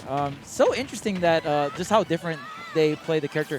Forward smash is a great move. I almost want to say Yanni should use it more just because it doesn't have too much end lag, and it's so powerful. Especially with Diamond, it's so powerful. Really good anti-air as well, and I think we might see the forward smashy side of it. Never mind. He's an anviler, right? Yeah, right. Yo, for real. He's definitely the Wild Coyote. A lot of mileage out of that. Yeah, Roadrunner Steve right now. Yeah, I mean, so that was the first time we actually got to see Yanni get the diamond. I think the first 2 games, the Atata pressure was like so much. He wasn't really able to set up the diamond, and now finally, game 3, we see him get a little cozy. We see him finally get to grind the materials out, craft the diamond, and let me tell you, the diamond is much, much more powerful than all the other weapons by a lot. Yep, that is his Arsene. Yes, for sure. And it's got like durability too, so you know it can last a while. And we saw Yanni essentially use it for the entirety of that last dog. None of those diamond weapons broke either. Spending some materials on the minecart opener right there. Yanni just trying to shake Atata off his back. And he knows that if it hits, it's so much damage. 40 off of a minecart into forward air. Absolutely ridiculous output from this character once he gets going. Yeah, another thing you guys got to watch as spectators is that metal resource. So, you know, minecart and anvil, great moves, but you got to have the metal resource. So right now, Yanni does not have metal available, so not going to be able to do those moves. Atata definitely knows that the double down air, oh my goodness, trying to take this man's soul. Yeah, I feel like anytime I see the Nest players use PK Thunder, I'm like, all right, there's a solid chance I'm about to lose my stock right now. Yeah. Maybe just trying to strike the fear of God into Yanni's heart. Oh, the edge cancel Elytra, love that. Yeah, and you even notice just no minecart attempts here, and even just usually going straight into the up B. Wow, using the neutral B to actually eat the up B there, but the yo-yo, the up smash going to take it. All right, solid start for Atata. Definitely not a massive lead, right? But a pretty comfortable one. 78%. You're not at risk of dying to too much stuff unless we see Yanni land some diamonds. Of course, going to be digging for him right there. Down tilt, excellent. Every hit is just more resources. Dropping the anvil. Yo, Yanni wants the stock gone, and he wants it gone now. You see the forward smash come out. Yeah, it's a little bit of desperation on his behalf, dare I say. I mean, he's not even down by that much, but you could tell he wants to get this over with. What are you doing? What? Okay. Wait. What? Okay, he got the stock. I'm very surprised. Oh, he messed up the landing with the block. That could have been so much more damage for Yanni. 20, not bad though. You'll take it. Reset for another 20. Ledge trap for another 20? No, all right, I'm sure. Oh, there's a down tilt. That move is very annoying. Yeah, it really is. Doesn't actually combo into anything. It's actually like unsafe on hit. He stops doing down tilts repeatedly, but it never happens that way. You know? Yeah. You never see that side of things. All right, so Yanni trying again to, if you get the diamond here before you, like if you spawn in on your last stock with the diamond on deck, that's a really good spot. But again, Atata just keeping the pressure up. He's really making Yanni earn every single resource he mines. Oh, by the way, just got to point out, shout out to the PG Stats Twitter, and shout out to me for having alerts for it on all the time. Both of these guys made a fat upset to get here. Atata beat Cosmos, and Yanni beat Myron, both 2-0s. Wow. Yeah, so, I mean, honestly, already outperforming their expectations in the winner's bracket here. But they want to go further. Only one of these two will remain in the winner's bracket. He crafted the diamond. Yes. No, that is very risky. You can hold, so the safe play there is to hold the diamond for the last stock, but Yanni must be feeling very confident because if he dies here, he loses the diamond. He's already taken a bunch of damage. He's got to get on stage here. Well, hey man, it is last stock for my goodness. Atata. Okay, here comes the diamond, but the Nair, 33% for that diamond. I don't know if it was worth it. He might be able to find another one if he's able to keep Atata in disadvantage repeatedly. But, of course, the hunt begins now, and you got to just fight it out with whatever tools you got. Wood is just fine for the time being. Yup, going to tack on a lot of damage here. Sometimes you just got to look in the garage and use what you got, you know what I'm saying? Dad's old walking stick. Man, that's a sword. I guess I'll take this pickaxe, a little rusty, but... Just start beating up neighborhood kids with it. And that's Ness. That's how he got into this. I mean, Ness is armed with some psychic powers. I don't feel too bad. Yeah, exactly. I'll bring a pickaxe to fight this guy. Oh, man, but the resources are... Oh, my thank good- God. Oh, the block stopped it, too. That was funny. As long as Yanni's... Oh, man, the metal looks low, but He's done. that's enough. Oh, Yo. my goodness. I don't need gold. I don't need diamond. Just get me good old-fashioned, whatever the base form is. I don't know if it's Good-ass wood or... wood, man. Just some good wood. Amen, brother. corn base. Corn base. It's the best goddamn app. All right. Oh, that Ludwig video is goated, Yo, man. shout out to Ludwig. Guys, look up corn base if you haven't seen it. It's so funny. It's the best commercial ever aired. All right, here we are. Game number 5. It's going to be regular Battlefield. We saw small Battlefield. We saw regular Battlefield last game. So, you know, we're getting the Every the single Smash World Battlefield. Tour, bro. Yeah, every single Battlefield you can think of. Yeah, where's Big Battlefield? Come on. Oh, wait a Do it, you minute. won't. Oh, my God. Wait, how did you not Detonated get it it? with up smash. Right, but how did he Oh. not get hit? Oh, you know. Yanni just didn't get hit. Steve privilege. Well, you know how Snake has a smaller hurt box for his grenades? Oh. Yanni, you're a goddamn genius! If Ness hits something with the PKT2, the distance gets shortened, and you already know the Wily Coyote coming out for Yanni, the Anvil KO. Oh my goodness, Meet me. bro. This man is out here, and he's already lapped Atata. I didn't need the first 2 games once he got that, and wow, just the confidence he's playing with. Oh, not again! Oh my goodness, both players still surviving, but look at the damage that has been taken here. Another one! Again, untechable this time.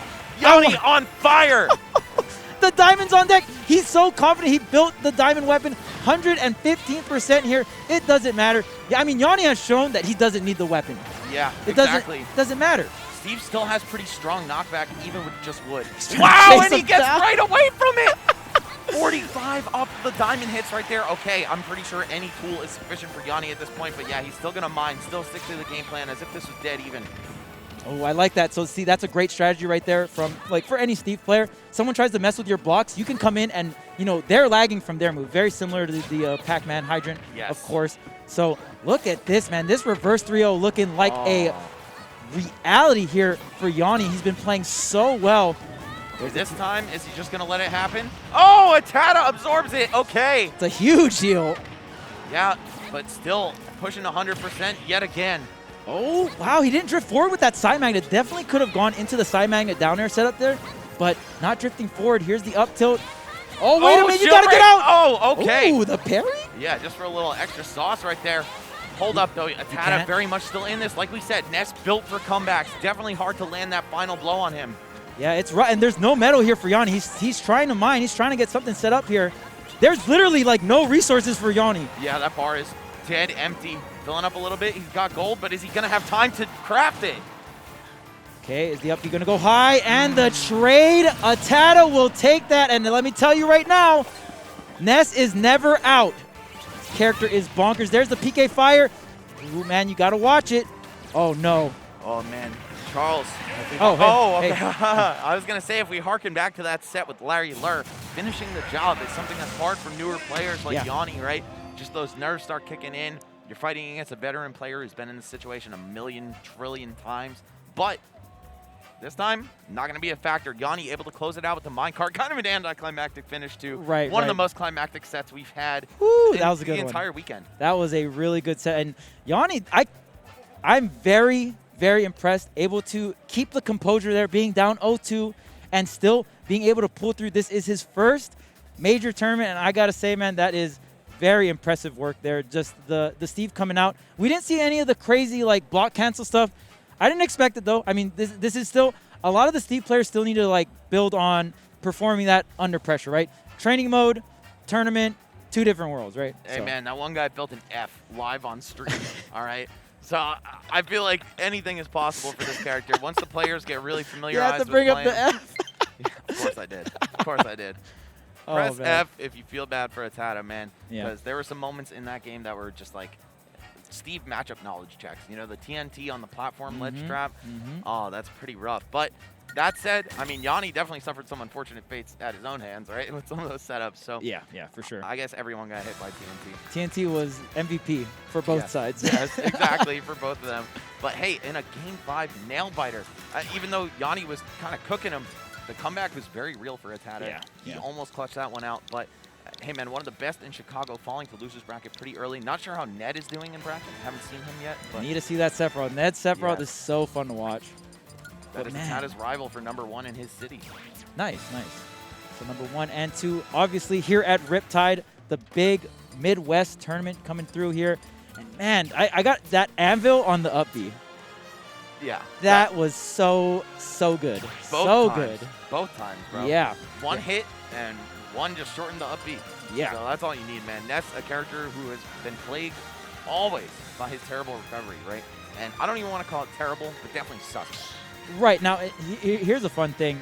We were talking about just base game mechanics helping Nest. So the Untechable actually got added into Ultimate, which helped Nest because what people would do would actually just put their bodies down there, get hit by the up B on purpose, and just tech the stage Yup. and be fine, and you would just shorten the Nest up B. You can't do that anymore because the fear of, the Untechable spike. You can still tech it at like the lower percents, but man, 60 plus-ish, you're kind of like, oh, I don't know if you're going to be You're able to just tech done. that. Yeah, yeah. So really good stuff utilizing the anvil there. Just having a downward projectile. Not a lot of characters have that privilege. Ooh, but Kurama is at this event. Whoa. Let's go. One of NorCal's best players, Armada Kurama, and Regular Kurama.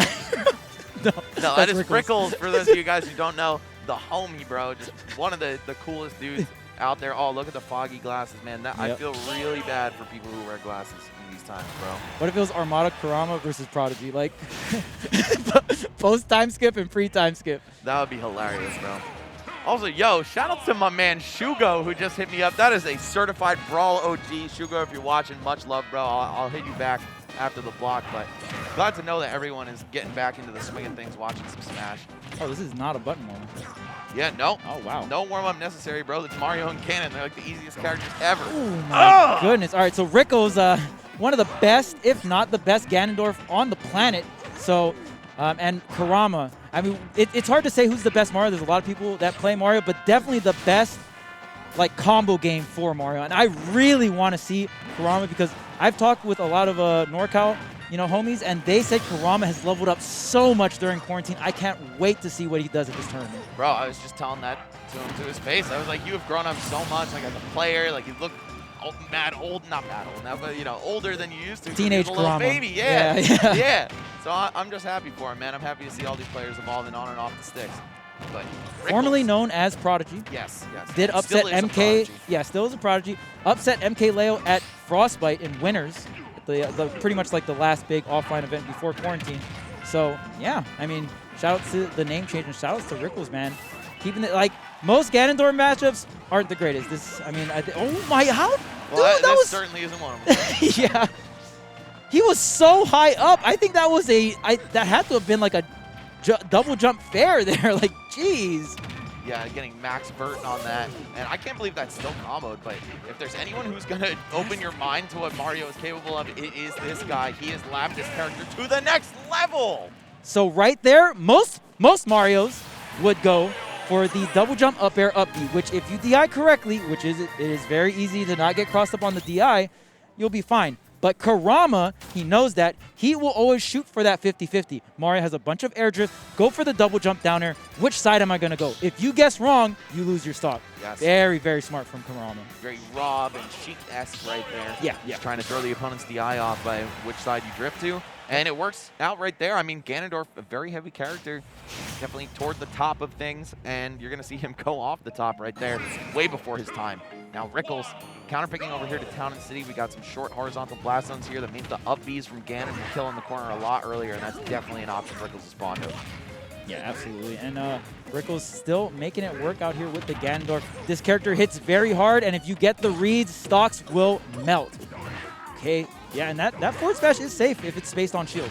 Yeah, chopping right through the fireballs as well, but Kurama going to finesse his way in. Oh my goodness, we almost got into the forward smash. Ganon's heavy, but not heavy enough to get hit by Nair into forward smash right there. All right. What's the edge guard going to be? Okay, just backs off, charges a little blood. Lets Rickles back to center stage, though, and any chance you give Ganon can be fatal. Wow, Wizard's Foot almost off the top. Yeah, this character, every single move is strong. I've seen Ganondorf jab KO, and that down B will definitely do the trick. 120 off the top of the highest legal ceiling, by the way. You know, that's a Ganon exclusive right there. Wow. If that didn't trade, that was a dead Mario at 0%.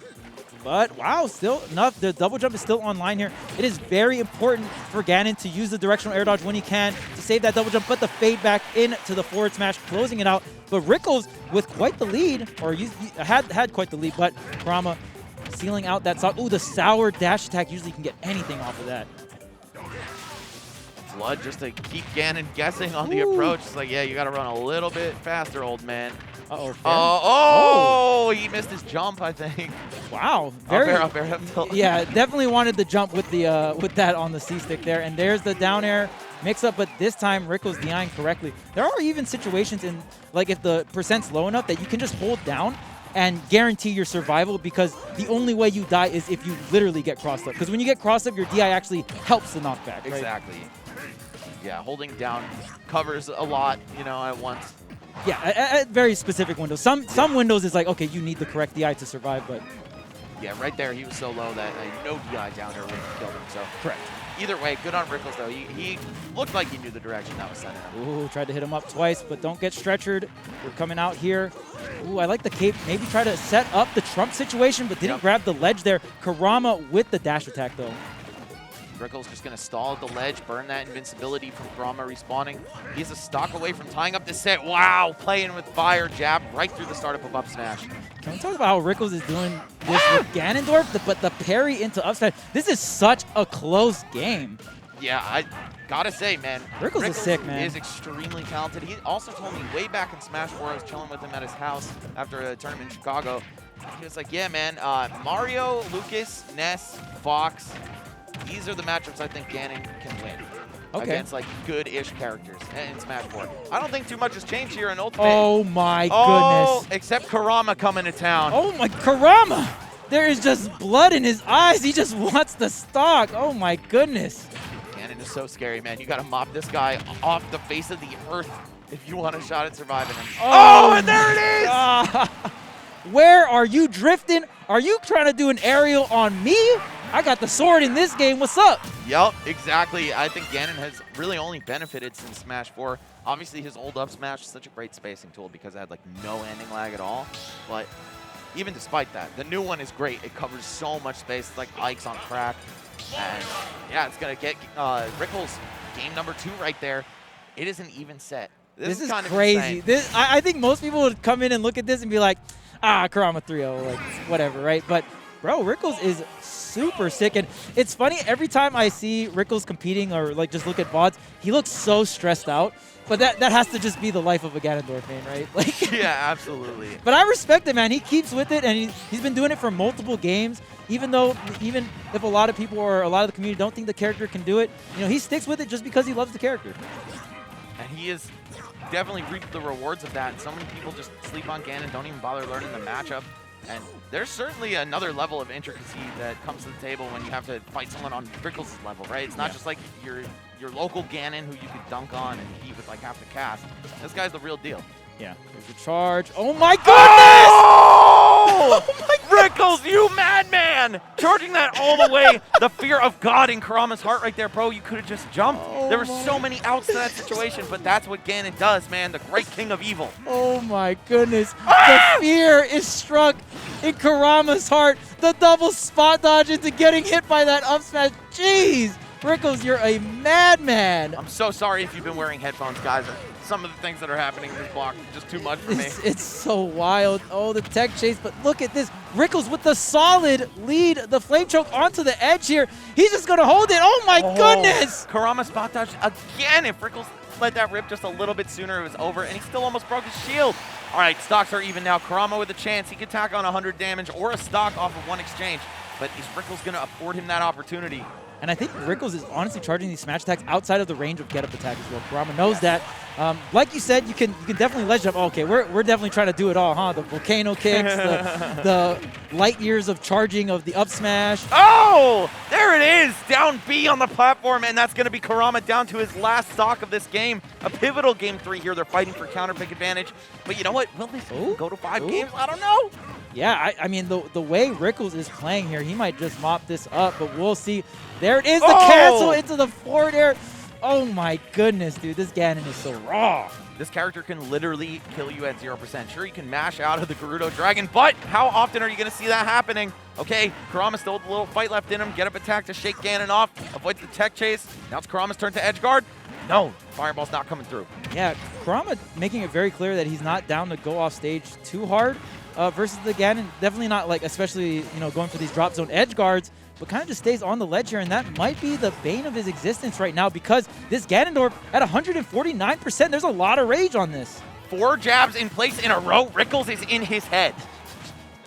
Oh my goodness. There's the, oh no. Oh no. Oh, He had to overshoot it, the grab. oh my, the earthquake. even the cross-up wasn't enough. Okay, that's there's it, the that's KO. it. There's the KO, and this is the opening Kurama needs. Just needs the stocks to be even. That's all he needs. Once he gets a hit, he can get things started here. Oh, jumpless. Yep, gonna get the regrab. Don't get. No, dude. Don't get Oh, Rickles was gaming. And then he got grabbed. And then he got gamed. Oh my goodness. In this world, you the game or get gamed. Yep, that's how it is. And man, Oh, that was best of 3. That No! was best of 3. Oh wait, No. no, it's not. Okay, No, okay. it's not. Rickles Okay. still alive here. Okay, Dude, look, he looks so stressed. he does, but dude, he plays Ganondorf. Can he look any other way? Dude, can you? You know, how, like all the other top players, very cool, comic collect. Bro, this is the Ganon life right here. Yeah, You dude. choose this life, but I respect it, Riddles. I respect it. This guy probably got a pack of Newports in his right pocket, ready to like blow through them all after this set. Win or lose, bro. Yeah, win or lose. Oh. Wow, and Kurama, like, I don't even know if you can DI in that situation because you're Ganondorf, you're just so big, right? Like, oh, it's so hard. And that fair didn't even, like, KO him, but Ganon's recovery was just not enough. That double jump's not enough to get back. Yeah, I mean, Ganon does have a pretty good vertical recovery compared to the rest of what he's got, But I'm kind of surprised that Rickles didn't at least, like, hit the stage after the forward air, right? It wasn't that far out by any means. Okay, gonna opt. Doesn't go for the nair. Tries to get the platform carry. Just trying to get, okay, good trade here for Rickles. I like the turnaround down smash, maybe looking for neutral tech and the spot dodge, but either way, it didn't cover what it needed to right there. Kurama's still doing just fine. A little bit of a lead here on this first stock, and he's pushed Rickles to the corner. This is where things might get ugly for Ganon. Honestly, like, even just Rickles died really early on that last game, but in terms of just average survivability on the stocks, Rickles has been doing a fantastic job in the reverse to catch the edge guard. Maybe that's why Kurama is not so willing to go off stage. Yeah, but you do have to take risks against a character like Ganondorf. All this character does is take risks. And if you let him stick around for too long, things can get really ugly for you. Rickles gets his way off the edge, though. Okay, side B. Not sure what that forward tilt was supposed to be, but this might be it. Still alive. Big I think boy. that was the double jump. There's the up B. Gets clipped. Kurama just going to wait it out here for the ledge trap. Maybe get another back throw, but here's the opening Rickles wants, and there it is. The whiff on the down smash, the up smash connects here for Kurama. Yeah, that's the overcommitment that Rickles was looking for, or sorry, that Kurama was looking for. Some of these tech chases just not panning out for Rickles, but it doesn't matter, man. He hits so hard every time he gets his hands on him. Yeah, that was a up smash to forward smash. Let's go. Air dodge. Oh, you can sense the fear in Kurama right now. Oh, there's the whip punish. You got to make this count. Right now, Rickles is swinging for the hills. You got to make him pay for it. Yeah, holding in. Smart. Just take all the damage. Better than dying. And yeah, I mean, even at this point, right? Like you can take the damage, and you know your opponent's not really trying to take too much risk off stage too. So it's not even too bad. Oh my wow. goodness! But this time, Kurama's getting some punishes on Ganondorf, but they're just for damage and not for the KOs. This time, with punishing with the forward smash, I think Kurama is understanding that he's got to punish a little bit harder in terms of KOing. Rickles busting out all the stops here. Wow, including that one, the trade. All right, last stock, game 4. Rickles on his winner's bracket stock right now. What can he do? Is it going to go to 5 games? I don't know, man. I thought it was looking like a potential 3-1 Rickles toward the end of last game, but then Kurama came way back in it. Oh, no! Oh. Save! Oh, nope. Wow. He did not. Wait a minute. The Oh, forward you're dead. air. You're just dead. Oh, you're not on the ledge! This time, Rickles with the DI in onto the tech. Tries to get the plat. Oh, my goodness. Probably better that that didn't connect, because if you drag Mario out, Ganon dies first. No! Oh, he was able to roll. Okay. There's the up tilt. Kurama trying to seal it out, but Rickles wants it to go to a game number 5 here. The tech chase. Oh, no. Back air. What's the edge guard going to be? Oh, No. Can you make it back? yes, you can. Magneto. Shout out to Magneto. Okay. That up smash is going to do the trick. Rickles swinging a little too hard with that forwarder. Kurama finally able to position with the shield and seal the stock, but man, Rickles was out of control that set. Bro, I need a drink after that one. I can't imagine how either of these players are feeling. That was so stressful. I'm stressed out. I'm not even on the sticks, man. Bro, they got to get heart rate monitors on commentary and for players. I think that would actually be really interesting to have at a tournament. Oh my goodness. What a set. Even I love how Rickles set up the edge guard too, where he did the edge cancel after the wizard's foot, and then he set up off stage so he can go for the reverse upbeat to the ledge. That was so good, and he just got the trade on the upbeat, but that was enough. Dude, that was actually an incredible set. Wish we could have gotten to see 5 games. I wanted one more game. All you can ask bad. for with these sets, man. But Kurama doing what he does best, just getting his hands on you once and making it really count. We saw that make the difference in game 3, right? Tip the set into his favor, guaranteed him counter pick advantage even if it did go to a game 5. But just excellent stuff from both of them, man. Rickles showing you he's still got it. He's not just a TO. Not just the TO, not just the commentator. He's still on the sticks with the Ganondorf of all characters. Right. Mad respect for that, man. Again, Ganondorf definitely a character that can get exploited in a lot of different matchups, but you said maybe Mario something a little bit more comfortable. Obviously, the up air fair was pretty rough for Rickles to deal with, but he still made it really just work, and just some of the hard reads Rickles has. I mean, honestly, you got to kind of have those hard reads on deck if you're a Ganon main. I don't think consistency is part of the game plan if you're a Ganon player, but man, what a set. The fear factor, man, it's so important with all these big bad guys, right? You're definitely playing the human matchup more so rather than like the on-paper matchup. When you play characters like Bowser or Ganondorf, you're not supposed to win on paper with these characters. You're supposed to instill the fear and the fact is oh, hey, this is tournament and I'm playing Ganon, and you definitely don't want to lose the Ganon. So I'm going to use that and just kind of condition just via that outside of the game, right? Exactly, man. All that super theory, bros, goes out the window the second you step into a tournament venue. It's all about who's better under pressure, who's going to deliver on their win conditions, who's going to secure the stocks, right? And the heavy characters are really good at that, right? Yeah. You saw Rickles charging up smash for 3.5 seconds. Kurama, under no pressure, would certainly not have rolled back into the ledge and gotten hit by it. Double spot dodge. We're at Riptide, baby. They're on the main stage. Come on. This is do or die, right? And I think you see that tested so much, and you see heavy characters and other weird but solid picks getting away with murder in tournaments. Yeah, and that's how the cookie crumbles here out in the real world. And I mean, even someone like the Buzz, Rickles would never want to fight someone like the Buzz. The Buzz can definitely pick apart and knows exactly how and when. And I was very interested too. Kurama not really willing to go off stage. Ganon, probably his biggest weakness is he has one of the weaker recoveries in the game. I definitely won't say one of the worst, but definitely one of the weaker recoveries. The double jump, probably the worst double jump in the game. Little Mac's double jump might actually be better than Ganon's. It is, actually. Dang. That sucks. Yeah, Ganon's double jump barely gets him off the ledge onto the stage. You know I think a Charizard flap might be better than a Ganon double jump. Charizard's third jump. Yeah, it might be.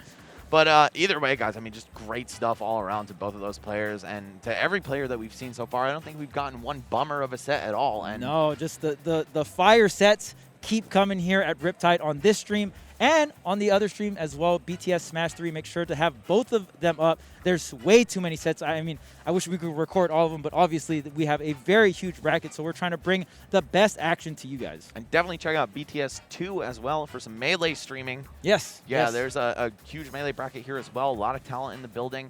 A couple upsets as well. I'm getting those notifications from PG Stats. So, guys, go ahead and... Harry Poggers, man. Yeah, Harry Poggers. Go ahead and check out all the BTS streams for the weekend. Riptide, it's been a great experience so far. We're still not done with the weekend after today as well. We're filtering it down just to the top 8 in every single game, and tomorrow is going to be a beautiful final Sunday. Oh, yeah. We're going to have the best of the best, really, who came out to play here on this Saturday. Most tournaments will slim it down to top 32. And then final day do top 32/top 8. But here at Riptide, we're getting down to the nitty-gritty here on Saturday. Yeah, that's the Evo formula. You know what Yeah, I'm the saying? Evo formula. Hey. It's nothing but spectacles all day tomorrow. And also will be, you know, I guess a relatively short broadcast comparatively, but it's only going to be the cream of the crop in every game. We got Rivals, we got Ultimate, we got Melee. And yeah, man, it's just been a blast so far. I haven't even hit the water park yet. And, I heard we might be having a set involving Meister next. But before that, check out this right here. It is Main Stage 2021. It's going to be in about 8 weeks from now down in SoCal. Guys, I've repeated this several times on the mic this weekend.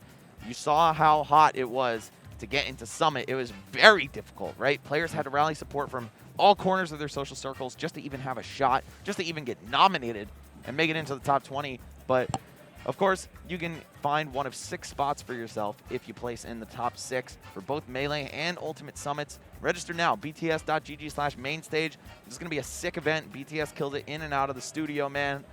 The last main stage was super fire, and it's coming back. So, guys, if you don't want to have to ask everyone you know to donate and vote and all that stuff, please hit this tournament up. And even if you're not, you know, top 6 at a major caliber, it's going to be a great time. So come check it out. SoCal weather's beautiful. I'd rather be there than in New Jersey in the middle of November, that's for sure. There you go, man. And Leon jumped out of a plane in a Bowser cosplay and did not get voted in.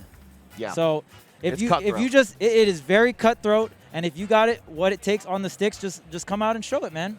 Yeah. Oh, it's going to be Kurama again. Okay, maybe taking a bit of a breather. Very understandable after a high-pressure set like that one. Yeah, I think both players needed a breather after that one. I mean, dude, you know how I was saying, like, you throw out everything on paper when you go to a tournament, right? Yeah. Bro, one other factor, you don't want to be the guy that lost to a Ganon or to a low tier. Well, that's right? what I was saying. Yeah, like Another- even that pressure in itself, like you're like, dang, am I gonna be the guy that got memed on that like spot dodged twice against Ganon charging up smash for 4 seconds and lose that set? And then like all the Twitter posts come in and all that stuff is just.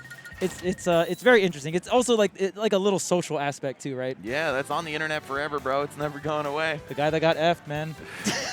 Immortalized in history. They're going to put that in the fighting game Louvre, bro. Oh, my goodness. But yeah, Kurama versus Meister. This is going to be a very interesting set.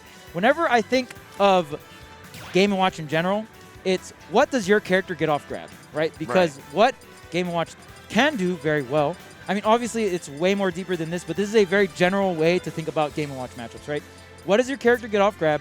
And, like, can you KO off of it? Can you get a lot of damage off of it, right? Because Game & Watch can sit really, like, safely in shield, and you obviously have be out of shield, right? So if you can get Game & Watch to do other things than shield, that's when your other options come online, right? But if you don't really get much off of grab, then Game & Watch will take the grab every time and not care. Right, and Mario, of course, especially Kurama's Mario, gets a whole bunch off of grab. That said, there's some other facets to the matchup that need to be considered, like the range, right? Mario, a guy who struggles against disjoints. We even saw him struggling against Ganondorf, who only fights with his limbs, aside from his smash attack, but he still outranges Mario massively. Game & Watch is only going to exacerbate that problem to the fullest. Yeah, and even Meister is not, Meister is not afraid to go hard off stage, and especially against Mario. Like, Mario's a solid recovery in a sense where the up B has intangibility on the startup and stuff like that, right? But we even saw Ganondorf getting the gimps on Mario. So it really comes down to the double jump, and if Meister is able to get those really good back airs off stage, that is going to be Kurama's stocks back and forth. So yeah, this will be very interesting. Mario does not have the sword that makes Game & Watch feel so much pain in so many matchups, right? Both of these characters kind of weak to the swordies. Yeah. Overall. Oh, wait. No way. No way. He's thinking about it. You won't. I wouldn't blame him, bro. I wouldn't blame him. Everyone should be picking that character up. If you're not playing Pyra and Mithra in 2021, you're throwing. Yeah, the Pyra Mithra stocks have actually gone up quite a bit. I might have to start investing myself. Yeah, dude. I can put you on. I got a discount code. Oh, nice. Yeah. Get a free, like, $100 on Smash Base? Yeah, exactly. Sign up for Corn Base, bro. The corniest characters in the game got you covered. All right, here we are. It is Kurama versus Meister. Best player in NorCal? Probably fair to say at this point. I mean, right up there with Luis, but I think it's a pretty tight race between the two of them. Yeah, definitely they're 1 and 2 for sure. Yeah, and Meister, one of the best players in the whole world. Yeah! Right on cue. Well, that happened. I mean, maybe wanted a ledge jump there. Yeah, probably. I don't know. Or maybe like ledge drop nair. Ledge drop. See, this is always the fun part for me. Whenever there's an input error, I'm like, so which one was it? Because if you play the game, you'll usually like understand which input error, right? Like if you see someone do an F tilt on the platform, they want it to drop down back air or whatever, right? Yeah, that's one thing I've always appreciated about your casting is like when I'm watching you and someone does something like that, you're like, oh, they probably tried to do this. I'm like, that's what I thought they were gonna do. Hey. Oh, all right, Meister. Spaghetti all over the place, and this is what the stage will do to you. And look at no fear from Kurama. I don't care if you're charging up smash. I'm coming in for the grab. Yeah, one thing that up smash shield thing won't beat is grab, right? Yeah. So I think grabs are super important in the matchup, like you were saying. That said, haven't even really seen too many of them out of Kurama. Game & Watch also doesn't get comboed as hard as some of the bigger boys in the game do. Oh, okay. Well, there it is, the immediate ledge tech up B. Yeah, there was no double jump there for Kurama, so Meister kind of dropping that edge guard. They're not hitting the back air after the air dodge, but we'll see. Meister has brought it back from far worse, so we'll see if he can pick it up here. There's the neutral air, big damage, and something Meister can do is whenever he gets a hit, gets his neutral air started, he keeps you in disadvantage. That up air is so deadly. Oh, and so is that up smash. Gonna roll right past him. Takes the stock. Kurama still maintaining a pretty solid lead here. Meister definitely helping him out at the early stage of the match, but I think the spaghetti is kind of settling. Everyone's getting back in their element. We're going to see the chef ledge trap. Yup. Go ahead, roll in. Force is an option there because even if the chef connects, you don't want it to connect because it can combo into like usually the forward tilt, but I've even seen him do smash attacks off of it. So very scary situation here. Dash attack from Kurama to trap that landing right there. Meister fighting his way back to center stage, and he is just a breath away from evening this one up. Oh, dude. Nice by Kurama, waiting it out. No way. Kurama just does, like I've never seen someone play around Meister up smashing so perfectly.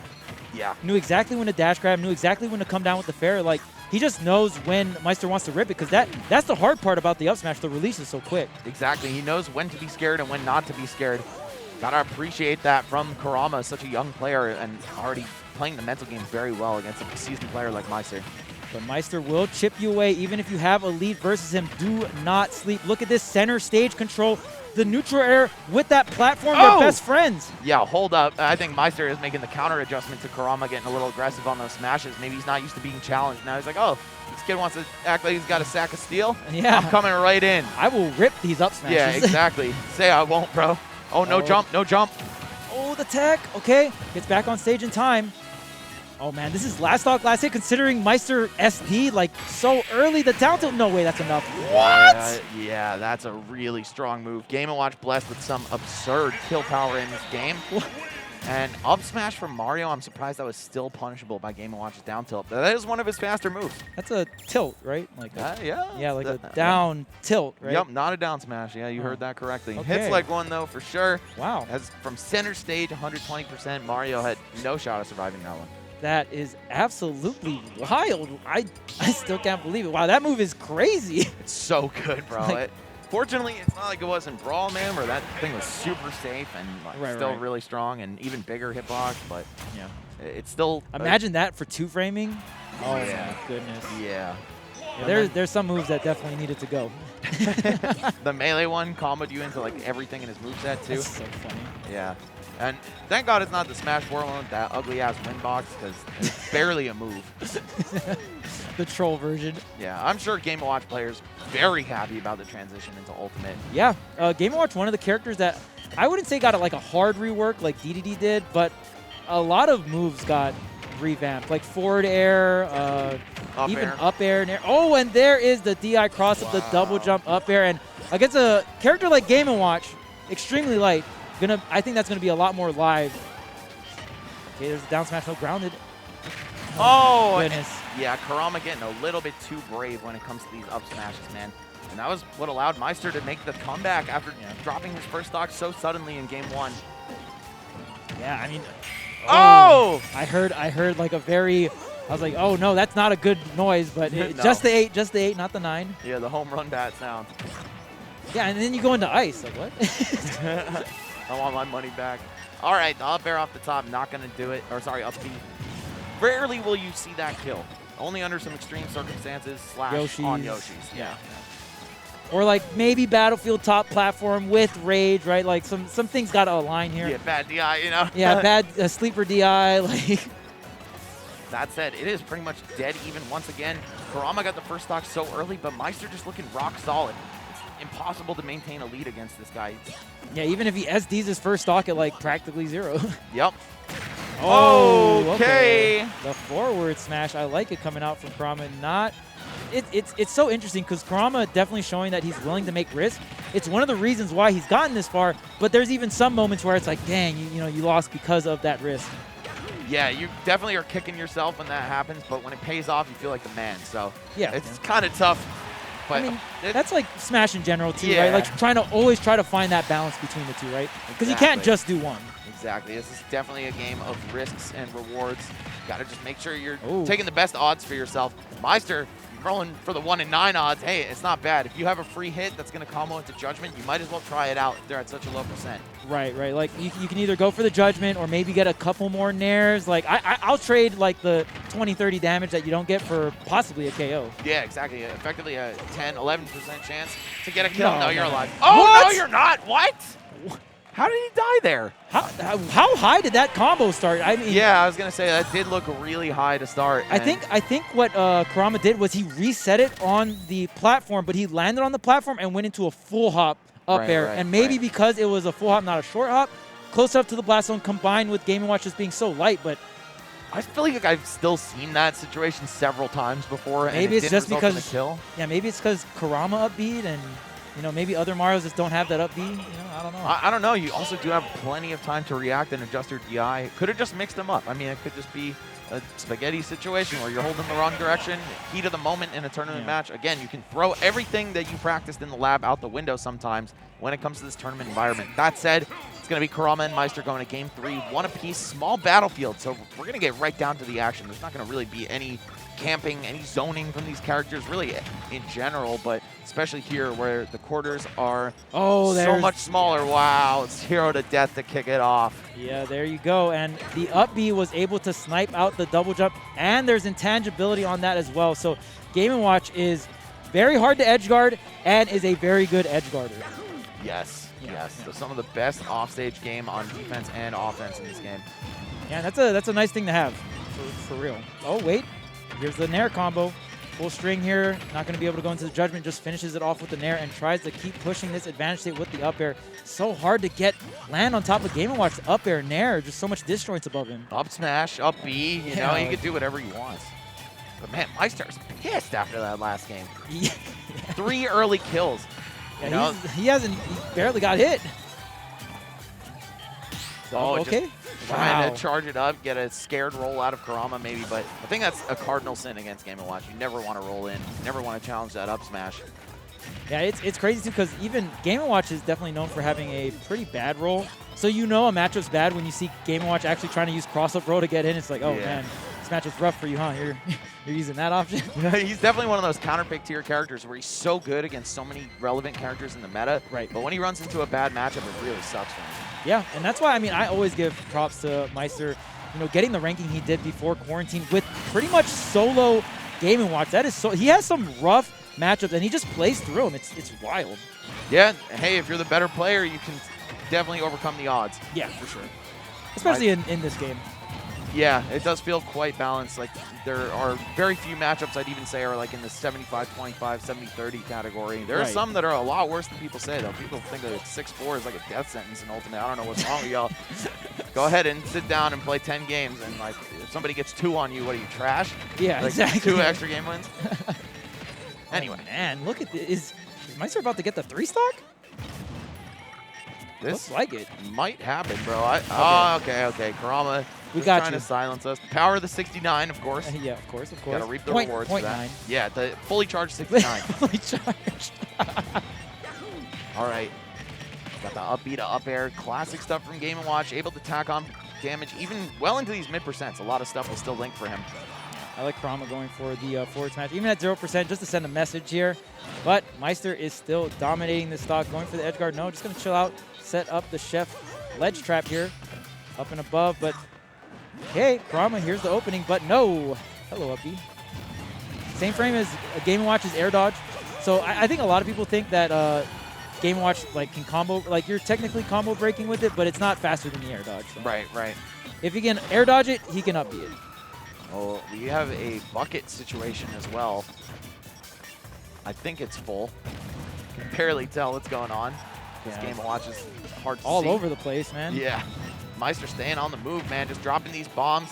Not giving Kurama a break to approach.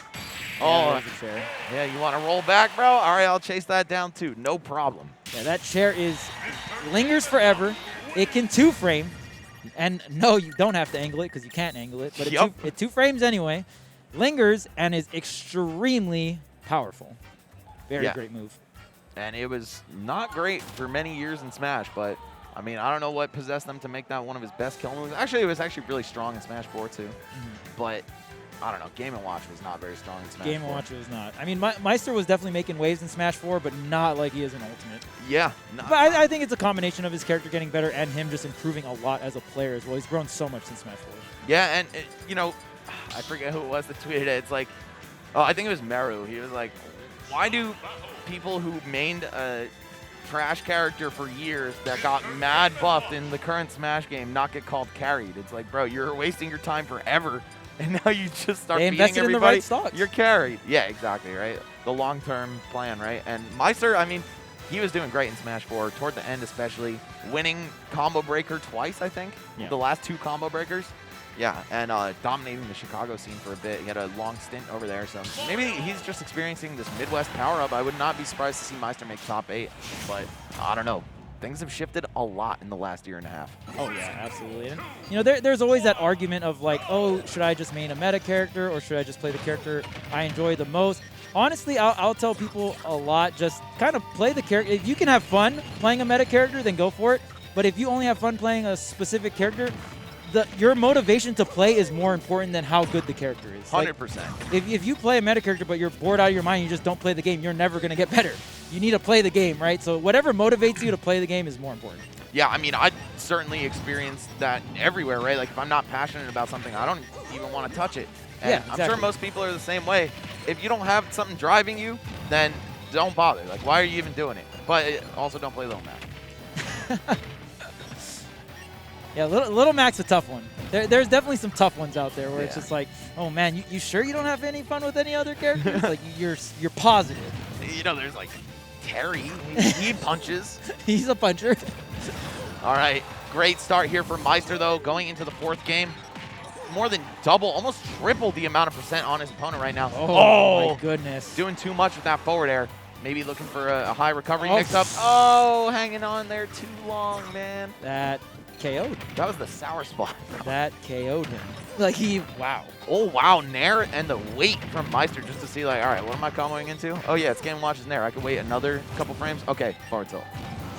Man, and honestly, Kurama just trying to find his way back on the stage. Meister has been keeping his man in disadvantage for quite some time. Finally, Kurama lining up some up air strings, but man, it has been rough just neutral-wise.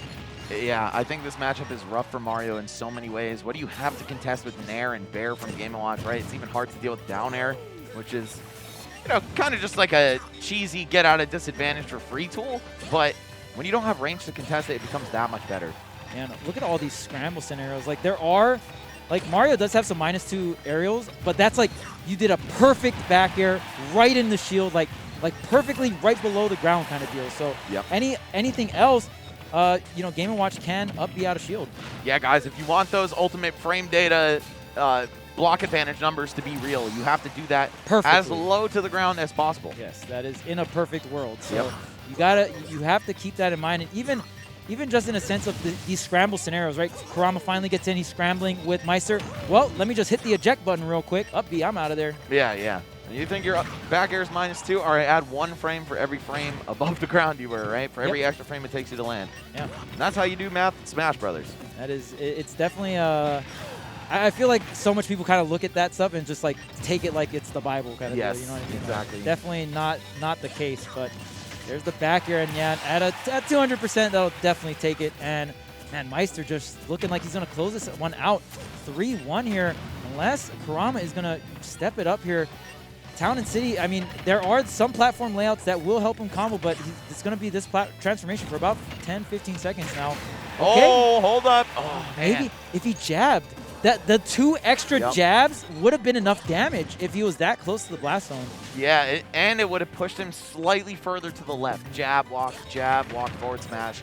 But unfortunate for Kurama, still with a little bit of work left to do on this second stock from Meister if he wants to take it to 5. Man, this is so rough. At least these platforms are here to assist Kurama landing against the flurry of up airs and nairs that Meister is throwing out in these juggle situations. Kurama trying to force a more horizontal neutral, but Meister is not letting him do it. Yeah, it's just so hard for Mario to get down to the ground against Game & Watch. Up air, nair, back air, whatever it may be. And then you have a shield in Game & Watch waiting to up B you as soon as you hit the ground. I don't know, man. If he had maybe just a little bit more range, a little more of a disjoint, but Game & Watch has good air drift too. He can keep up with Mario and keep the chase going. Ooh, there's another upbeat from the scramble. Kurama just trying to find the way back down, hitting these forward airs, but Meister ready for the punish. Even utilizing the upbeat just so he can start the up air a little higher in the air. Oh, dropping some bombs, looking to whittle the shield down so down smash goes through. And now, yes, the Avatar state will probably be unlocked soon. Meister knows he just needs one good hit to finish this one off. And as long as he has time to get the move out, it's almost nothing to lose by doing it. Yeah, Kurama is just having so much struggle to hit this up smash, get this back throw. Yep. Maybe even land a stray bear, question mark? Like, it's just so difficult. Yeah, it's just because the time on Game & Watch's moves is all front-loaded. It's all on startup. They have no end lag at all, like especially up smash. And that's why we see it be so effective for Meister. Kurama, though, gonna get in there, get a back throw. It's far from over. We can definitely see something cheesy happen. Mario has insane combos. Just gotta win neutral once and make it count. This transformation is good for Mario, too. If you want to get some cheese off the top, that dash attack is not gonna do it. But this is really good. He's burning a lot of time on this transformation, which is very valuable for Meister. I don't know if he's even plugged into that idea right now either, right? If he's like worried about what Kurama can do on this form of Town specifically, but he is just taking his time, and that's good. Any stray will definitely do him in. Yeah, Kurama's trying to be careful. There's the up. Oh, okay. Directional air dodge. Yep, there goes the transformation. And at this point, I really like the strategy from Meister. He's just getting grabs, getting these stray hits. So eventually, either a throw will KO. Yeah. Yep. Well, there it is. Yep, the up throw off the top. A rarely seen sight from Game & Watch. But yes, he can chip out a stock at the very, very high percent range into that. Meister, though, putting on a great show. I mean, I feel like the one game he lost, it was just because he died super early 3 times. It was the down air, the forward smash, and the up B off the top on PS2. But as soon as he righted the course of the ship from that, it was smooth sailing. He was just able to outrange Mario repeatedly, blow up every landing attempt, and then sometimes catch Kurama reaching a little too hard. He showed a lot of bravery against the smashes, but it ended up costing him in the long run. Yeah, absolutely. And even just kind of avoiding the scenarios where he was getting KO'd off the top, Meister just made it a very neutral-based game, which heavily affected just how the rest of the set panned out. And man, just Mario could not do anything versus the up airs and the nairs, man. The way Meister just forced so many vertical interactions just benefited him so much. Yeah, I mean, Mario is like a punish game character, right? He doesn't suck in neutral, but he's not great. He lacks the range, really, to keep a lot of characters out, which is something you need in Ultimate. He doesn't have a good forward air, right? And the direction you're facing actually kind of does matter a lot in Smash. Like, yeah, it's one thing to have a great back air. They made a lot of back airs very good because you have to have your back turned to your opponent. But what happens when you're face-to-face? Literally, like a Diddy Kong Fair is such a valuable asset that Mario just is lacking. Game & Watch, too, to be fair. Yeah, you don't have to, like, use the time to set up a RAR, right? You can just, like, go into the fray, off a dash forward, really have all these options available. So even, like, just having things like forward throws that KO and stuff, too, are so powerful for ledge trapping and all that stuff. Really just having that accessibility in the forward front of your moveset is so good. Yeah, and what if you're already in the air? You know, you can't turn around unless you're, say, Samus or Pac-Man or something. Use a special move. Yeah, a special move to do it. Yeah, man, there's a lot of factors that play into matchups and gameplay overall in this game. And with so many characters, we're not going to see these intricacies maxed out on or fully solved for so long. Yeah. For now, though, I think Game & Watch beats Mario. That's my conclusion at the end of the set. Yeah, I mean, it just looked so rough. And, I mean, it didn't, like, the way Meister was forcing the interactions, too, it just was so well played from him. And it just didn't feel like Kurama had a lot of options. And even the times that he finally did get the openings, there's so much things that Kurama has to respect on the side of Game & Watch, and that's where it kind of get like, dang, man, it looks pretty rough. It's also easy for him to get out of combos, right? Being light, not necessarily a fast baller by any means. You got up B and down air as well to make it really hard to keep you in disadvantage. Right. Yeah, definitely a tough break. I think we were talking about it at Summit. Mario seems like he's kind of dwindling in the meta, right? They keep releasing these DLC characters with swords and like punish games that can rival his. Sephiroth does not look fun either. No, Sephiroth, Pyra, and Mythra, dude. Yeah. Yeah.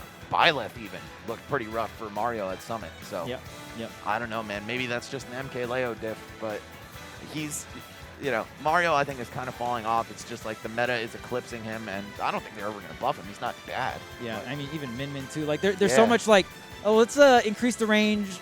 Oh, this is like crazy range. Oh, okay, well, the next DLC, like, it's got to be longer than that. Okay, and then this character has this kind of range, and then this character can like two-frame me from here, and like the range just keeps getting more ridiculous and ridiculous, right? Can you believe they made Byleth, sold her as the Distance Demon character, and then dropped Min Min as the next one? Like, Yeah.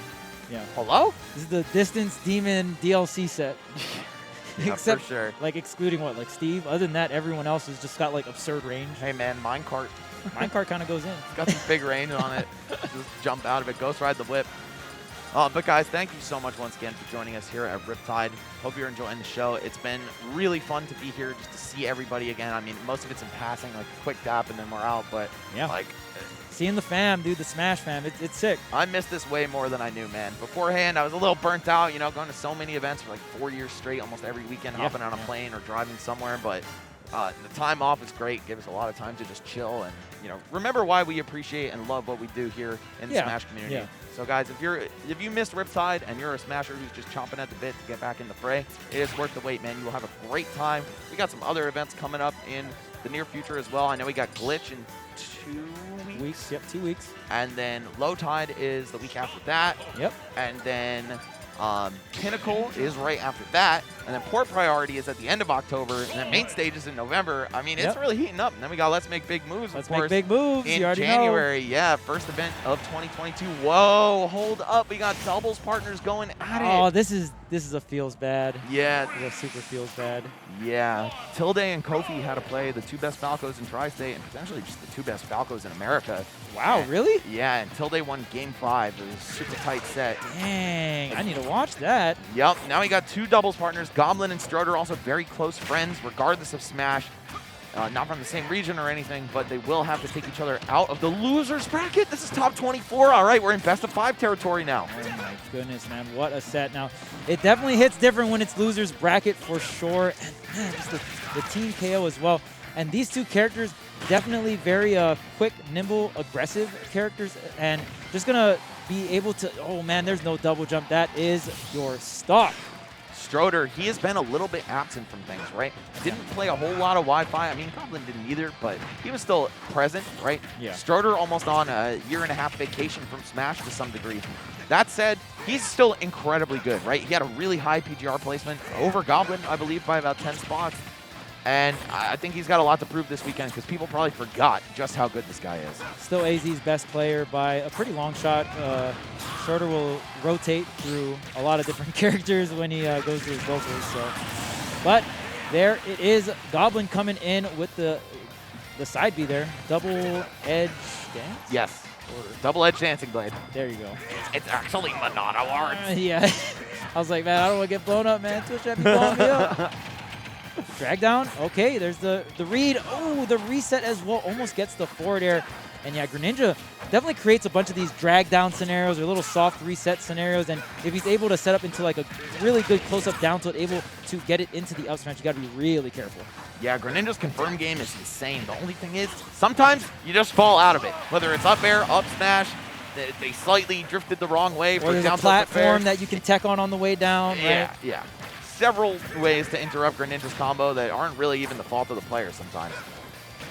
And I think he's also one of those Theory Bros top tiers that a lot of people have had their eye on for really the entire 3 years of Ultimate's lifespan. Hasn't had the biggest breakout performance, but I think everyone knows, yeah, Greninja's got some sauce. Yeah, for sure. Definitely up there in the potential tier list. But see if Schroeder, Schroeder kind of debuted in Smash 4 with his Greninja. I mean, that was the character that he was known for. wow, almost get that KO with the neutral B. Okay, what's the play here? The corner pressure, and man, Goblin still not being able to get any center stage control here. Just poking at each other with some tilts. Oh! Yep, yep. Even on the tight DI right there. So that's how you know Goblin does IRAR jairs, especially because of the full hop, but also because he didn't get the full drift. I'm an attack cancel Andy. I would have missed that, man. Yeah. So good on you, Goblin, knowing how to play your character properly. The attack cancel Andy, oh no. Hey man, you got to utilize the few amount of tech you got in this game, man. Yeah, exactly, man. It makes me feel smart when I do it. There you go. But I think it's more suited to Crom's Jair than Roy's. Roy really does have to do the IRARs. Oh, Stroder with the wrong punish. Hopefully it doesn't cost him. Roy's so explosive. I could see Goblin turning this one around. Wow, we're turning around right into the grab. Okay. Turnaround grabs are so nice when you see a player get it. Oh, the neutral get up. That is so risky to do against Roy because of the jab. Gets the roll with the fair. Oh man, what a turnaround. Look at this. Stroder had such a huge lead.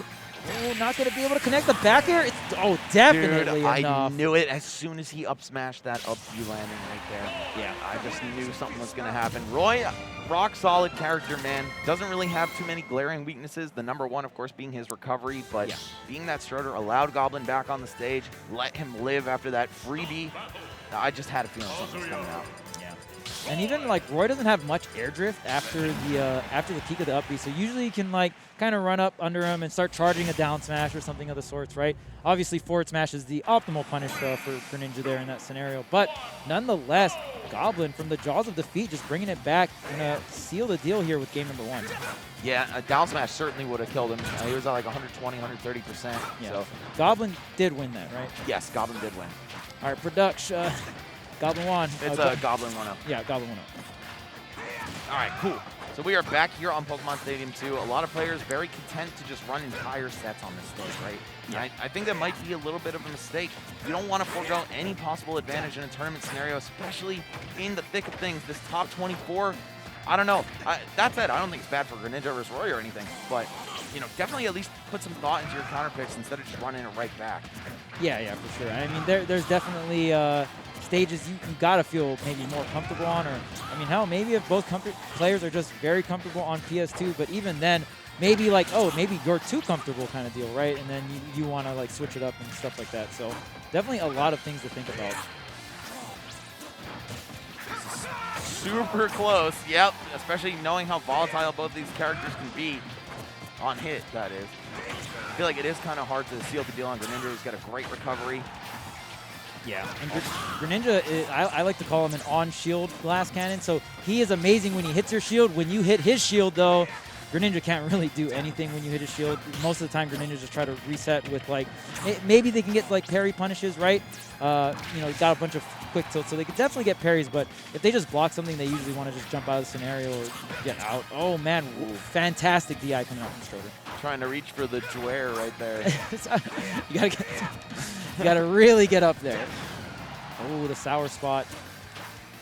Oh, Stroder, no! Man, all right. That's unfortunate. He thought he was going to land on stage with that, but not going to go ahead and land there. The fair will do it. The down tilt actually hit him because he was so, like, he was kind of below the platform there. So that was the only reason why he was actually able to connect that forward air. Stroder with that awareness. Great job. Yeah, right out of the short hop, too, right? No full jump necessary. Yep. And also, Roy being a fastballer like that makes his vertical knockback a little bit reduced. And yeah, we saw that in action.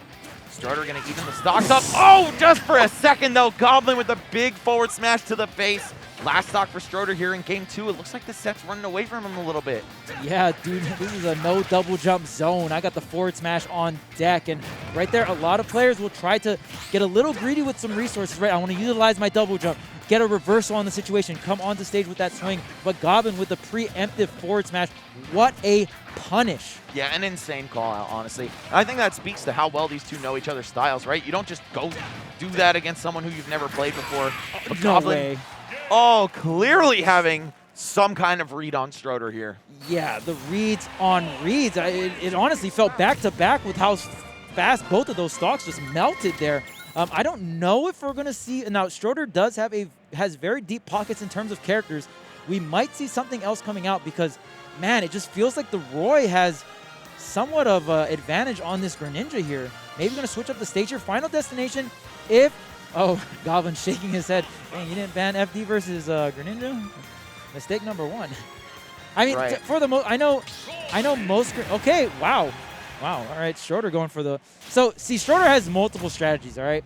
You have to ban Yoshi's versus Schroeder because he has a Mario, and he will Mario you on Yoshi's story. And apparently, he'll also Luigi you on Final Destination. Hey, Strutter has some of the deepest pockets in the business. So to see this Luigi, I'm a little bit surprised. I mean, is this Mr. G, bro? Mr. S? Oh, my goodness. Oh, yo, hold up. Oh, my Oh, God. that was so close. Wow, man. Schroeder racking up so much damage off the Luigi grab. He's just got to be a talented player to be able to do that, right? I think so. I mean, the raw skill that has been exhibited in this game 3 so far, off the charts, some would say. All right, trying to stall out at the ledge, be real patient coming back. The Cyclone's going to do it. Oh, and the Zair. Yeah, such a good tool for two-framing, just like, almost like a trap setup. Definitely the biggest change for Luigi coming into Ultimate. That grab is very different, and I mean, just the setups you can use with the plunger, the jump call out as well, the back air connects. And we were talking about how Mario might struggle against Roy, right? I feel like Luigi is one of those guys who's also just weak to sword characters in general. But Roy's build, his weight and falling speed, and hurt size, very friendly for Luigi combos. We'll see if that comes into play for Schroeder here at all. I don't know how practiced he is in 0 to deaths or any of these back conversions that this character is notorious for. Here's a test right now. Oh, ooh, we got a remix?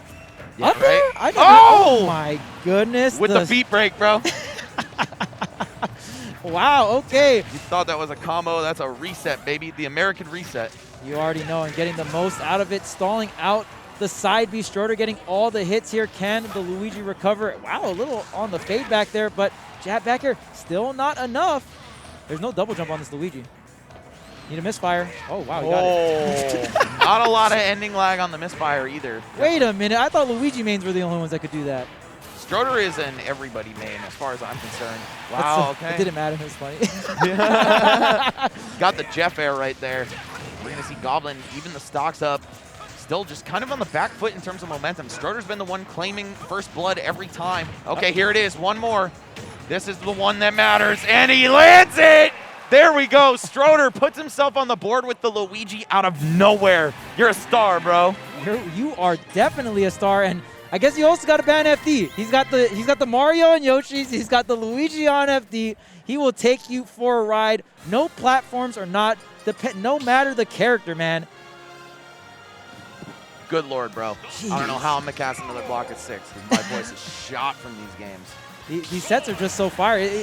Incineroar? We can't. No way. No way. Oh my. You don't want to be that guy that lost to Incineroar, right? He's using the tactic. Yeah. I am so amazed right now. WarioWare is not legal, so I mean that's the one stage I think Incineroar would do well on. I actually think this character is kind of good, bro. I'm not going to cap. Okay. So Incineroar is so close to being top tier. If he had more air mobility, this character would be so stupid. You should see him in spirits, baby. All right, here we are. Got the big command grab to open things up. Oh, okay, the up airs. Yeah, Incineroar has some of the best tilts in the game. Like, no cap. That down tilt is like Fox Smash 4 up tilt, like just in another game. Yeah, it is really good. His up air is like a Fox up air, right? Just combos into itself, like, kills. It's huge. Okay, Schroeder, you're goated if you can win this with Incineroar. If he wins, if he goes game 5 because of Luigi and Incineroar, then I'll just be extremely impressed, even if he loses the set. I mean, I'm pretty impressed regardless. Schroeder's incredible, but yeah, I mean, just the early up B. Oh, yep. We got the recoveries. I'm telling you, bro, Incineroar has some sauce. Bad recovery is just a meme. Actually, no way. No way. This is not real. This is not happening. There we go. Chasing him down with forward tilt. Pushes Schroeder to the corner. Now he got an even game. But it does not feel even, bro. I think the world is on the side of Schroeder right now. They want to see him do it with all these goofy-ass characters. Seen too many Roys win too many times. Yeah, these Roys are... Someone's got to close out these Roys, man. Cola eliminated from the tournament already. Goblin the last stand for the young lion. Okay, here's up air. Many up airs. Oh, and a couple more. Yep, there we go. Maybe another? It's just, yeah, I mean, look at this. Smashville platform and Incineroar up air. Name a better duo. Yeah, this character is very strong on the stage.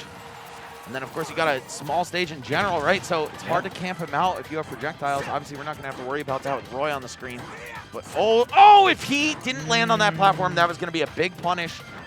Yeah, and even the side blast zones being like a little closer to the edge here from like for Smashville in town is going to be very great. No need for the directional air dodge. Watch the reversal on the back throw. You got to be very careful for that normal get up shield there.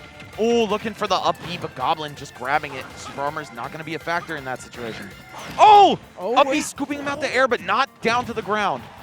So wait, offstage situation. Is he going for it? No. And gets the back air. Stroder with the lead, 164% on the cat. The pump fake, Trump fake right there. Just dancing around the ledge. Oh, is it going to be the 2-frame down air? Is it going to be a ledge trap? And yes, it was on the neutral get up. Back air right to the face. Okay, he's back.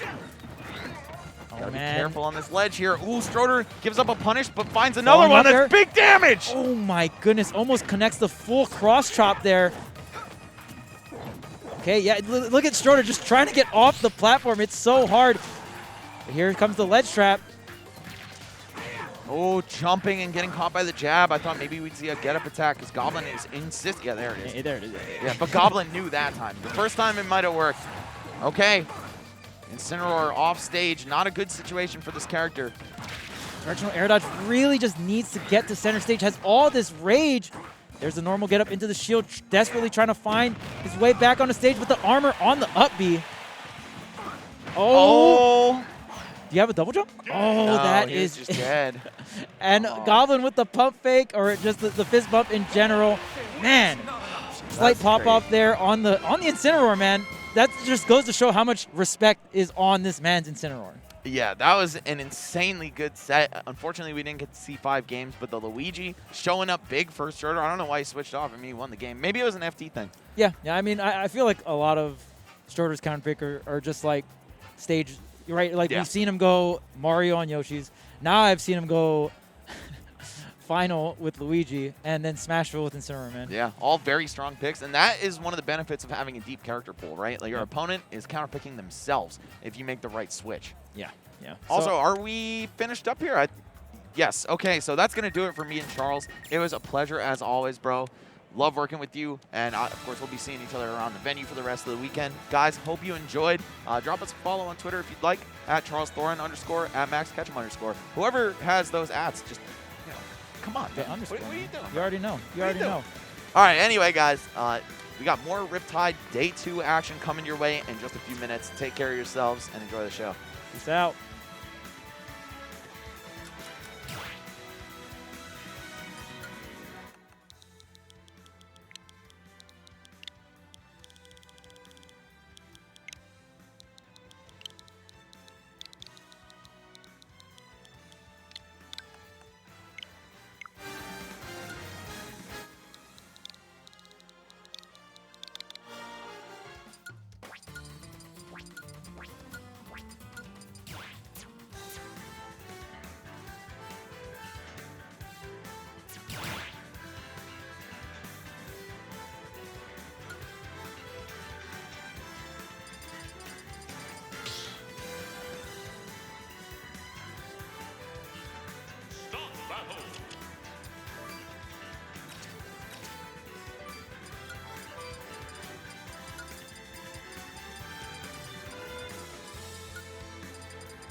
What's going on, friends, ladies, gentlemen, and all my wonderful faces in between? It's Rod, it's EE, and we are What up? back.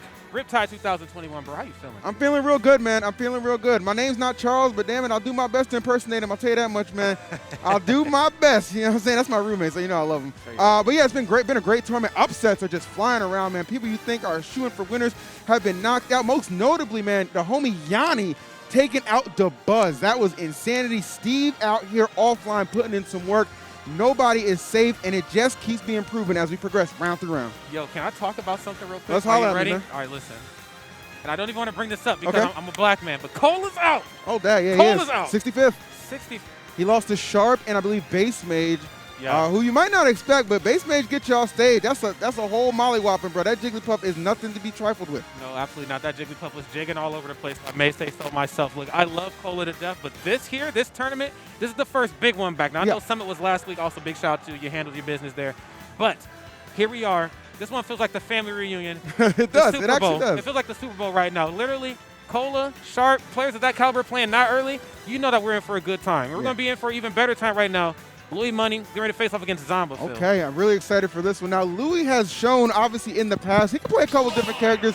I mostly know him for, I love his Doc, man. He got a little Fox as well. But the Palu has been what he's been leaning on as of late. You saw him actually pilot this Palu in doubles with Best Nest yesterday to a first-place finish, having to get that reset through Grand. So you know this thing is already battle-tested. But Zomba, how about this kid? I think he's out the tri-state area, New York, if I'm not mistaken. But he is one of those Robs. We've been talking about how Rob is really that character.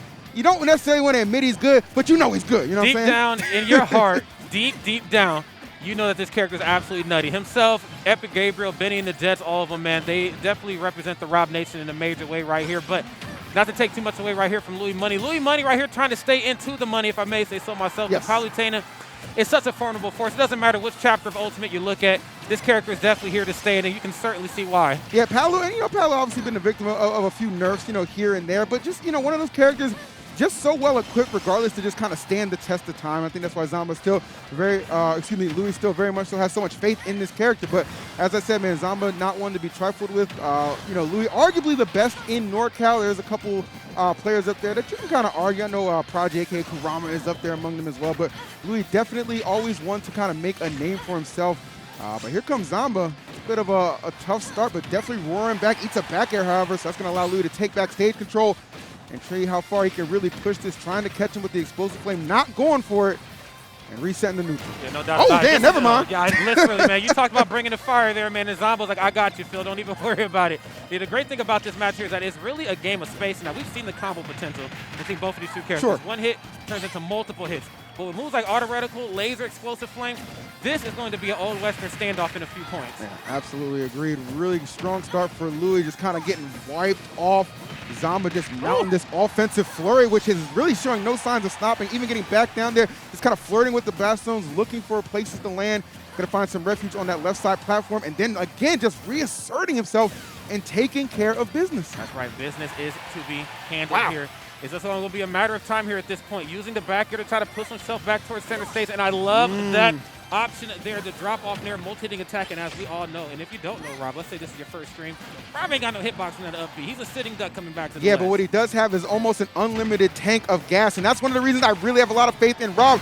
Just how he recovered a couple of seconds ago, just being able to throw out back airs, up airs, just all kind of offensive weapons to cover the fact that you're right, there is no hitbox on that initial recovery, but that man certainly has options and really right now has a chance to go up, and he does that. 2 stocks right there. Zomba is absolutely frying Louis Money. Zomba is zomboing all over the place, man, in a major way. And that's what you have to do right here. I mean, of course, we know the resume that Louis Money has. He has just destroyed the likes of many. But right now, he has him in the spin cycle off stage. Yes, once more. Oh, my goodness. Yeah, literally, the Robo Lariat is here. It's going to kind of bring him back to the stage and keep on keeping on. This has just been really all the Zomba show. Wasn't expecting to be so one-sided, but you know what? It is just game one. This is winners as well. Something to keep in mind for sure. Man, what a great, just a fantastic execution thus far from Zomba. Louis trying to make a contest out of this though. Final stock approaching the triple digits. Be eager to maybe kind of keep this sub 120, give himself a chance. Yeah, no doubt about it. That back throw right there, not serving him any justice. Now, again, we talked about Rob has a pretty much an unlimited type of up special, but for the most part, when Palutena's up underneath you, look, you can have Bale's up B, you can have Pitch up B. When Rob's under you, things get a little scary. Couldn't agree with you anymore, brother. There it is. Now there's the explosive flame. Not really getting anything off it. And like I've talked about before, this is going to be a game pretty much of spacing. Yes, the up-close and personal game is going to be ever so in your face, ever so dominant. But it's going to be the move that's used to space properly that's going to get the job done. Zamba showing up here. Riptide 2021. Yeah, man, you called it. He delivered it right on cue from when you put the period on that sentence. He put the exclamation point on that game. That's going to be a 2-stock to open things up. Zamba looking damn good. He's looking like Zamba. My boy Lee Money looking like a zombie right now. I need you to come back to life, baby. I'm saying, man, reanimate this man, please. Right now, the Palutena, I like the idea behind it. I get it, you know. She has the tools to combo Rob to depth, the nair, the backer, you know what I'm saying? You can really pin Rob at bay. There's that explosive flame, that auto rifle. You really need to try to pin Rob's movement options down. All right, well, let's see if he can find a bit more success in game number 2. Gonna change up the scenery just a tad bit here with the town and city. See if he can kind of maneuver and navigate a little bit better. Zamba just, I got off to such a great start. Really just did not look back. We're kind of going to see Louis Money try to assert himself a little bit more. For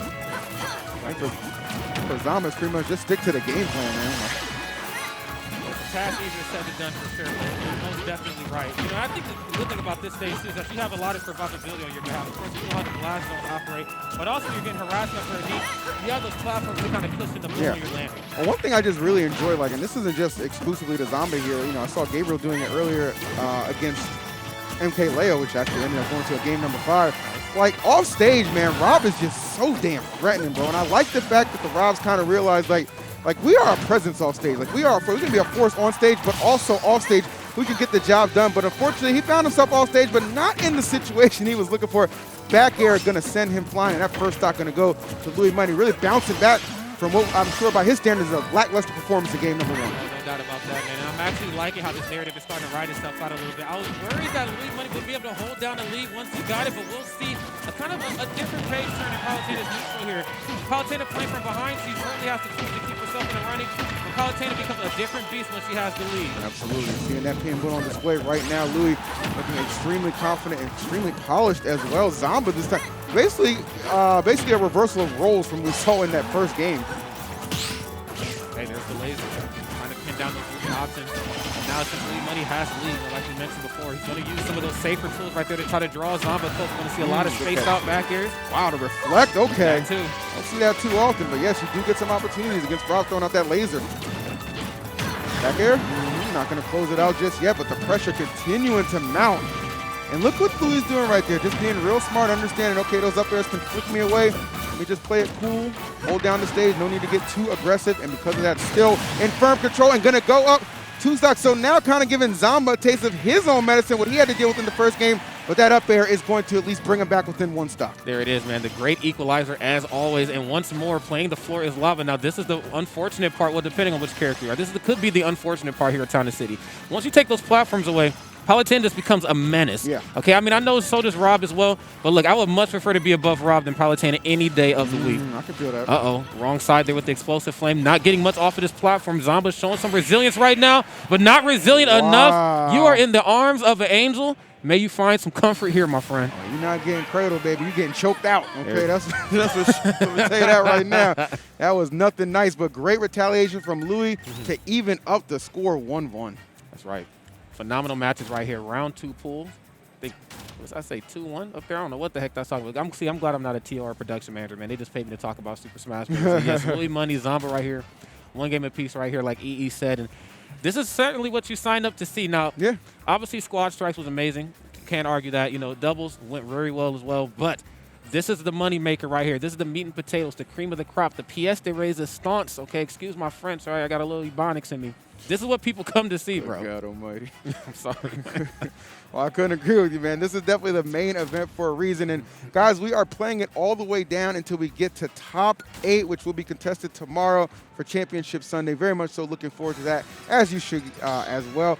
So we're going to have, not only Ultimate, too. We're going to have Melee as well. I would imagine Rivals, which is taking place, will have their championship tomorrow as well. Not 100% sure on that. Don't quote me on it, but nonetheless, I guarantee you some Melee and Smash Ultimate. So you have so many quotables. I want to quote you on it. This is the problem. No doubt. I'm going to do it. Fair enough, man. Fair enough. Here we go. Game number 3.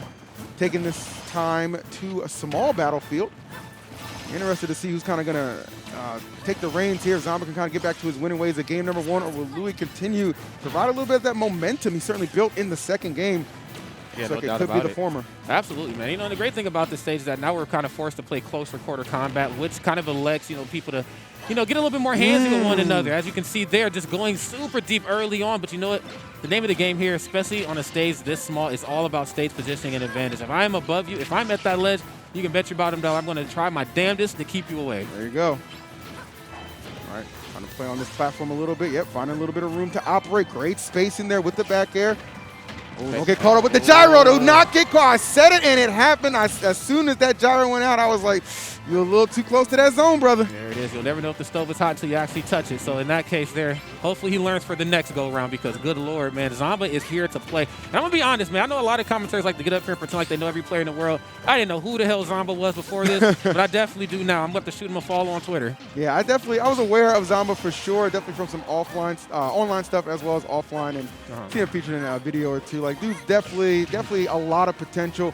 And, you know, again, one of those, you know, Rob players who you just have to pay a lot of respect to, because the boy is just straight up good. But, you know, same for Louis here. Like I said, he plays a couple different characters. Really been finding his footing at this event, at least with Palu. Looks like he's going to continue that. However, this game not going his way, as Zamba really on the right path to go up 2 games to 1. Yeah, no doubt about it, man. He's really struggling here to find this opening, and for good reason. I mean, Zamba's playing so well on all points of the stage. Up in the air, of course, you know, he's impossible to KO, because we talked about it earlier. A lot of gas in that tank. But then on top of that, not being able to really go for like the down tilt forward or down tilt backer at the ledge, because he uses the up air to cover himself. Speaking of up airs, there's the red stuff. You won't be able to survive too many more of those. Yeah, this is getting nasty in a hurry. What a catch from Zambra. Because, God damn. Good Lord. This boy is just going ham sandwich. Yeah. I'm sorry, Louis. I know it's not in your, not a custom, man, but you looking like the mayonnaise right now, man. Just getting, not the mayonnaise. He just getting spread, bro. No, I said not the mayonnaise. He just getting spread, bro. Anything but that. I'm sorry. Say it ain't so. This is nasty. 3 stock almost imminent at this point. Louis gonna have to rally big time. Yeah, he's gonna have to dig super duper deep right here, because Louis Money might have bit off a little bit more than he can shoot. Him eyes might have been bigger than his stomach. I'm saying. Oh, all right, coming back. Choosing the aggressive return, not benefiting him just yet. Okay. If this is a 3 stock roll, that is going to be absolutely insane. That's going to send a big message to an amazing way, especially since we're still in winners. He right got here. it. Yeah, he Good did. Lord. Wow. And one thing to note, guys, winners round 1. I think this is only best of 3. Is it? Yeah, I think it's only best of 3 because it's winners round 1. You got to get to round 2 to unlock the best of 5. And well, I'll tell you what, he got the round 2, but not in the way he was anticipating. That's the lower bracket for you. Zamba 3-0. Wow. I mean, or 3 stock, excuse me. That was crazy. Hey, but honestly, though, who would have expected either of those two? Now, obviously, Louis Money, phenomenal player, bro. He's great. Louis is great. He's been around He for won a very, doubles very long yesterday. time. He won doubles. I mean, he's a phenomenal player on multiple, you know, different types of formats in Smash. But the fact of the matter is that singles is just a different beast. And we've seen a lot of talented players go down a little bit earlier than we expected. It happens at majors like this. It does indeed happen, but a good effort nonetheless. But Zamba, he was just too much to overcome, man. He was just too much to overcome. Very, very impressive showing, and a hell of a way to kick off our first block. Yeah, no doubt about it, man. If you're just tuning in again, this is Riptide 2021. It feels so good to be back here commentating in a major way, in a major environment, next to one of my closest and oldest friends here, man. He's Phil. I don't know how long we've been doing this together, man, but it feels like, I don't know, man. It feels like UGC Smash Open all over. Oh, my goodness. What was that, 2000 and... I want to say 15. I want to say 2015, somewhere in that ballpark. And I think we were in the Midwest for that as well. Okay, we were in the part of the Midwest where their Steak and Shake doesn't close at 10 p.m. Not sure what you're doing, Sandusky, but get it together. Very disappointing. Yeah. However, that Sonic we had yesterday was pretty good. That was really good. I will give it up to him. It was pretty good. Next time we go, I need 2 syrups, though, bro. That's all I'm saying. Sorry. Yeah, so we got French toast sticks. Me and him. I definitely ate all the syrup. So I had 2 of them. I'm not going to lie to you. I had 3 of them. I had 3 to your 1. Well, I was like, they're so small, so I'm like, I'm going to maximize each stick by just getting all the, I'm sorry. It be your own boy. I'm sorry. It be It was pretty bad. I'm not going to lie to you. It was pretty bad. Dinner's on you tonight, though. We should have definitely divvied that up. But that's my bad. My boy was scraping for life off that one syrup. Listen, you know you got to bite it at the angle so you can get the scoop on it. I felt so bad, bro. The hood tactics were definitely out. It was out there, man. But we're going to make up for that tonight. Don't worry about that. Don't even worry about that period, because we still got some more Smash action for you. Like I said, that was just the opener. Actually, when I was on here with TK, it was funny because we were like, how like, are we even going to get to do all of our later blocks? Because we were just thinking, like, we had commentated a top 24 losers. And I was like, damn, these brackets moving really quick. I guess they're doing it in, like, quadrants or sections of the bracket. So that's why, like, we're able to just kind of expand and everybody's going to get an opportunity to keep getting on and stuff like that. So I'm really happy about that. But I was getting a little worried. I mean, I wasn't mad that the tournament was running quickly. I was like, damn, what am I going to do for the rest of the day? Well, we figured it out, though. We definitely figured it out, man, the right way, too. Big shout out to the production. Big shout out to the TOing, too. Panda Global's very own Josh. Look, I've known him since day number 1, and it was only a matter of time before he was able to get a major of his own. Now, obviously, no stranger to this type of environment. You know, he did a lot of this down B monthlies back in Minnesota. Yes, sir. You know, Melee, you know, Smash 4 at the time, and then a couple of the other games as well, too, that we all have grown to love. But now, in the driver's seat for something like this, and bringing us both of us here, and of course, bringing phenomenal players. We got Pandarium, you know she's about to lay down the work. And of course, we got Aaron, Moist Critical Aaron, excuse me. I gotta make sure I get the whole thing. You gotta make sure, we gotta swap those two. That's on the, well, opposite names. The names are just, don't worry about it, don't worry, we'll get a handle. That's all you need to know is Pandarian, she is going to be piloting Pokemon Trainer. Boom. And you're gonna see the homie Aaron, well, he's gonna get a little moist with that Diddy Kong and see what's popping. Right. And big ups to Aaron, man. I know he's actually, you know, revealed one of his homeboys passed away during this event, so nothing but love to him. I just want to throw that out there real quick, man. Always rooting for the best for these players. Hate to hear what tragedy strikes, but hopefully he can keep his head in the game and still perform optimally, because you're going to need to. Pandarian is far from a slouch and definitely somebody who can cause upsets at any given point. Yeah, no doubt about that, bro. Pandarian has been absolutely doing the damn thing since day numero uno, and obviously not showing any signs of slowing down right here. The Squirtle's definitely showing up here, trying to get those hands on Diddy Kong, of course, as we've seen time and time again. Diddy Kong is a very, very easy character to combo, and with the way Pandarian pilots Pokemon Trainer, we might get a little Ivysaur later, we might get a little Charizard later, but you can bet your bottom dollar it's going to be the Squirtle show to kick it off. Absolutely. And Pandarian, and one thing that I really do admire about Pandarian, has stuck with the PT since day one. Yes. Really been, like, all the DLCs come out, all the adjustments come out, the characters. Pandarian's been like, you know what? I'm a PT main. I'm going to stick with that. But guess what? My man Aaron was like, oh, you can do that. You can do that. But I got this little Diddy Kong history as well. Yeah, and Diddy Kong's been showing up here these last couple tournaments. I mean, obviously most notably at Summit, but even before that, like the online format. I got a big shout out to Aaron and, of course, Tweak for really pushing the Diddy Kong meta forward. As we can see right now, Charizard is here. You know what Charizard's here to do. There's not going to be too much dancing around in the neutral before I make a move. But unfortunately, bust the wrong move on the dance floor and sadly got up smashed. Yeah, I do like the attempt from Pandarian. However, Aaron just a little too nimble avoiding that. And that's going to create that first stock being thrown away. Let's see if Aaron can go ahead and how far he can really just take this. Not doing too bad of a job. We'll take 23, make it 29, excuse me, 37. I'm like an auctioneer right now, Rob. We got these prices just going up. I mean, with the way Aaron puts on the damage, that's how sometimes it feels. I mean, right now, back into a corner. Bunky flip right now, Squirtle. Unfortunately, all to their lonesome off stage. I want to see a little bit more Ivysaur action, but if you ask, you shall receive. There you go, Pandarian delivering. Needs to deliver this first stock, though. All right, bringing out the Charizard. Ooh, taking some big damage coming down. Now, good thing, at least Charizard does have that big body. However, also a big target at the same time. Eric completely exploiting that and just in full control. Pandarian, unfortunately, crumbling a little bit in this first game. And again, I need to point it out. This is round 1 winners, which means these are best of 3s. You do not get a chance to go to best of 5 just yet. No, you do not. And Aaron, very full aware of that, looking to put the Kubosh on this match and hopefully shut it down here in a 2-0 fashion. But Pandarian's going to have a thing or 3 to say about that. It's all going to come down to how deep she can certainly dig here to bring herself out this deficit. I mean, we've seen her come back from crazier stuff, but Aaron has just been on a complete tear. I mean, I wish I could lie. I wish I could drag it out, but Aaron has just been one of those players to be here these last few weeks. Well, I mean, it kind of comes down to a point of like, okay, we know, what's a possibility, and then we know what's kind of reality. Right now, sure, it's a possibility. Is it going to be a reality that, Pandarian's able to make this comeback? Probably not. Aaron has just been an absolute menace, almost delivering a 3-stock. We already saw our last game end in a 3-stock. Aaron trying to keep that trend alive. Pandarian just trying to get on the board. And even if you're not getting this game, you just really essentially want to get a stock off and just maybe hopefully building some momentum to the next one, because you're going to need it. There's that stock finally going off, and now maybe at these lower percents we can see something happen. Get a little gimp. Diddy Kong is susceptible to that. Okay. If you're able to snipe out that recovery, but man, I don't know. You got to get Aaron off the stage first. And that is certainly a task within itself, not only just because Aaron is a phenomenal player, but, you know, Diddy Kong's such a great character, very nimble, very light on their feet, and like you mentioned before, Charizard, big target right now. Really going to struggle to get back onto solid ground, but as we've seen in the past, Charizard gets a little bit going. They just need a little bit to work with, and they're cooking with the right grease. I mean, yeah, the grease, unfortunately, is Crisco, and it's popping all over Pandarian's face right now. ain't nothing good about this right now. Get this man out the kitchen. Man, 210%. Aaron finally getting touched on this second stock. Took a while. Okay, no up tilt. I like that anti-air attempt right there. Pandarian, she's playing very well right now, but we're going to need her to tighten it up just ever so slightly. The up tilt's going to be enough to do it, and you know what? That's okay. Yeah. Game number 1 was okay because it really felt like Pandarian was starting to figure it out towards the tail end. Aaron, of course, being an absolute menace for all the right reasons. Pandarian has a lot of catching up to do here. Yeah, for sure. Going to see where she elects to go for game number 2 because Aaron, like it just seems Aaron, well, one, he just seemed incredibly unbothered by PT, so obviously quite acclimated in this matchup. Sure. And 2, just playing good, like just flat out playing good as well.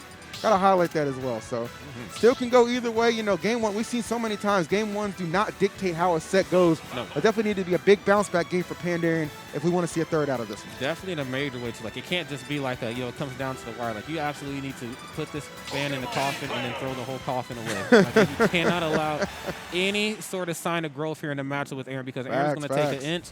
You know he's going to turn into a mile. Game number 2 right now. Aaron up. Let's get it. All right, so going to introduce a third platform in the form of Battlefield here. See how this one kind of shapes up. Okay. Opens up early here. Pandarian, of course, in a very Pandarian type of fashion with that Squirtle. You know, we talk about all the Pokemon trainers. I got to say, nobody really pilots Squirtle quite like Pandarian. Yeah. You know, like Puppey seems to be more of like the Charizard one to get the job done, but when it comes to Squirtle, Pandarian is just the Squirtle tactician, I got to say. Yeah, I feel you on that. I mean, Squirtle's just so powerful, of a character. It's actually pretty funny. Like, I remember we used to say back in Brawl, if Squirtle was a solo character, top tier easily. Well, all I did was see solo Squirtle right there, and, well, there you go. Result verified. Well done, Pandarian. Said that needed that big bounce back game. It looks like she decided to deliver. Here we go. 1, 2, 3 jab here. Looking to check the temperature ever so slightly. This is the way we need to open up, especially if you want to try to close this thing out prominently. Can't allow Aaron any sort of free points here back into the neutral, and I love how we're playing towards Diddy Kong's weaknesses. Yes, I have the combo potential just like you do, but one thing that you are lacking that I am not is a solid recovery system. If I touch any of that jungle technology just once, you're going to the blast zone.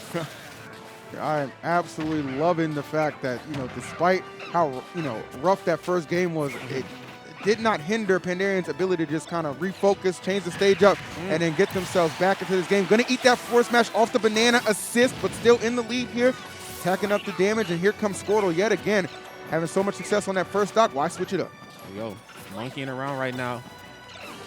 Okay, banana peel back and forth. And this is one aspect of like the Diddy Kong match we don't really get to see a lot of. You know, when you take the Diddy Kong banana peel away from him, yes, you have it, but what are you going to do with it? He's going to play the keep away game because now when you have it in your hand, you lose half of your moveset. I feel that. You need to know how to use it against Diddy Kong. Diddy Kong eating his own banana peel, very easy character to combo. I got to be honest with you, E. He ain't the lightest monkey in the world either. No. Or the heaviest monkey, rather. That's true. That kind of belongs to DK, but I don't imagine we're going to see him making an appearance in this set, so all about the Diddy right now, trying to mount this comeback. Not too far off it. Aaron definitely seems to be finding his footing more so than what we saw on that first stock. Love these monkey flips. Gotten a lot out of those last couple of times. Yeah, taking full advantage here of the terrain. These platforms definitely serving him some justice, but getting shell-shocked right there. Sent completely off stage. Squirtle pinning you down into the corner. Oh, I thought that was going to be a grab. Not reacting quite quick enough. Okay. Just popping him up. Can we get to that banana? No, we cannot. Nobody getting their hands on that. Wow, okay. I'll tell you what, Pandarian has been so aggressive throughout this game number 2. Really enjoying what she's bringing to the table at the moment. Aaron looking like he could be on the receiving end of an L in game number 2. Well, if there was any character in the trio of Pokemon trying to extend the lead here, it's definitely Ivysaur. Of course, Razor Leaf using the uppers up underneath, and cannot forget about Vine Whip. Woo! Right now. Okay, down here, force him into the corner, and I like that down tilt, understand that there's probably going to be a monkey flip through that platform. Pandarian trying to stay one step ahead of the competition. Yeah, this one got out of control quickly. It's just so crazy to me how a lot of these games we've seen thus far, you're just seeing somebody dominate. It's really not too much back and forth. It's just like one person is just clearly dominant in their respective games. We saw that be the case between Zamba and Louis, which resulted in Zamba getting the victory. Here we saw Aaron deliver the 2-stock, and now Pandarian returns the favor as we head to game number 3. That just lets you know, Crazy. like how neck and neck the competition is here. People have been waiting so long to get back onto this main stage. I mean, yes, there's been a lot of online stages, and big shouts to the online era. Of course, we couldn't even really get to this point in time in Smash history had it not been for that. But in person just hits different. Nobody flew all the way to Sandusky, Ohio, of all places, to go home. I did not come this far to only come this far, okay, friends? So let's do this. All right. Okay, so See what Aaron is going to go ahead and select. Well, we already know he's going Diddy Kong, but what stage are we headed to? I missed that. Let's find out. Coming. It's going to be, looks like regular Smashville, right? Yep. See that platform just floating on in, and here we go. Game number 3. This is the final one. Again, round 1 winners is all best of 3 action, so it's going to be a big one right here. It's going to be the biggest one, unfortunately, here. I said, you know, Pandaren, if they needed to win this set, they needed to win game number 2 pretty dominantly. Yeah. The 2-stock fashion, I think it doesn't get any more dominant. I mean, I guess you could have got a 3-stock, but look, Aaron ain't no slouch, okay? You at least got to get 1 stock on the board to make it look close. Okay, good dash attack right there. Now, obviously getting Squirtle off of their feet. As combo heavy as Squirtle is, not the lightest character, or heaviest character, excuse me, in the world. And so because of that, Diddy Kong's going to have a field day with just putting on damage and maybe even Oh my a stop. God, that was so good! Oh, no, you did not. Stole that whole ass stock. Aaron looking shooketh. God. All right now. What is Aaron to do right now? The Ivysaur is just on the money. You know, we didn't really get to see too much of it in game number 1 and 2. It was really more the Squirtle and Charizard show for good reasons. But Ivysaur is the real menace of the 3. I don't care what the narrative is talking about. Razor Leaf, and then, of course, the ability to space so well with those aerials. Oh, Charizard's here. Never mind. Forget what I was talking about. Oh, okay, nice. Good catch. What are we going to do here, though? Charizard just kind of keeping back, playing that platform really nicely. Oh, up until that point. Oh, my goodness, Aaron, I think that might have been a technical error, but going to get a chance to run it right back. The up smash going to connect on the second attempt. And really not finding themselves too far down, especially Charizard out here. This can be a big target. Wise to switch back to Squirtle, not going to allow that free combo food, but Diddy Kong kind of can insert himself when he wants when it comes to putting on that combos. But you know what? Squirtle can do the same damn thing. That's right. Again, just trying to rinse and repeat.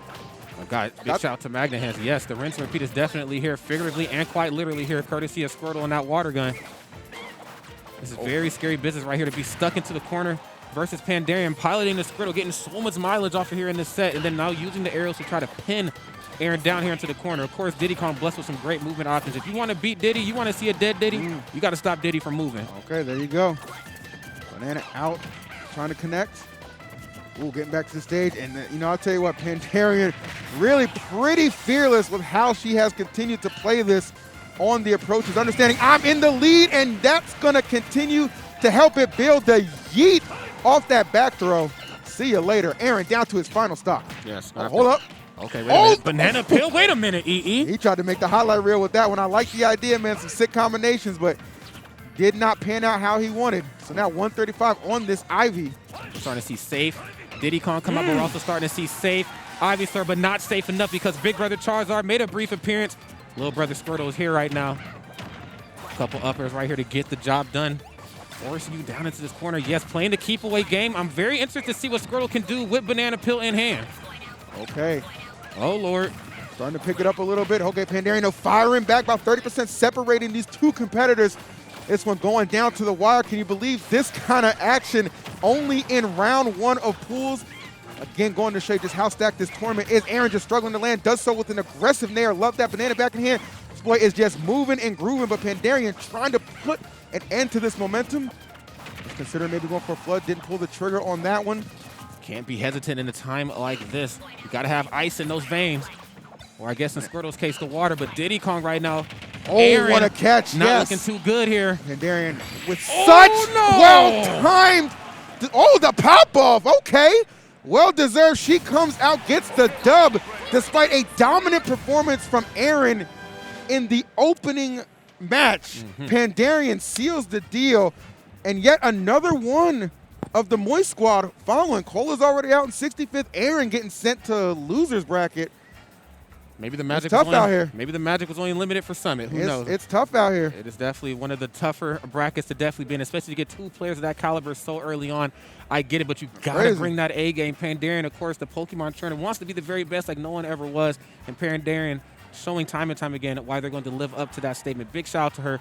And also a big shout out to Aaron as well, too. I don't want any first-time viewers tuning in thinking Aaron is sweet out here. You know what I'm saying? He ain't nice on the sticks. No, Aaron is absolutely filthy, okay? Fell a little short, but you know what, EE? That's what the loser bracket is for. You know that is what loser bracket for. And I also want to point out the fact, like, just to throw it out there, it doesn't matter what you decide to identify as. It matters what you bring to the table in the game. Pandaren, absolute beast, crushed it, nothing but respect, and I hope she continues to do very well throughout this bracket. Very good to see. I just love good Smash, and that was just great Smash right there. Gotta appreciate that. Let's talk about some more good Smash that's coming up, because Riptide's not the only thing, guys. How about Low Tide City? This is happening October 1st through the 3rd. Smash.gg/Low Tide City. Sign up!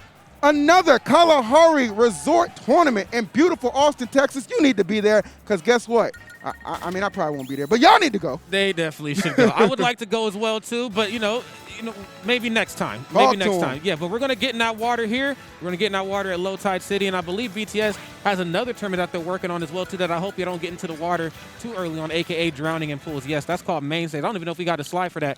Boom, there it is. November 12th through 14 in Ontario, California. Okay, do not go up to the Great White North in Toronto. Go to California, okay? No passport needed if you're actually from this country. 6 qualifiers for Smash Summit 12, 6 qualifiers for Ultimate Summit number 4, which is around the corner as well, too. Melee and Ultimate. Register now, bts.gg/mainstage. They're so prolific, they got their own damn website to sign up. It's crazy. I love it, love it, love it. Good stuff, man. So, the fact that we got to commentate Riptide is awesome because, I was just saw we got so many other events coming up, and like I could just kind of think of, even if you're not at every single one of them, just getting the opportunity to watch them, no matter who's streaming it, man, just checking it out. I'm just so excited, man. Offline is back. I feel rejuvenated. I'm up in it. Bang.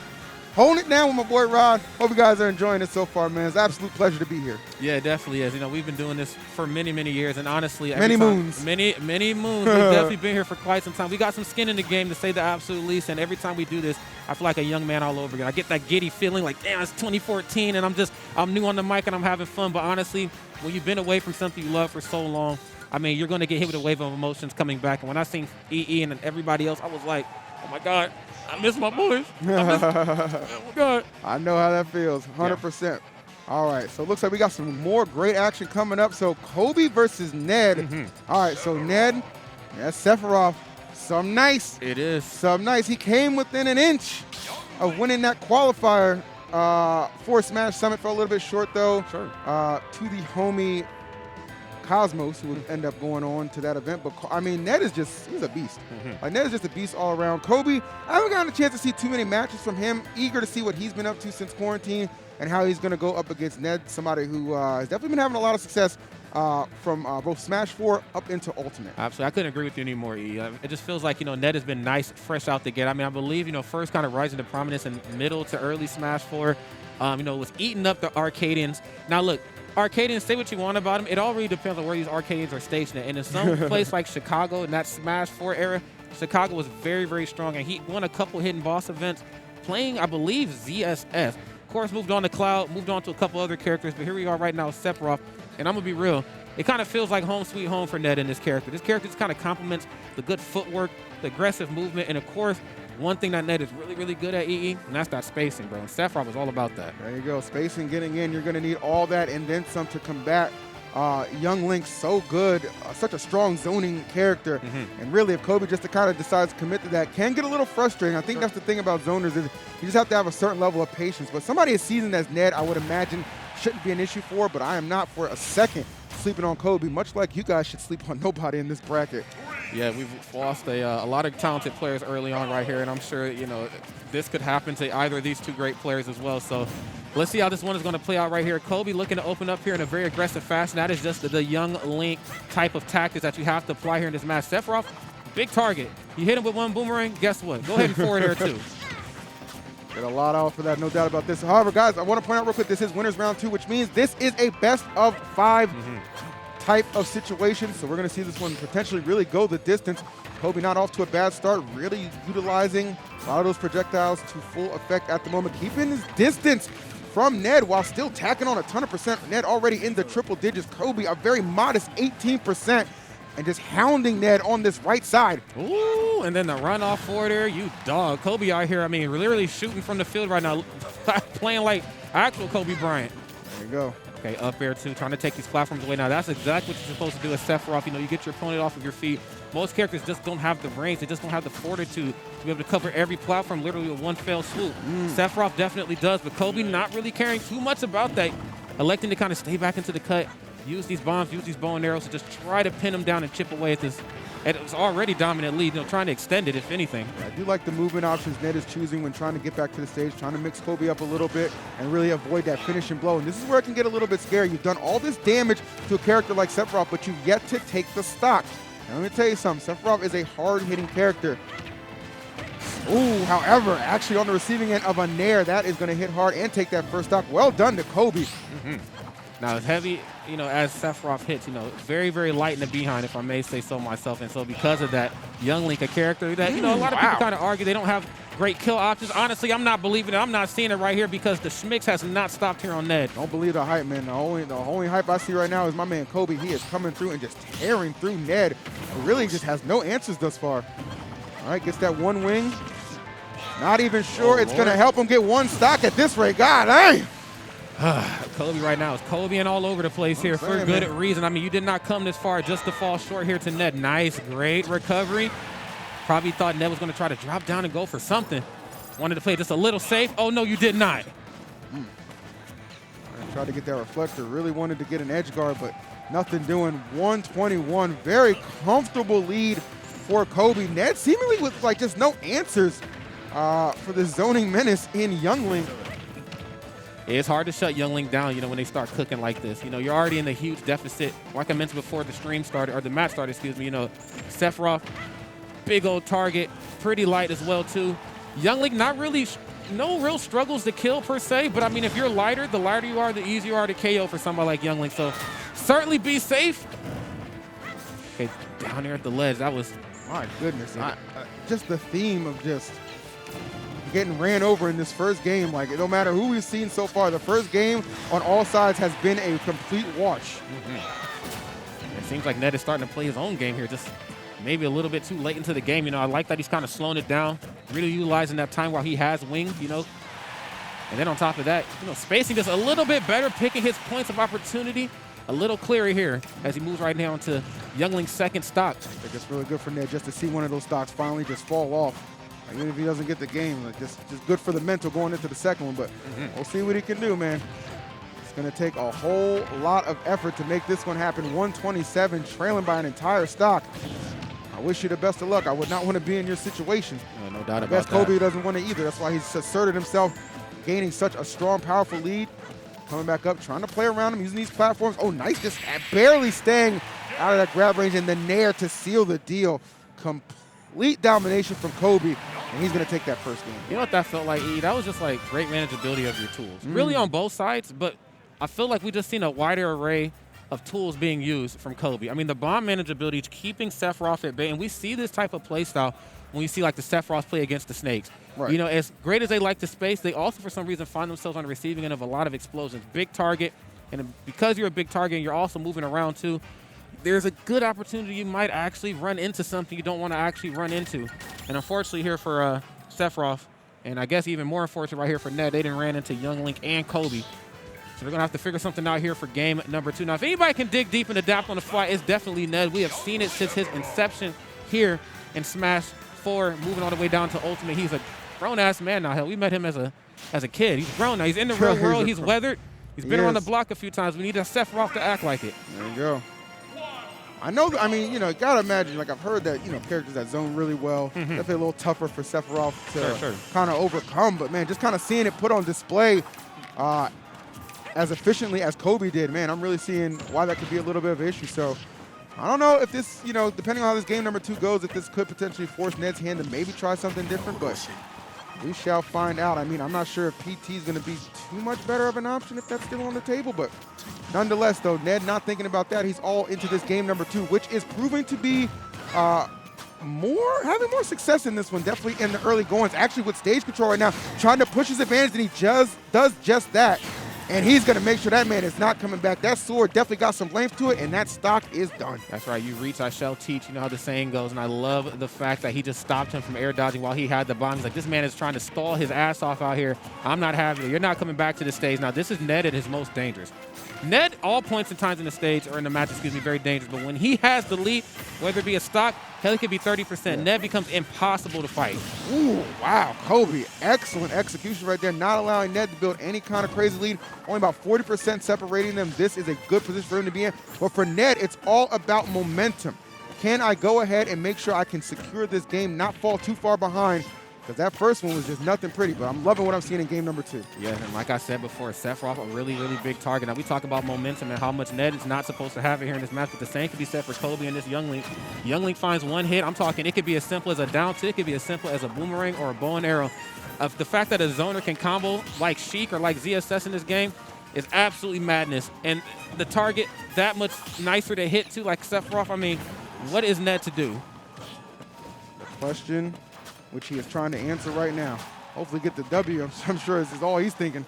Okay, bomb coming out. Just trying to keep Sephiroth at bay. Kobe picking these moments. Oh, nice opening with the Zaire. That sent him the other direction. Could have been the stock. He actually ends up going into the stage. Yeah, it looks like he kind of spaced it a little differently there. Those are those opportunities that you just can't really afford to miss here. Okay.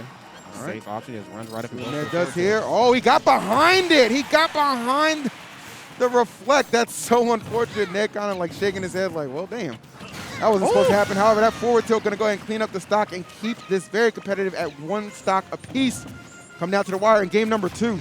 Ned's starting to come alive here finally. A little late to the party, but you know what, though? I'm here, so what's up with it? Okay, boomerang forward there. We need to see a little bit more of that. I'm not seeing the manageability of the toolkit that I've seen in game number 1 here from Kobe. Kind of playing Ned's again. I'm going to be real. I played Ned once or twice. You don't want to play Ned's game. You definitely need to play your own. There you go. Okay, boomerang online here. Trying to force him down into the corner here. Of course, not the biggest stage in the world, so you got to play a little bit closer than what you're probably comfortable with. All right, Kobe trying to get in, but Ned really doing a good job playing around all these approach options, waiting for the air dodge. Not going to get anything out of it. Just keep him on his toes. Okay, great spacing at the ledge. You see Sephiroth with his back to you at the ledge. You need to watch yourself on how you're going to get up. 100%. Oh, stuffs out that counter, I think. All right, if Kobe can go up 2 games to 0, this would be tremendous. Ned looking to get on the board. Not too far from getting there. Trying to cover that get up attack. Okay. It's going to be a matter of time for one of these two find that opening. You know, they're showcasing some really great footwork right now. Facts. Obviously very comfortable on the terrain here, a small battlefield. You can tell they've definitely practiced here time and time again, but it's all going to come down to that final hit. No, you did not. Oh, my goodness. I had to hold my breath there. Thought he might have stole that one. The false finish, though. Gonna allow Ned to keep on living. Been a much improved game for Ned thus far. Would be a shame if he's not able to knot this one up. Yes. Also got to keep in mind, too, Sephiroth with the wing online, so smash attacks. Got some armor on him now. And on top of that is, oh, my God, too early on the downer. And then even tried to find success there with the falling up air. Dude, that was so good from Kobe. He anticipated exactly what Ned was going to do and gave himself just enough space to stay out. Oh, that landing. I was a little worried about that. And I think Ned clears it out. Yes, shaking his head. Not happy with how sloppy that had to end. But I'll tell you what, one big thing that Ned really got going in that game, Rod, Nair. Yes. Nair put in so much work for him compared to what we saw in game number 1. Yes, and we didn't see a lot of Nair in game number 1 because, again, you know, we talked about it before, and I cannot stress it enough. It is the manageability of your tools. Yeah. You only really Nair at a disadvantage. You only really Nair when somebody has touched your shield, but if your opponent is zoning you out, there's no real sense in using it unless you're trying to use it to extend combos, which in that case, you know, he's really struggling to find openings. But game number 2 has proven that Ned can certainly adapt on the fly. Hold yourself accountable, figure out what the hell am I doing wrong as I'm getting punched simultaneously, and then fix it, all right? Because Kobe came out swinging for the fences here. Now, the name of the game is how is Kobe going to adjust? I mean, again, you know, you played Ned's game in more ways than one, and probably a little bit longer than you probably anticipated or that you probably should have. But game number 3, it all comes down to this, and Good Lord, do we have a lot of stage to work with here. Oh, my goodness. Yeah, this is going to be a lot of space to definitely take advantage of. No doubt about that. Okay, goes for the up special right into the back here now, of course. Those are some pretty bread and butter Young Link combos that you're supposed to go for pretty early on. No jump. Yes, going to have to tether back. Uh-oh. Great situational awareness right there. Okay, Ned right now kind of staying back, doing that wonderful spacing thing that Ned loves to do so much. We've seen him do with all his characters, whether it be Ivysaur, whether it be ZSS, whatever character he's picking up, he knows how to keep you at bay and keep you out of harm's way. Ned been a spacing monster since he was piloting Cloud back in the day. In the previous title. Don't get it twisted. Oh, hold on now. Kobe, though, right in his grill. Oh, and Kobe maybe doing a little too much there. I must confess, doing a little too much there, and that is going to be costly. Wow. Gonna have to try to readjust. I mean, you lose a stock that, I mean, well, I guess it wasn't entirely too early, but both of these two characters can survive pretty long depending on how they're piloted. Of course, oh my goodness, but you know what though? Stocks come and go, and so do yours. I mean, we're gonna have to try to dig a little bit deeper here right now for Ned. Ned, again, just the spacing monster that we have seen grow from the small player that he was in Smash 4 to this monster here in Ultimate. But when you got somebody like Kobe, this Young Link in your face, how are you going to turn it around? That is the question you have to ponder. 2 stocks apiece, though. Kalos, and considering how big this stage is, I'm actually surprised that somebody's not sitting here with 3 stocks, man, because you already know that Kalos can go the distance sometimes. Come on now. Oh, there we go. Finally getting that edge guard he was looking for. We saw Kobe kind of skate by it a couple times, not on that one, and now getting forced off yet again. Ned going to do the same thing, rinse and repeat. If it ain't broke, don't fix it. There you go. Oh, my God. Damn. I mean, I did not expect him to make it back from that, but talk about some Magna hands here in Smash Ultimate. Young Link still living to fight another day. We won't be living for too much longer, though, if you keep falling into Sephiroth up smash off stage once more. What's Ned going to turn it into? Kobe really just be narrowly surviving, but nothing going to help him get back to the stage that time. Ned, very solid lead here. Playing that platform very well. Nice. Love that patience. Calling out that air dodge, punishing accordingly. You can just see momentum clearly on the side of Ned. Slowing things down. That's right. Using his tools right here to stuff out Boomerang as well. Every time he tosses it, he hits him with the snapshot, boy. He said to get that Boomerang right the hell out of here. Good Lord. Ned might do something. Ned is known to be a little crazy himself. He'll throw caution to the wind. Don't get it twisted. The opportunity does present itself, but looks like this nice, solid control play is going to win out the day thus far throughout game number 3. Spacing game not really working out here in Kobe's favor here anymore, especially when you have the deficit. You're going to have to approach, and that's definitely the game Ned wants to play. One hit forward there right into up smash. 110. Not the worst spot to be in the world, but good Lord, when you jump into up smash, things get a little ugly for you. I like how Ned pretty much just stays stationary and let that rip. Like, okay, I've seen this story before. That is hilarious to me. Wow. And we, again, friends, are in that best of 5 territory. So just when you thought it was over right here, there is still more opportunities on the board for Kobe to readjust and push this thing to a game 5. But with how it's wrapping up here, Ned is in Ned mode. All right, he is activated. 100%.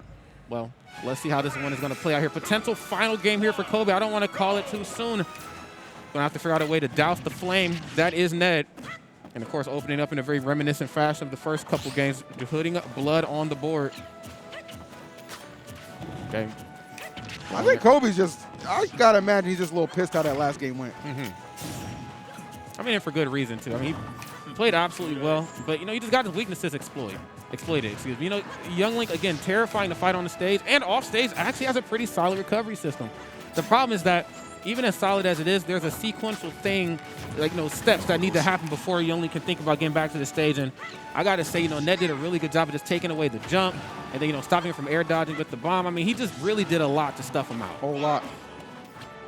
All right, let's see, man. Kobe trying to find an opening. Oh, Ned, I like. Take it to the skies. Trying to punish him. Okay, rapid jab in the corner. Beautifully done. Okay, Sting.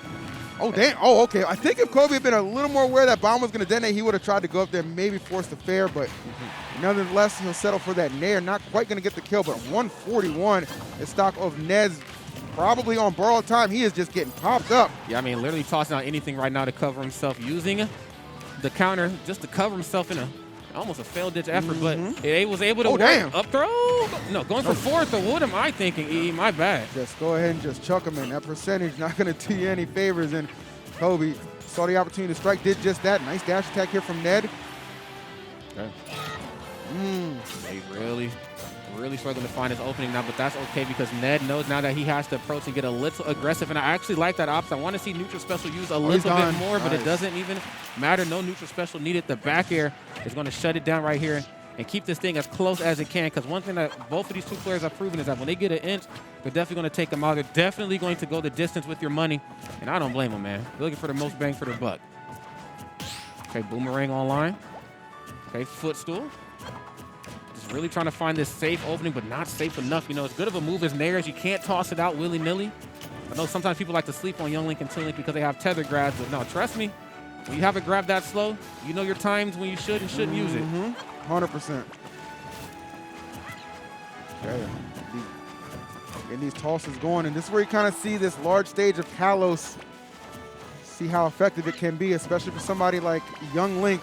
All the space in the world, all the projectiles to operate with, just creeping up, trying to extend that lead. Okay, a lot of pairing going on right now. That's a sign of comfortability in the matchup, or also a sign that you've just been doing the same thing over and over again. I'm starting to kind of scout it out a little bit. There you go. Yeah, too many projectiles, you know, not enough approaching right here. Ned right now, home sweet home, very comfortable despite a small deficit. He knows that he has the wing online, and look, if I had a wing with armor on my smash attacks IRL, you couldn't tell me nothing. I get it. Back throw, very well done. I'll tell you what, as long as this one is really still kind of going, Ned is still very much so within bringing this thing back. I mean, when you look at that percentage on Kobe, you understand for Sephiroth, that's pretty damn good. Yeah, and there's a big hit right there, not all the way to the right side. And it's going to commit, going super deep and interrupting his recovery attempt.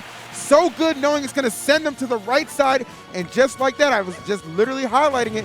It's not out of the realm of possibility for Ned, and he sneaks on in there, but Kobe going to sneak in a fair of his own. And here we go, down to the wire, game number 4.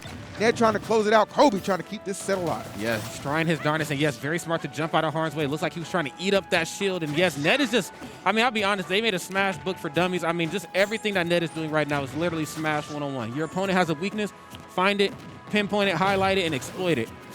Neutral special right here to try to mix up the recovery option. I love the cancels. Kind of force him right here into this trap, and he's getting caught into his web that he is weaving here. Another forward air right into dash attack. Now this is actually really good to try to force him off stage. And we haven't seen Kobe too much, you know, go for like boomerang into forward air off stage, you know, kind of electing to use up special. I get it. You know, it's a really cool option, but the problem is that, you know, as strong as it is, if you miss, you are a sitting duck. No lies detected on that. Oh. Okay.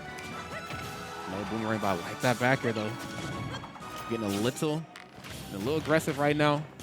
And for good reason here. You certainly have quite the lead on you. One solid hit here from both of these two players. Oh, man, that Nair. That Nair is just, it is nasty. Oh, my. Oh, I think, did the bomb save him? I think the bomb might have actually saved him in that situation. This is going to be so crazy if Ned steals this one back, but it's not going to be the case. We are going to game number 5. Kobe keeping his composure and closing that one out. Phil, you talked about it, man. In order for Kobe to bring this one back from the brinks of defeat, you're going to have to dig super, super deep. I'm talking like the depths of hell trying to pull yourself out of this, man. And I got to give it to Kobe. I haven't seen him play too much here before this, but Kobe, though, mentally composed. Yep, he's nice. Staying cool, calm, and collected. Not comfortable in the matchup, willing to adapt when he's supposed to. What more can you really ask for out of a player? There you go. Love to see it thus far. Game number 5. Thought this one was going to go down to the wire, and here it is. That's right. Final game here. Both these two talented individuals. Who's going to draw blood first here? Historically, at least in this match, it's definitely been Kobe, but it looks like it's the Ned show right now. Ned getting another Nair. That means you're a little too close. Yeah, because Ned hasn't really been approaching with Nair for the most part. He's only really been using it when he gets a little close and he hits that shield. Correct. That's why he just runs up and holds shield himself. Oh, all right. Looking pretty good. Okay. Yet to be touched on this first stock, man. This is the way you want to start out a 5th game. I'll tell you that one. Ned just swinging. Oh, love that. Great catch with the down tilt, and Ned is just putting on the damage. Kobe get ready to enter those triple digits. Ned sitting comfortably at 28. You don't want to go down too early here. 28, not a bad spot to be in at all. As we've seen with this Young Link, though, all it takes is one down tilt, one bow and arrow. Facts, man. That's right, and the damage just starts piling on, but Like in an effort to alleviate a lot of that pain and pressure, Ned is just kind of playing it safe here and just spacing out ever so peacefully. Okay, back into this corner. Can we? I like that turnaround F tilt. Just when we thought it was safe to leave that corner, my friend, it is not. Not at all. Such a challenge Sephiroth has to go through, kind of penetrating this zone that Kobe is putting up. Okay. I think Kobe obviously needs to be pretty careful here. Sephiroth definitely got the hits right now to put this stock away. Yeah, with how great Ned has been spacing and just kind of positioning himself, he already knows. Okay, kind of mix him up a little bit on the down special. Definitely. Bomb for your troubles. There it is. Has to respect that. And that's the kind of the issue with Sephiroth on stages like this, man. Those bombs get to sitting up there, man, or projectiles all over the place. He's so damn tall that he just runs right into it head on. Oh, nice catch. Yes, catches him coming up from the air and going to go ahead and just send him a little higher. And I'm sure he intended to go off that jump, but nonetheless, really solid lead for Ned. See if he can kind of get in there maybe. All right, one wing definitely going to aid. Has the ability to utilize Nair a lot. I know you touched on it earlier on with, oh my, how well Ned has been using it. But Kobe, that Nair, that up air, pretty much all the aerials in Youngling's toolkit. Sephiroth, Ned here just really struggling here to find an answer for that. You come out here, you name yourself Kobe, boy, you already know you need to show up and show out. That ain't no name to play around with, bro. But we ain't chasing championships right now. We are chasing stocks, and they are evened up here 2 apiece. Man's trying to put him away, but Ned's so much fight. I love the back and forth between these two. But we're starting to see Kobe creep away just ever so slightly. That's a typical Kobe fashion right there, man. It won't be even for too long. Got the snapshot on the one orb floating around. Now Ned is approaching just ever so slightly more. Sir. And for good reason, he really wants to eat that shield up. Ned certainly with the toolkit, with the prowess to get it done, but sadly, Kobe and his movement options, man, certainly telling a slightly different story here. Bomb, boomerang, all that, building up that wall. Just as big as the one Ned's building up, but a lot more on the line when you run into Kobe's. I'm telling you. Oh, nice parry. Ain't gonna get anything out of that. Okay, opportunity here for Ned. Trying to trap him down. Oh, had that air dodge. Maybe scouted out, but didn't get an opportunity to really respond how I'm sure he would have liked to. Forward tilt, we're gonna push this. Yes, we are. And that's not gonna kill initially because the bomb coming to aid, but the exclamation point on that exchange. Ned looking absolutely nasty. Finds himself in the lead yet again. However, Rob, we saw this in the last game. Ned with the lead, but Kobe was able to grit it out and force it to this game 5. Can he do it again, this time resulting in a full-scale victory? It's going to take a lot, and it's going to take some more after a lot here to bring it back. I mean, Ned, again, not showing any signs of slowing down.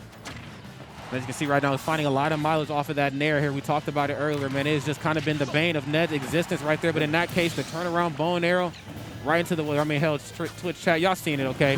You already know how Kobe gets down to 43%. It's not the worst spot to be in the world, especially if you can go for up. Okay. I thought he was actually going to go for up afterwards, but was off the mark with back here instead. 100%. But after grounded up B, Youngling can do a lot. Let's put it that way.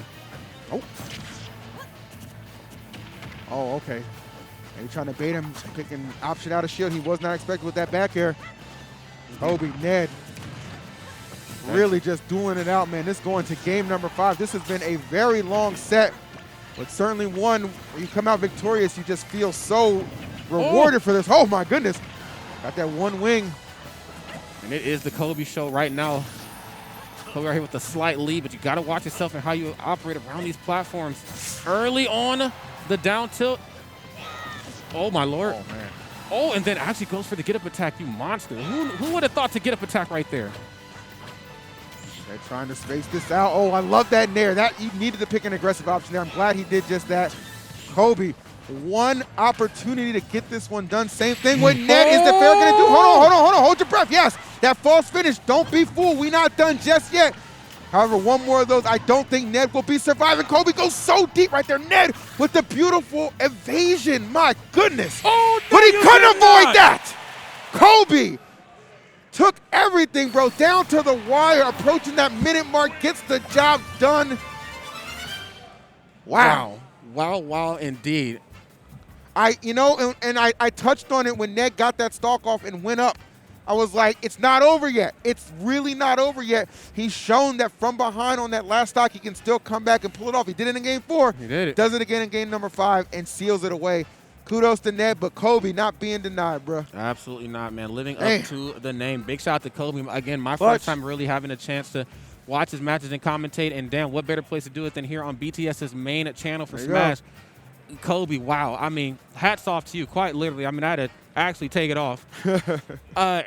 You know, Young Link, you know, it's a character that, you know, we talked about Pandarian and the Ivysaur earlier. It's just, again, another character from early Ultimate that a lot of players kind of just wrote off, you know, and here they are, still hanging out. Young Link had some hype for a little bit of time, but definitely, as you saw, more characters be optimized, more characters get added to the game. Yeah. Kind of fell out, but, you know, we've seen a couple Young Links put in some work earlier. Toast, he was doing pretty well. Yep. And then just right there, Kobe going the distance and getting the job done. So shout out to these Young Links that, you know, for the few that are left, showing up in full force and putting in some work. Yes, and again, against a legend like Ned, I mean, Ned has beat a lot of ass. I'm talking like #1 players in the world. I mean, do your research. #1 players, number 30 players, whatever. I mean, he was whooping ass even before he was PGR'd himself. So Ned's very, very talented. So Yeah. that is a win that Kobe should be very proud of. definitely, Ned is not to be taken lightly. So yes, big shout out to him, and of course, big shout out to everybody tuning in here. Also, big shout out to my foggy glasses. It's different commentating with a mask on, but trying to make it do what it do out here at Riptide 2021.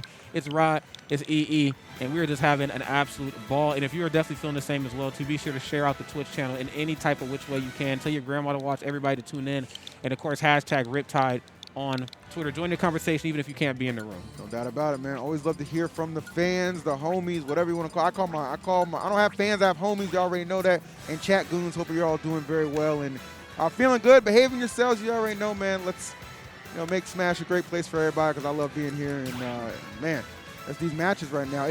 Because it's been such a long time. It's just so fun to see like all the new players, the players who have improved, all just kind of clashing. No doubt. In one tremendously large open bracket, which has not disappointed by any means. I know a lot of people have some favorites that have already been knocked out, locked into the losers, but hey, that's just the nature of the beast, man. That's why you're blessed to have so many events coming up, your low-tide cities, your main stages, your glitches, okay, your Genesises, all that good stuff, man. People have another opportunity to bounce back. Don't worry about it. That's right. I mean, there's Don't so worry many about it. opportunities to stretch your stuff on these types of stages. I mean, players at home, I mean, of course, we see how dominant the online era was. Even players who might have second guesses about showing up to a tournament, can I really hang with the best? Hey, look, you can't do it unless you show up, okay? You can't take it to that next level unless you get into a bracket. You got to try. And at a tournament like this where you got Jazz running it, this is a very safe, very all-inclusive environment. Literally just coming out, even if you don't want to play. The Artist Alley, I picked up some cool stuff. I got me a nice little charm. You know what I'm saying? I met a couple moms, a couple dads, some kids and stuff in there. Like, yo, just come through and have fun with us for the weekend. Definitely some homies, man. I picked up a couple cool. It wasn't an art piece. It was like a shirt or whatever. Sure, It was a cool little shirt, yeah. So definitely shouts to all the artists and the vendors who come through. And I know the pandemic had to be rough on them as well. When you think about it, you know what I'm saying? So glad they're able to kind of keep doing what they're doing. No doubt about that. So Oh, for sure. you already know what it is. Looks like our production running around trying to get our next match. So while they take their time doing their thing, we'll just kind of hanging out with you guys. You know what I'm saying? Yeah, definitely. Let us know how you're feeling out there. I mean, I'll this let is the first super major back, technically the second big event back as well. I mean, but both courtesy of BTS Smash. So no matter which way you spin it, okay, BTS gets paid nonetheless. And so let us know how you're feeling about everything right now. Everything's been kind of running on time for us, which is something that we're not really used to. Usually at these types of events. No, I'm being real. Like, usually at these type of events, players disappear. As great as production and TOing is, when Smash players wander off to go to the bathroom or go eat, there's nothing you can do about that. So they're trying their best. But here, though, it could just be like the Jazz touch. I don't know what it is, but these players, they're sticking around and they're staying in one spot. All right, there you go. So here we go. We got Wadi, big fan favorite, I'm sure, right out of Panda versus the former Panda in MVG, now on Thunder Gaming. So this should be a Snake versus Mewtwo type beat. This will be fun to see this one go down. This is round 2. Okay, so this is round 2 winners as well. So we're going to get to see this one go in a best of 5 fashion as well. Haven't definitely seen Wadi compete a fair amount more than I want to say MVD. I know he's been going to locals as well out there in Vegas. He resides in Vegas now, but definitely more familiar with Wadi's body of work as of late. Know he was talking a lot. Hey, wants to try and kind of get back on the rankings, going, maining Mewtwo. That's right. So we'll see how that one goes. I mean, he does have the Rob to fall back on if he decides this is not the play to make against MVD. We shall see. Yeah, no doubt. The Rob was super clean as well. I even got a brief glimpse at the Wii Fit trainer in Squad Strike yesterday, too. I was like, this Wadi, a lot of people, sleep on him for whatever character he plays or whatever. Maybe sometimes people think this guy just creates content, saying he can't fight anymore. Trust me. Watched him do Squad Strikes last night.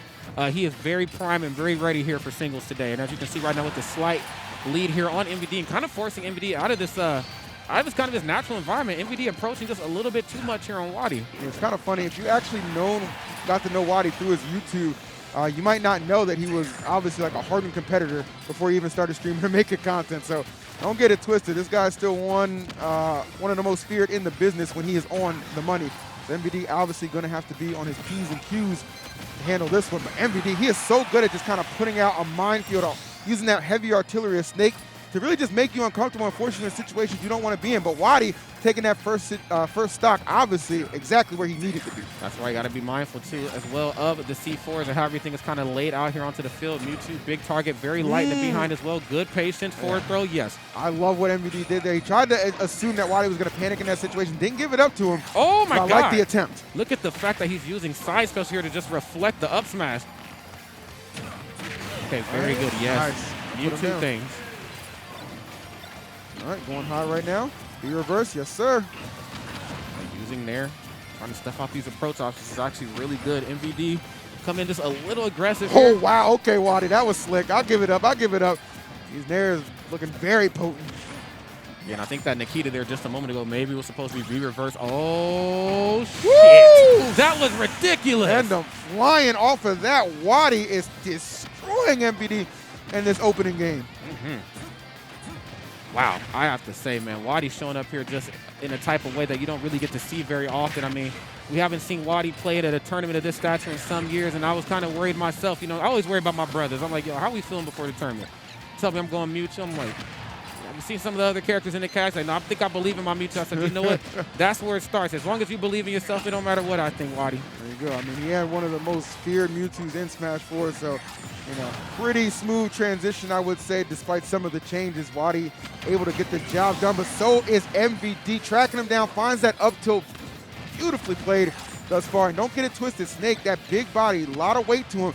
His stock is going to be around for longer than you might like, and this comeback is still a possibility. Yeah, that's right. That's if he can get his feet onto solid ground right here. The great thing about Wadi is that his character has the ability to get up there and to come and get you, especially when Snake thinks he's going to cypher high.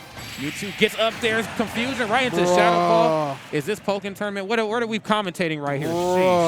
That was so nasty and so slick, too. Really kind of catching MVD off guard and just immediately putting the rest, as you said, Rob, with the Shadow Claw. Game one going the way of Wadi. That's right.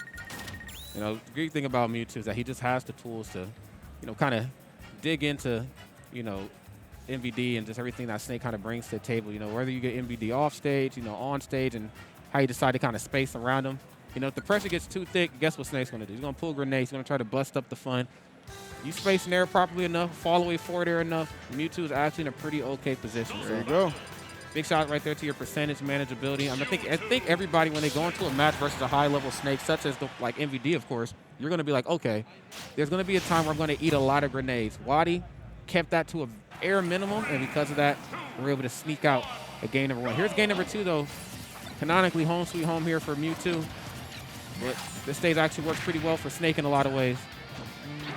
Okay, dropping the C4 down. Great patience, but not great enough. MVD one step ahead here of the competition, and good. Just letting that thing sing. I'm saying, tell you what, man, MVD, you know, pretty much, you know, he's one of the best. Like, he's a good camper. Yes. He is a good camper. There's nothing wrong with that. Snake gets a lot of benefit out of camping, but this guy can turn on the offense too, man. Really get it flying, and when he does, you better just watch out. Don't let that game one fool you. This man still got plenty to bring to the table. However, Wadi's saying, listen, I heard the noise. I know what you're saying. I just don't give a damn. Yeah. Taking that first stock off with, I want to say, relative ease, to be quite honest with you. 63%. Wadi is looking unstoppable right now. I mean, he is just everywhere. MVD does not want him to be. There again is another Nair. Of course, that Nair keeping you pretty close to Mewtwo's bites. He can look for the follow-up afterwards. Spot dodging the F-tilt. Very comfortable up close. I mean, Snake has some really good normals, but damn it, so does Mewtwo. I'm telling you. Okay, drops a Nikita in place, and then confusion once more. Falling upper, I didn't even know that was a thing, but you know what, though, we're going to do it.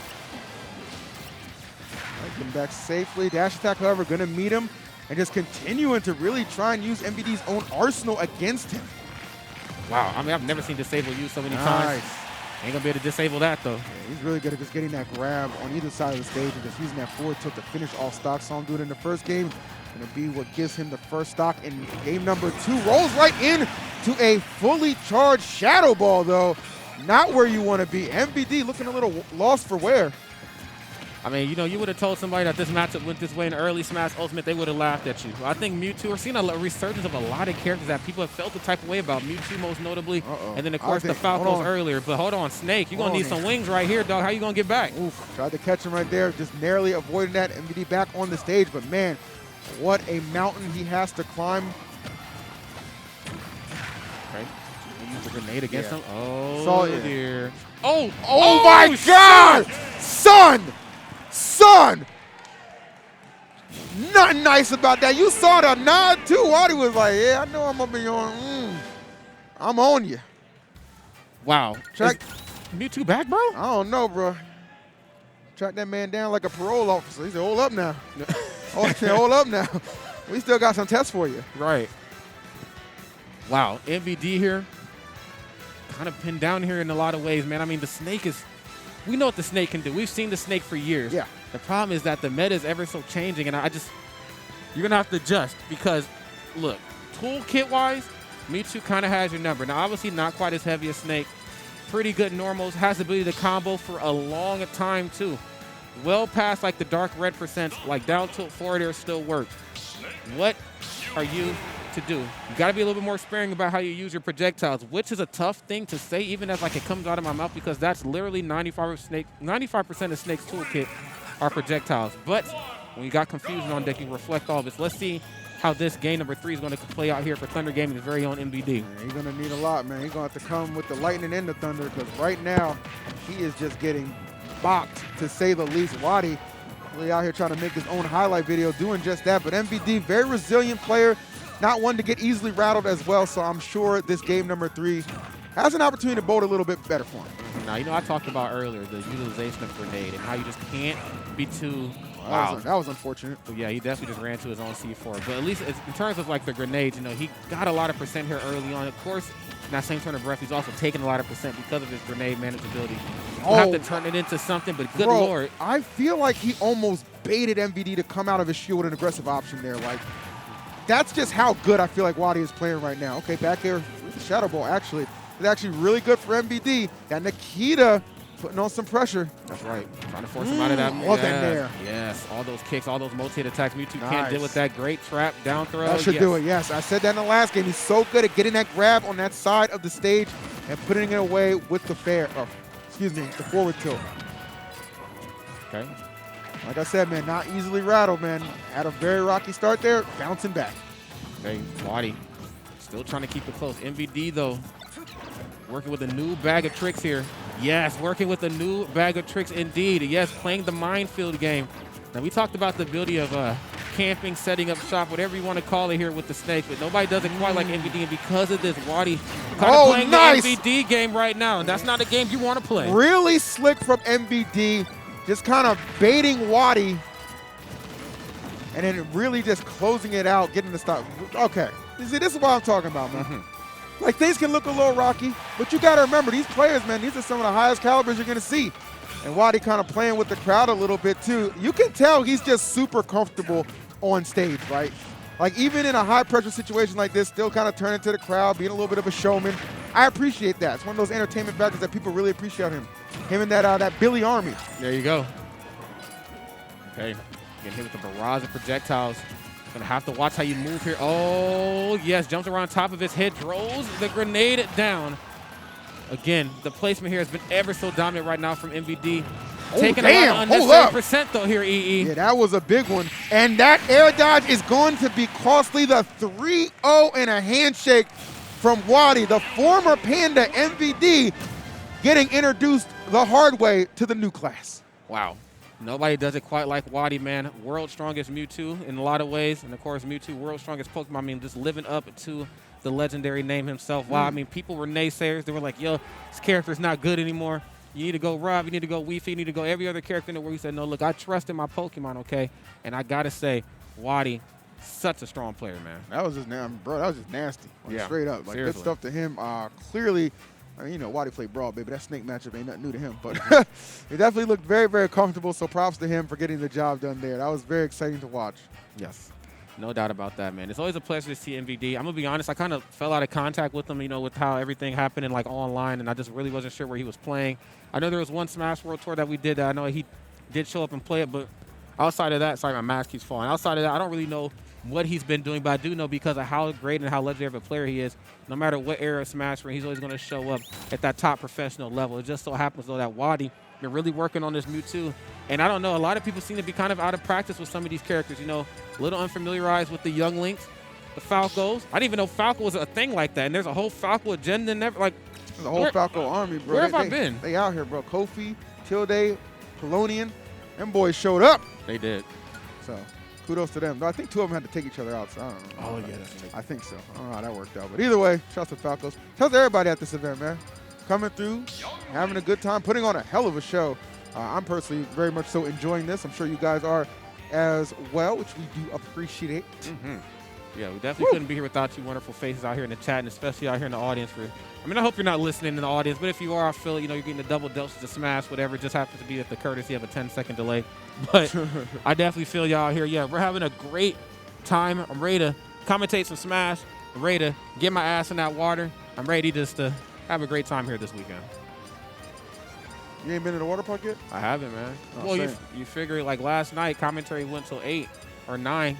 Park closes at 9. Now remember, we tried to get the drink. Yeah, it actually went to like 10:30, I think. Yeah. Yeah, that was kind of messed up yesterday. We tried to get the drink and the lady wouldn't give it to us. Yeah, she said, ooh, we stopped serving drinks at 11:30. It was 11:31. I said, I've been in the line since 11:25. And I was like, what the heck? Just Sandusky things. I guess so, man, because I was just tight. You ready? Here we go. Game number 1 right here. We're going to see the Summit champion himself right now. Tweak going up against Kobe. Kobe, who just, I would call it an upset. A little bit of an upset over Ned earlier on in a Game 5 that really went the distance.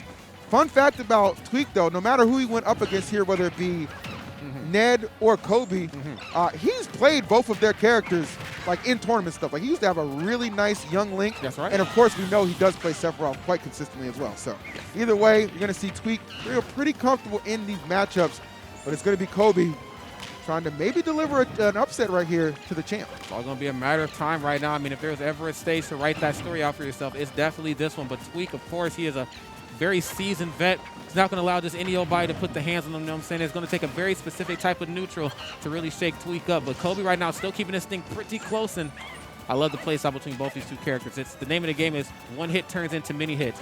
You know, down tilt, they both share a great down tilt starter. Of course, the special attacks open up for more as well, so they're going to have to be very safe around one another.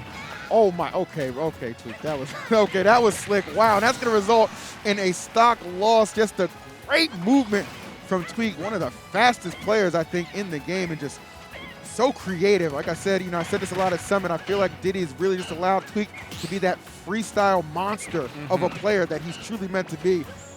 And already off to a tremendously good start. Kobe here just trying to find some footing, slow things down. Gets the arrow to connect. That's going to lead to a nair as well. Yeah. Tweak's still coming at him. I mean, he's definitely playing the game he's supposed to. And I will agree. Tweak is still coming no matter what the percent say, no matter what the stocks say, lead or not. It just so happens that Tweak is in the lead here now. But the fact of the matter is, and that we cannot ignore, is that both of these two are playing a very similar game. It just so happens that in this game that you're playing, Diddy Kong just gets more off of it. You know, you're looking for that down tier, you're looking to extend the combo. He end stocks a lot easier. You know what I'm saying? He puts on damage a little bit easier than Young Link does. Okay, back into a corner. Smart used the banana to kind of cover himself, coming back on the stage. Nice discipline from Kobe, staying patient, finding that up air, and closing out that stock. So definitely trailing behind, but already making it up. Okay, but for how much longer is the real question. Taking the banana peel away from him, he should certainly know how to use it. I mean, this is a character just full of tools. This is Young Link, for God's sake. Okay, the tether back to the ledge. Doesn't quite get anything off it. Catches it once more. We're playing hot potato here, and the up smash is going to seal the deal and all that fun. Tweak going up 2 stocks here in a very comfortable fashion, man. 39.2%. Good lord. Yeah, Tweak is just kind of ripping Kobe apart right now. Yeah, and he's tearing this man up at the seams. Okay. Yes. Oh. Wow. I mean, okay now. That was slick. That was slick. All right, on now. I'd rather be efficient than slick sometimes. Don't want to give those free openings. Kobe definitely looking to take advantage of that. They are not connecting, but man, just being able to recover so seamlessly.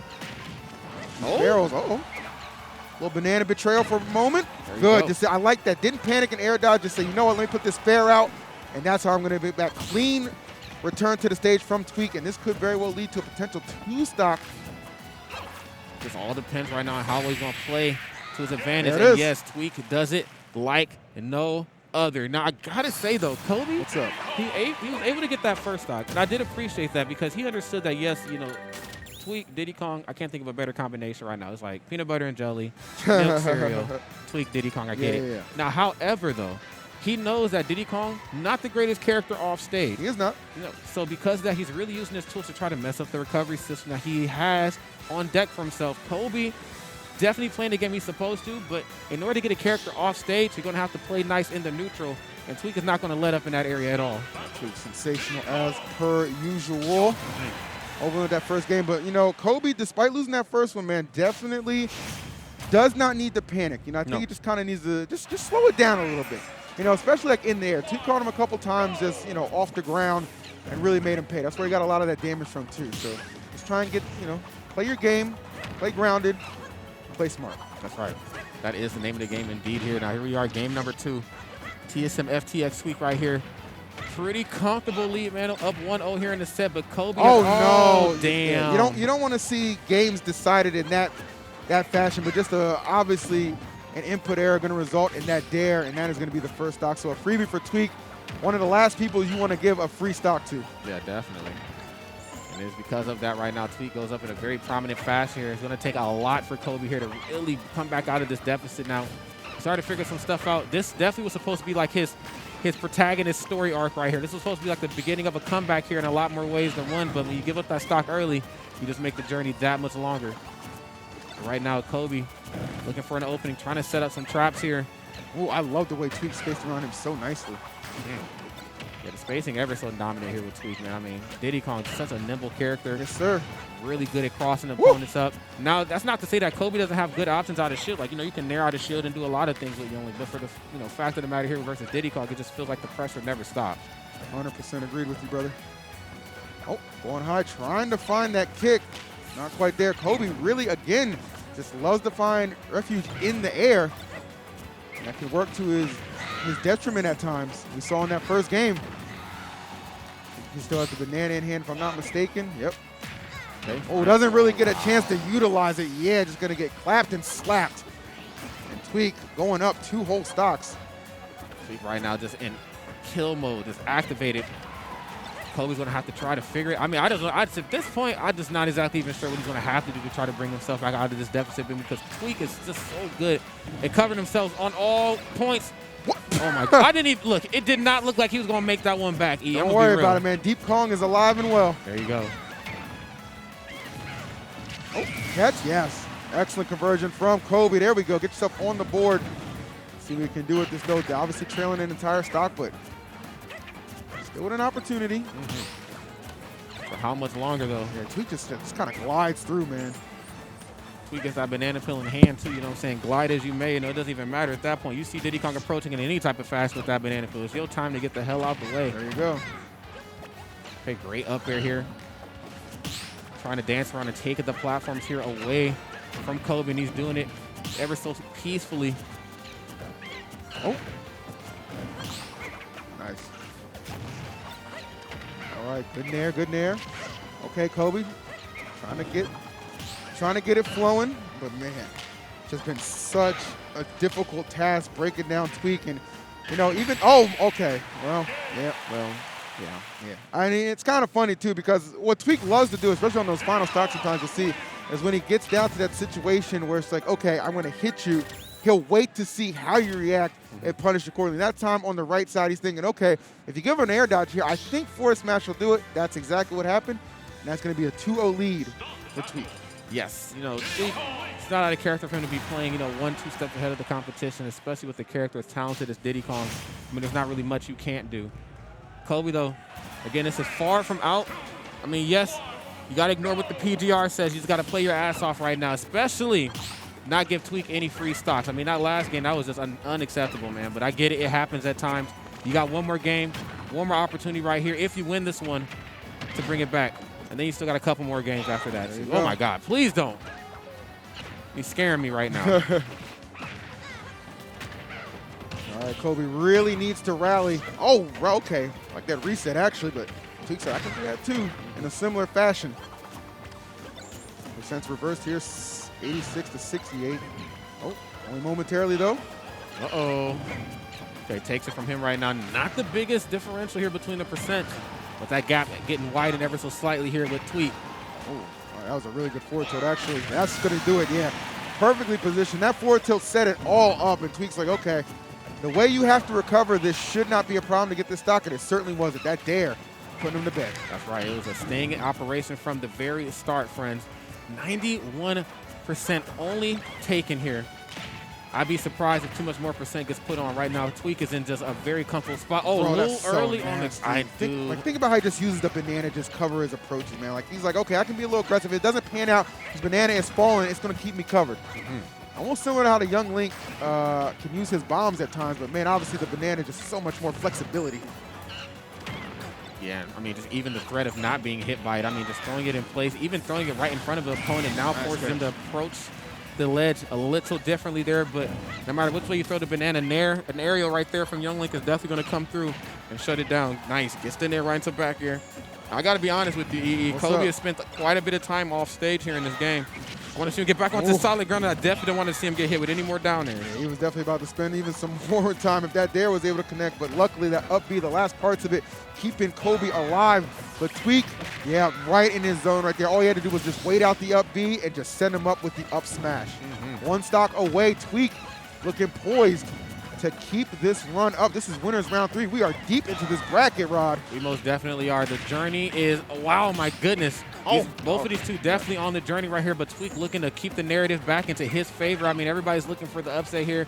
I'm going to be honest, it might not happen here in this match, but Kobe just mounted Ned right in the last game. I'd like to see him try it again here versus Tweak. No jump, no problem. Ooh, interception right there. Okay. Great pressure here at the ledge of the stage. Banana peel in hand, but is going to like to use boomerang. Probably a little bit more comfortable with the follow-up afterwards. Ooh, Kobe, hold on now. Down, but certainly not out if he can go ahead and just find some of these hits to connect. Really just one like conversion, man. He was down to, I was going to say down tilt, but Tweak looking for his own. Hold on now. Going to use that banana to effect. Nicely done, Kobe. What's it gonna be here? Well, we saw. I mean, these are similar. This is a similar situation we saw him versus Ned. 2 times. Gets him down to that final stock after trailing and still able to bring it back. Obviously, Tweak being a completely different beast, going to present a whole other set of problems. But the fact is, he has proven he is capable of doing it. But man, it is a lot to ask right now. 137% continuing to climb, and that's what I'm talking about. Tweak's so good. He'll get you this last stock. He'll hit you and he'll wait. He wants you to do something unsafe. He wants you to panic, and then he takes care of business. And as he's doing it right now, man, I mean, he's not. That's it, game. Yeah, that's going to do it. Yeah, don't even touch my shield. And again, it seemed to be like up B out of shield was kind of a panic option for Kobe. I get it. It's a great combo starter. But if you're not looking for the follow-up as well, it's a good way to just alleviate some pressure off you. But it's just Tweak, again, one step ahead of the competition. And he plays this character, too, at top level just like Kobe does. So he knows exactly what it is you're looking for while you're doing it. When you put time into a character, even if you don't like play it, actively in tournament, you still kind of remember like those ins and outs. And Tweak's just a very disciplined and patient player in general. So, a character that just kind of camps or zones or however you want to describe it, isn't going to be something that he's unaccustomed to or rattles him. So, good effort from Kobe, but Tweak gets the 3-0, and he is cruising through this bracket. Yeah, he really is. Big shout out to Tweak, of course, always putting on a great performance. But also, big shout out to Kobe, too. I mean, again, very unfamiliar with the player up until this evening. And I got to say, I'm very impressed with what I've seen. Kobe, of course, strong, but Tweak is just that much more prolific on and off the stick. So, yes, big shout out to the Young Link Nation. I'm sure you definitely need that representation. There's a couple here as well, too. Toast, like we talked about before. Skittles is definitely here. I'm not exactly sure where they got in bracket, but there are a couple strong Young Links to look out for. No doubt about it, man. Shouts to all the Young Link Nation. But it is the Diddy Kongs coming through, doing it big. So, a lot of good stuff we've seen thus far, man. Oh, yeah. Definitely, our fair share of, if you want to describe something as an upset, you can definitely say that. Or if you just want to say some damn good smash, I'll accept that as well, because that's certainly what I know I've been enjoying 100%. Yeah, this has definitely been a treat from start to absolute finish. I mean, here we are, middle of day number 2. We're actually starting to wind down here. The audience is getting, the audience kind of comes and goes. Just depends on who's playing. Like when Cole was playing earlier, it was packed as hell, and when he got up, everybody left. I mean, that just kind of happens at times. But for the most part, people are definitely here. and they're ready to watch some good Smash action. That's exactly what the wonderful production on the 1s and 2s is providing us. Yes, This has been sir. awesome. All right. Whew. I'm loving it, man. We're just chilling right now, waiting for that next match to pop up. As I always like to say, hope you guys are doing well. I mean, of course, you're spending your Saturday with us. Why the hell wouldn't we be hoping you're having a good day, you know what I'm saying? Yeah, I would hope so. And if you're having a bad day, I hope, the Smash action, the production, the commentary, I hope it's all turned it around for you, man, because who wants to have a bad day on a Saturday, okay? It's Saturday. Don't have a bad day. Okay, you already worked the whole work week. Step out, go do something. There you go. Or I guess you can stay and kick it with us, okay? We will not steer you wrong. I'm not going to tell you to leave, okay? I ain't got nowhere else to go. Stay with me. Well, we're stuck in Sandusky, too, so. You have who? Oh, Miles and Ned. I think, is that the Yoshi? It might be the Yoshi from New England. Let's see. Think so. It might be the Yoshi from New England. I got to see. If it's a brother, it's the Yoshi. There you go. If it's a brother, it's the Yoshi. We'll find out in a minute. Nice. So, going to be switching on into some losers matches. I heard they had Spargo on the other stream versus somebody. I'm a little tight about that. They should have gave us that Spargo match. Stop playing with me. We definitely should have, yes. Stop playing with me. You're a big Spargo Stop playing with advocate. me. He's nice. He is nice. Yeah, he's one of the best in the business. Deserves a great sponsorship, too, man. I hope he gets it. Yes, any sponsors watching, there are a lot of talented players out here that are just, unfortunately, just not able to financially take themselves to stuff all the time, okay? If you see one that you like, you grab one, okay? Put some money in their pocket, put them in a jersey. All right, let them rep you. There you go. Hopefully There Spargo you gets go. that one day.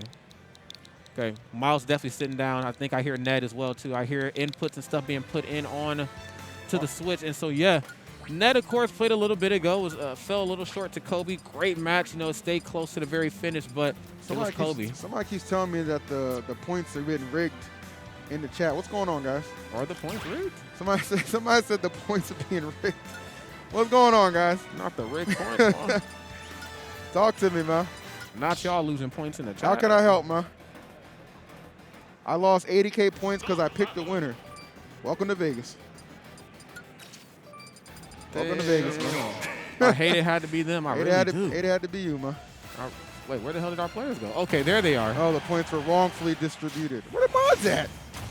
Mods?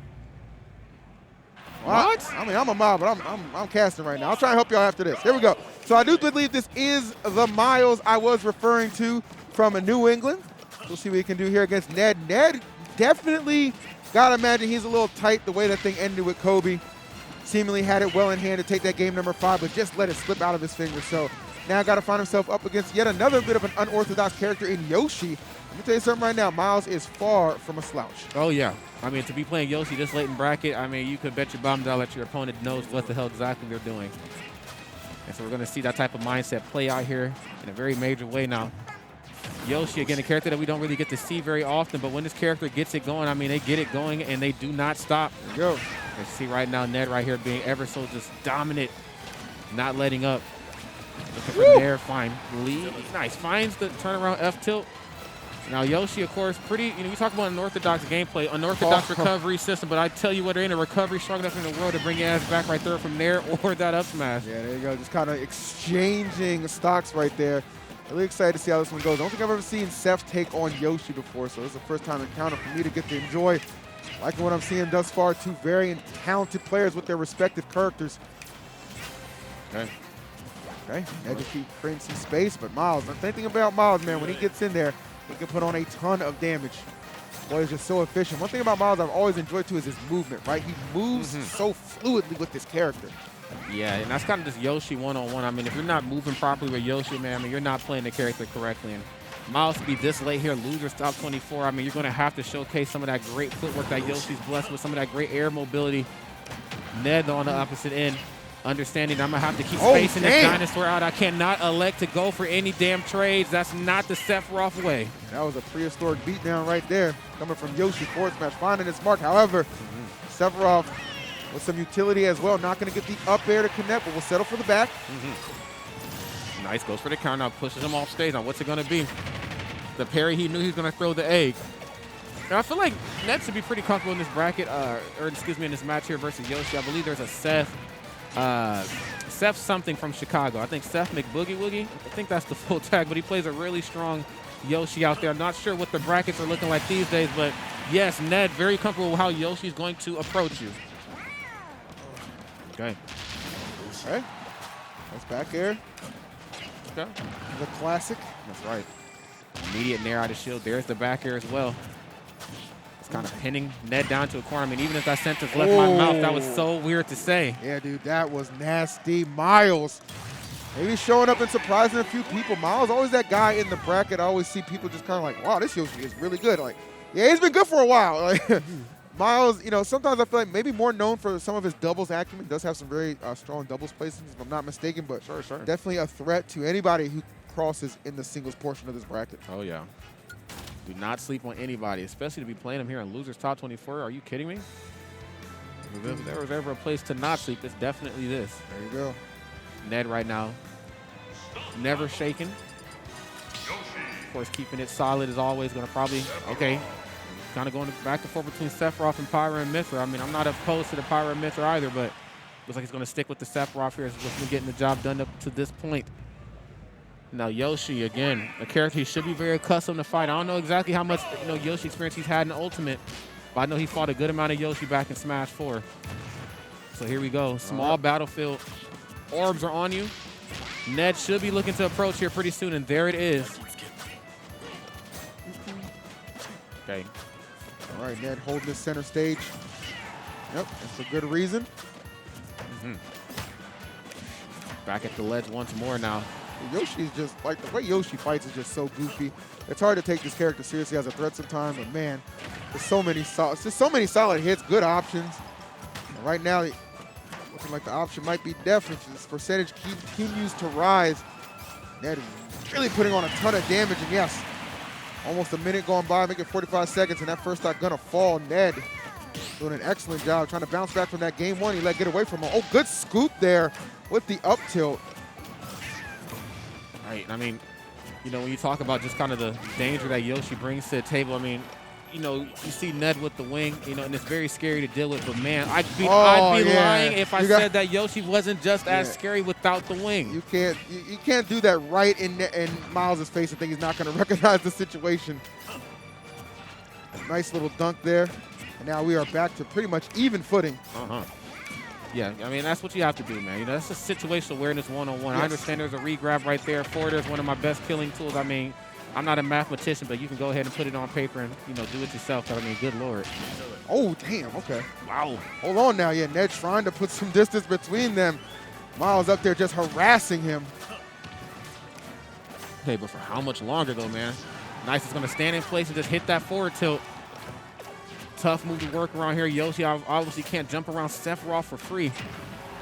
Ned full aware of that. So Miles, of course, again, positional advantage, using the eggs to kind of pin Ned down to the corner, force him at the ledge, obviously mixing him up with neutral get up, a roll. You know what I'm saying? There's a lot that happens when you come up off the ledge like that. Ooh, wow, just holding his ground and sending Miles flying. That's what you have to do.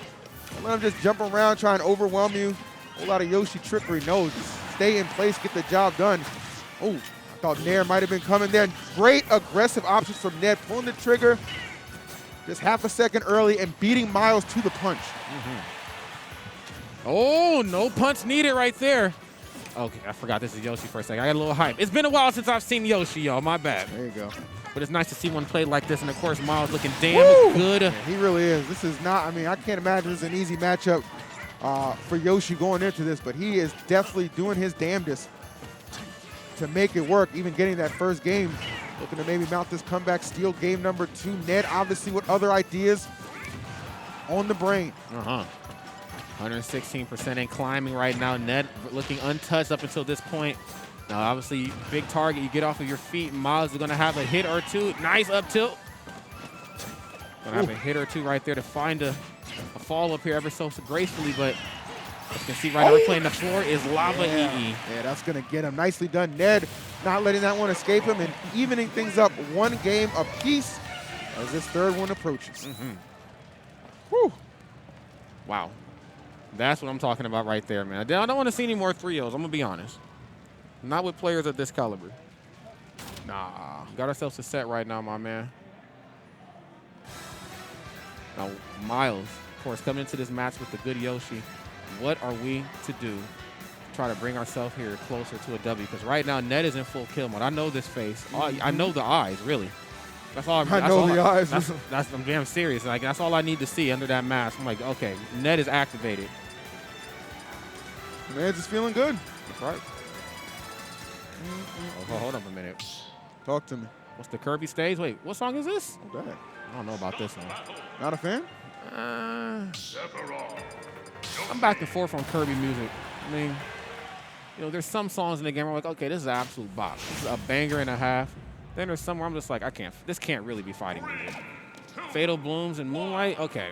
This is okay. This is okay. We'll see if it sets the mood here. Game number 3, Miles, Ned, tossing it down once more. There you go. Now, if you're just tuning in here, you know, Miles was able to open this game up here and, I mean, just really exploit a lot of bad areas right here in Ned's neutral. But Ned, in game number 2, was able to dig deep and just really shut it down. But here we are right now. Both sides understand what's at stake, and they're keeping it damn close. I would say that it's absolutely the case. And, you know, again, I really feel like this has got to be a tough matchup for Yoshi, but he's done such a good job just kind of just really managing his stage control, his positioning, and really just optimizing a lot of these punishes. Just look at him just keeping pace with Ned, trying to apply all kinds of pressure, using the egg, give him a little bit of leeway coming through, and just smacking his way back. The aggressive nature of Miles, love to see it. That's right. Really mixing them up, too, with these forward air approaches. I mean, I think right before we seen 2 empty jumps right into forward air. The thing about Yoshi is that, yes, have some linear options the way I approach. You know what I'm going to do? It's just a matter of what are you going to do about it? Sure. Because you're not going to be able to stop me from forwarding. That's literally what I do to kill. Oh, damn. That's it. I got a couple things I do to kill as well. It's called chop your ass up. That'll get the job done nicely. Execution so far. Oh, and just, okay. They're starting to utilize that a little bit more of an escape option. Goes high and nice. Back him off with the reflex. So smart by Ned. Trying to understand it. Didn't really have 2 minutes. Oh, dang. He's not going to be able to. It's funny, his sword actually reached the stage, but his hands couldn't. Good. Don't give this damn character anything else, okay? Okay. Damn interns at Nintendo. The damn college kids out here designing characters, I tell you. He said college. Damn college kids. Hero D. So we want the counter and we want it to attack. What the hell? Man. Man. That is funny. Sorry, I'm being an old man right now. All right, but Ned, obviously an old man as well, too, in this game with how he's playing. I mean, obviously a veteran on the sticks here, but Miles, same could be said as well. Now, both sides, 9% differential here between both of these 2 players, and I think with how this is kind of shaping up, I mean, Ned is just playing to the weaknesses of Yoshi. Maybe not so much to Miles. Now, Miles is a great player, but Yoshi can only do so much. And he's playing to those weaknesses very well, keeping him off stage. Woo. Oh, nice. Okay, there we go. Ned all over it. All right, got this lead, but I was going to say it's a fragile one at that. Yoshi coming through, delivering those big hits. And now we have arrived in the closing moments of this. That's right. Easy come, easy go is definitely how that saying goes, especially in a game about stocks and lives. There's the back and right to the up tilt, up air, big boot. Okay, Yoshi is coming through with the Tims, all right? I like the forward air, right up smash, but you know what that noise means. The one-winged angel is upon us right here. There you go. Okay, nicely done from oh my goodness. Back up. Yeah, Ned had to do that, bro. Decided to be pretty aggressive in that situation. Both these guys seemingly so evenly matched, but I really tip my hat to Miles. Fighting what seems to be an uphill battle and making it doable, going up 2-1 against Ned. Ned, definitely one of the more impressive players in the venue, and Miles said, hey, he could put me in that same breath. Wow. Miles showing up and showing out here at Riptide 2021. If you didn't know who Miles was before this, damn it, you better ask somebody or at least go back and watch the VOD. There you okay? go. Please help BTS out, all right? But yes, wow. Miles, I am definitely a fan. See, I had some opinions about Yoshi E. I'm going to be honest. I thought this character was just straight up cornball status. I'm like, what the hell is going on? I'm going to be real. Look, I can't get up here and lie to the people, all right? This is my community. But nothing wrong with keeping it real, man. Miles is definitely making me a believer, and I appreciate that for him. I believe in the Yoshi, okay? Now, if we can just bring back the black Yoshi skin. Yeah, I really never understood why that one went away. Same with the Olimar. You know why that one. See ya. You know why. See ya. All right. Game 4, baby. You already know. I'll tell you what, man. Except for repping the all-black coat, looking real sleek and stuff like that. But I'll tell you what, good looks ain't going to be enough to deliver here, as Miles has been proven. This Yoshi, about as goofy as they come, but he is up 2-1. That's right. He's up in a big way here. Looking to extend his lead. Yes, using forward smash to try to bait Yoshi. Now, of course, Yoshi not blessed with the same projectile system that Sephiroth is. Now, obviously, just really using egg, but He don't need that. He got that up smash. listen, his whole body's a damn projectile with the way he throws it at Sephiroth. And I'm gonna be real, Sephiroth can't handle all of that. It's real talk right now. Ned in danger of elimination. This has been a tremendous start for Niles in this crucial game number 4. Nice, I like that. Good anticipation on the egg, gonna reflect and get a little bit out of that. Oh, however, the hair a bit off. Oh my goodness. No, you did not. Yeah, seriously, Brent. Yo, wait a minute. Dude, I think, wow. He has Ned shook.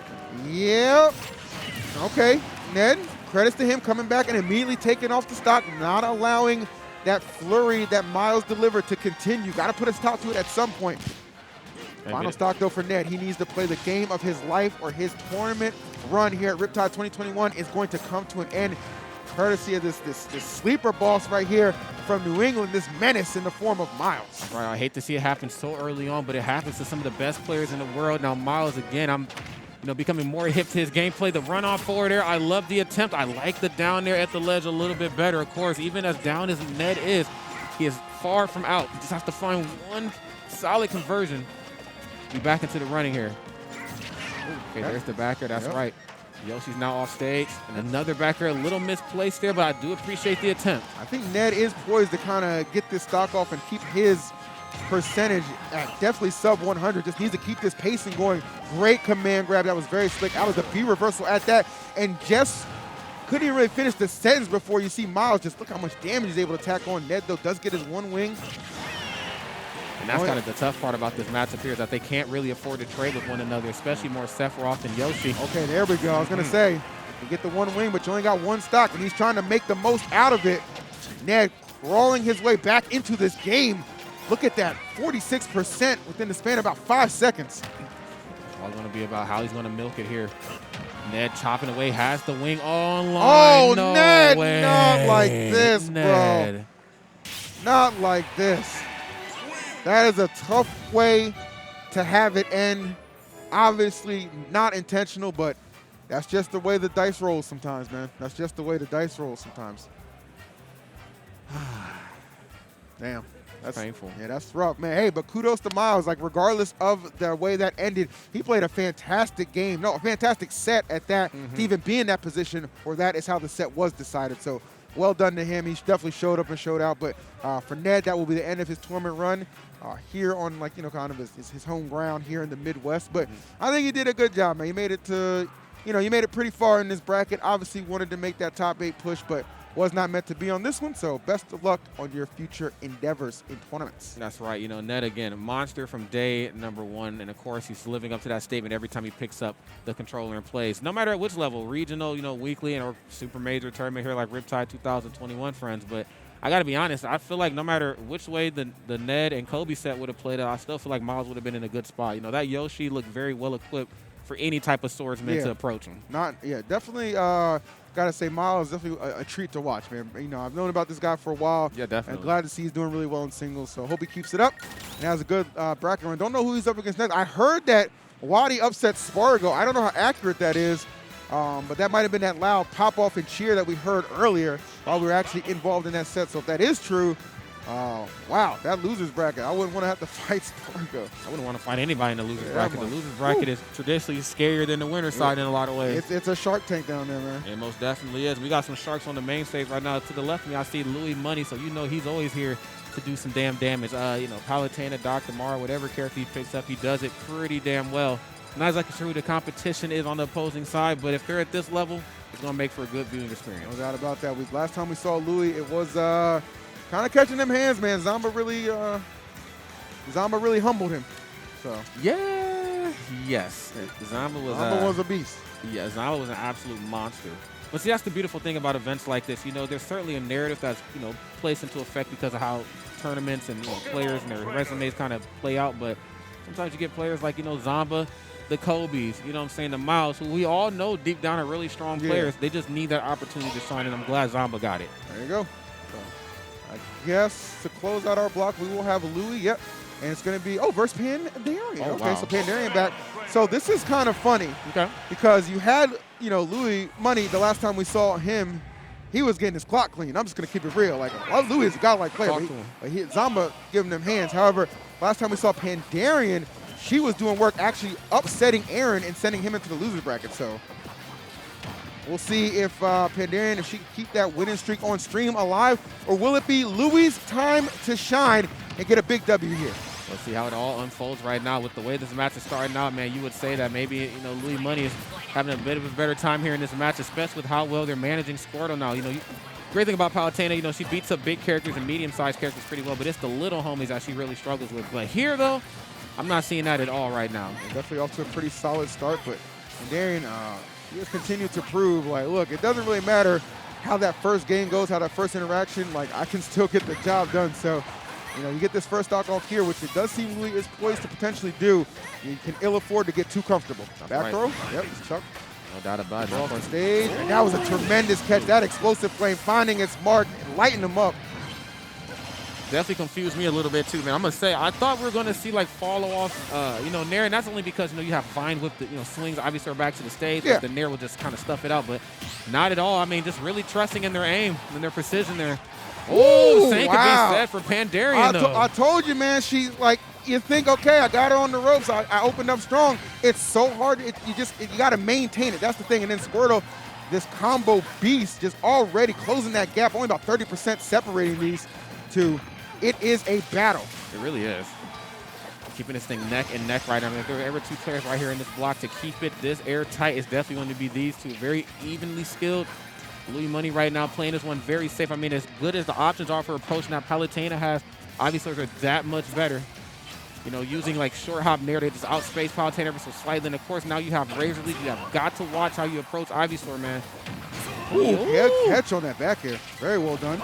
Okay, Reticle not going to hit anything. Oh, but you already know that tilt wheel going to set up perfectly for that up air. And this is a good lead yet again that Louis Money is finding himself in. However, how long can they maintain it? That is the million-dollar question here. All right, these big aerials putting in a lot of work. Charizard trying to find some room, but not being cleared to land. Louis all over Pandarian. Oh, nice down tilt. Okay, probably looking for a major opening there on Charizard. Big old body. I'm sure Palutena is very easy to combo that character. Pandarian really struggling here to find his opening once more. Score just a little bit too light here to be trading blows with Palutena here at this percent, but I get it. Oh, narrowly escaping the explosive flame, not trying to repeat history. Here we go. Okay, one jab into something. Palutena with their back two, you know you're in danger. Back air is coming, it's just a matter of when. That's exactly what Louis probably has scouted out. Pandarian, his final stock, really going to need to put some work into Flood to launch a little further, trying to intercept that teleportation. Not going to get there. I actually like that explosive flame placement because he's anticipating Pandarian to go a little bit ahead to maybe try and snuff out his return to the stage. Oh, yeah. You see right now, man, both players return. Using explosive flame for a little bit of coverage, and as I am just falling down to the depths of hell, I'm still able to find an almost KO on you. That's a sign of comfortability if I've ever seen it. I'm saying this explosive flame definitely been pretty much MVP thus far for Louis Money. One good hit away from maybe putting this one away. We see the PT. Oh my goodness, and just powers her way through back to the stage. This Charizard looking to put in some work. It's going to take some time though, but holding shield in the corner, not the best spot to be in. It almost felt like Louis Money was looking for a back throw there. Now, you touch Charizard's shield one too many times, you might actually get an up special out of shield. Great stuff. Hey, don't let the footwork fool you. Oh, good catch. Yes, okay. 158. Listen, this is 2 hits and a well-placed back air out of nowhere for Charizard. Still living off that back air from Palu, though. Watch how you approach Charizard. Oh, no, that's 1 hit. False sense security right here. Oh, no. That might actually. No, okay. No, still not enough. Nice. Okay, good decision by Louis. Didn't try and force an up air. Instead, let Pandarian think she's clear to land. No. Right into the atmosphere she goes, and that's going to be game number 1 going to Louis Money. That's right. Louis Money showing up here and showing out on the main stage here. Now, Louis Money, again, a man of a lot of different characters. You know, we've seen the Dr. Mar. That's probably what we all kind of grown to love Louis Money for. But as we all know, a game with this many characters, a community with this many players at this top professional level, you got to have other characters in your arsenal. And this Palutena is doing the damn thing. Now, Pandaren, of course, herself, no slouch. We have seen her whoop countless asses. But the fact of the matter remains the same, is that you are down 1 in the set here versus somebody equally as talented as you. What are you going to do? The question that potentially will get answered right now. Let's get it. As we are switching our scenery over, you already know where we headed. Battlefield, looking good. Okay. As we kick this match off, both players looking pretty well here. Now, we have seen Pandaren doubles, squad strike. Here we are in singles. Pandaren pilot Squirtle like no other. Now, Squirtle was kind of the bane of Louis Money's existence in a few exchanges, but it was also a lot of the same reasons why, I feel like Pandaren might not have won that last match, just spending a little bit too much time on Squirtle and maybe not more on like Ivysaur and Charizard. However, and that's not me saying I'm not a Squirtle believer. I most definitely am. Facts. But I just feel like you just need a little bit more weight back there. There we go. Here's Ivysaur. Ooh, okay, good catch. Yep. Nicely done. All right, you get him caught up on that platform, can definitely do some work. Ivysaur definitely threatening. That's going to be a stock. Yeah, that's a clean delivery and execution from Pandaren. And much like, kind of like in a similar fashion from what we saw from her against Aaron earlier, just that bounce back in game number 2, unbothered from the loss in the first one, just immediately resets, refocuses, and gets the job done. That's just the mark of a top player right there. Unfortunately, Squirtle having a little bit of an issue getting back to the stage, switching over to Ivysaur, and I like that, trying to go for a long but also safe recovery as well. Explosive Flame, nice. Very smart to hold chill. Explosive Flame kind of explodes a little bit larger as it's disappearing there.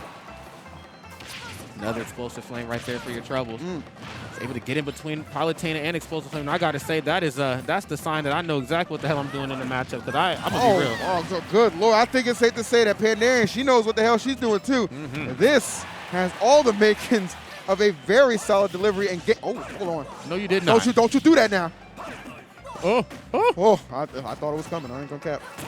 I thought it was coming. Hey, it was almost there. I'm gonna be real. Come on, Louis. You already got, there you go. You already got 3-star by Zomba one time on stream. Now. You can't let these 3-stars keep happening to you now. You're too damn good for that. You're too damn good for that. I'm just saying. You're right. Pandaren handling business game number 2, but I gotta shout my man's out. Yeah. Louis Money here, obviously not looking to go quietly into the night, but this Squirtle got a thing or two to say about it. Good Lord. Forward air. I mean, really just abusing the big body that is Palutena, which is even strange to say, but, Palutena really struggles against some of these smaller type of characters, but there's Explosive Flame once more. Explosive Flame, really probably the MVP move of the first game, has for the most part been rendered inconsequential in this second game. What are you trying to do? All right, finally gets one to connect. Okay, I like this. Oh, hold on. Now picking it up. There we go. Hold up a second. Definitely picking it up again. Okay, Pokemon turning back there with all the commands like, damn, do something. Oh, damn. How about that? That's something for you. There you go. Big time up smash, and that's going to tie us up one apiece. Woo! Okay. We asked for a close set, and damn it, we got it. Palutena, Pokemon trainer. I like this. Now, of course, Louis Money, not the showing he was probably looking for right there. Pandaren was able to kind of get their ducks back in a row. Playing very well here. I got to say, the Pokemon trainer is certainly nothing to sleep on. No, I mean, not trust at all. me. It's okay. You might get a game or two on Pandaren, whatever, but you know what I'm saying? It's always going to be a close set at the end of the day, okay? I've yet to see Pandaren get steamrolled. I don't know if I've ever seen her, actually get beat up. All right, here we go. Game number 3 coming at you. All right. Town and City. I like this pick actually a lot for Louis. Going to be able to operate pretty freely and pretty cleanly. Going to see some extensions off of these platforms as well. Yeah, no doubt about it. I mean, I think both very well aware of how both characters, all sets of characters, in this match interact with these platforms, and they're both showing each other a lot of respect as we open it up. I mean, the last thing you need, of course, is to be getting comboed around by Squirtle, and the absolute last thing you need is to be getting those combos extended because the platforms are here. But as I say that, they're obviously leaving, and now it's basically FD here with a super big-ass ceiling. Oh. Okay. Nice.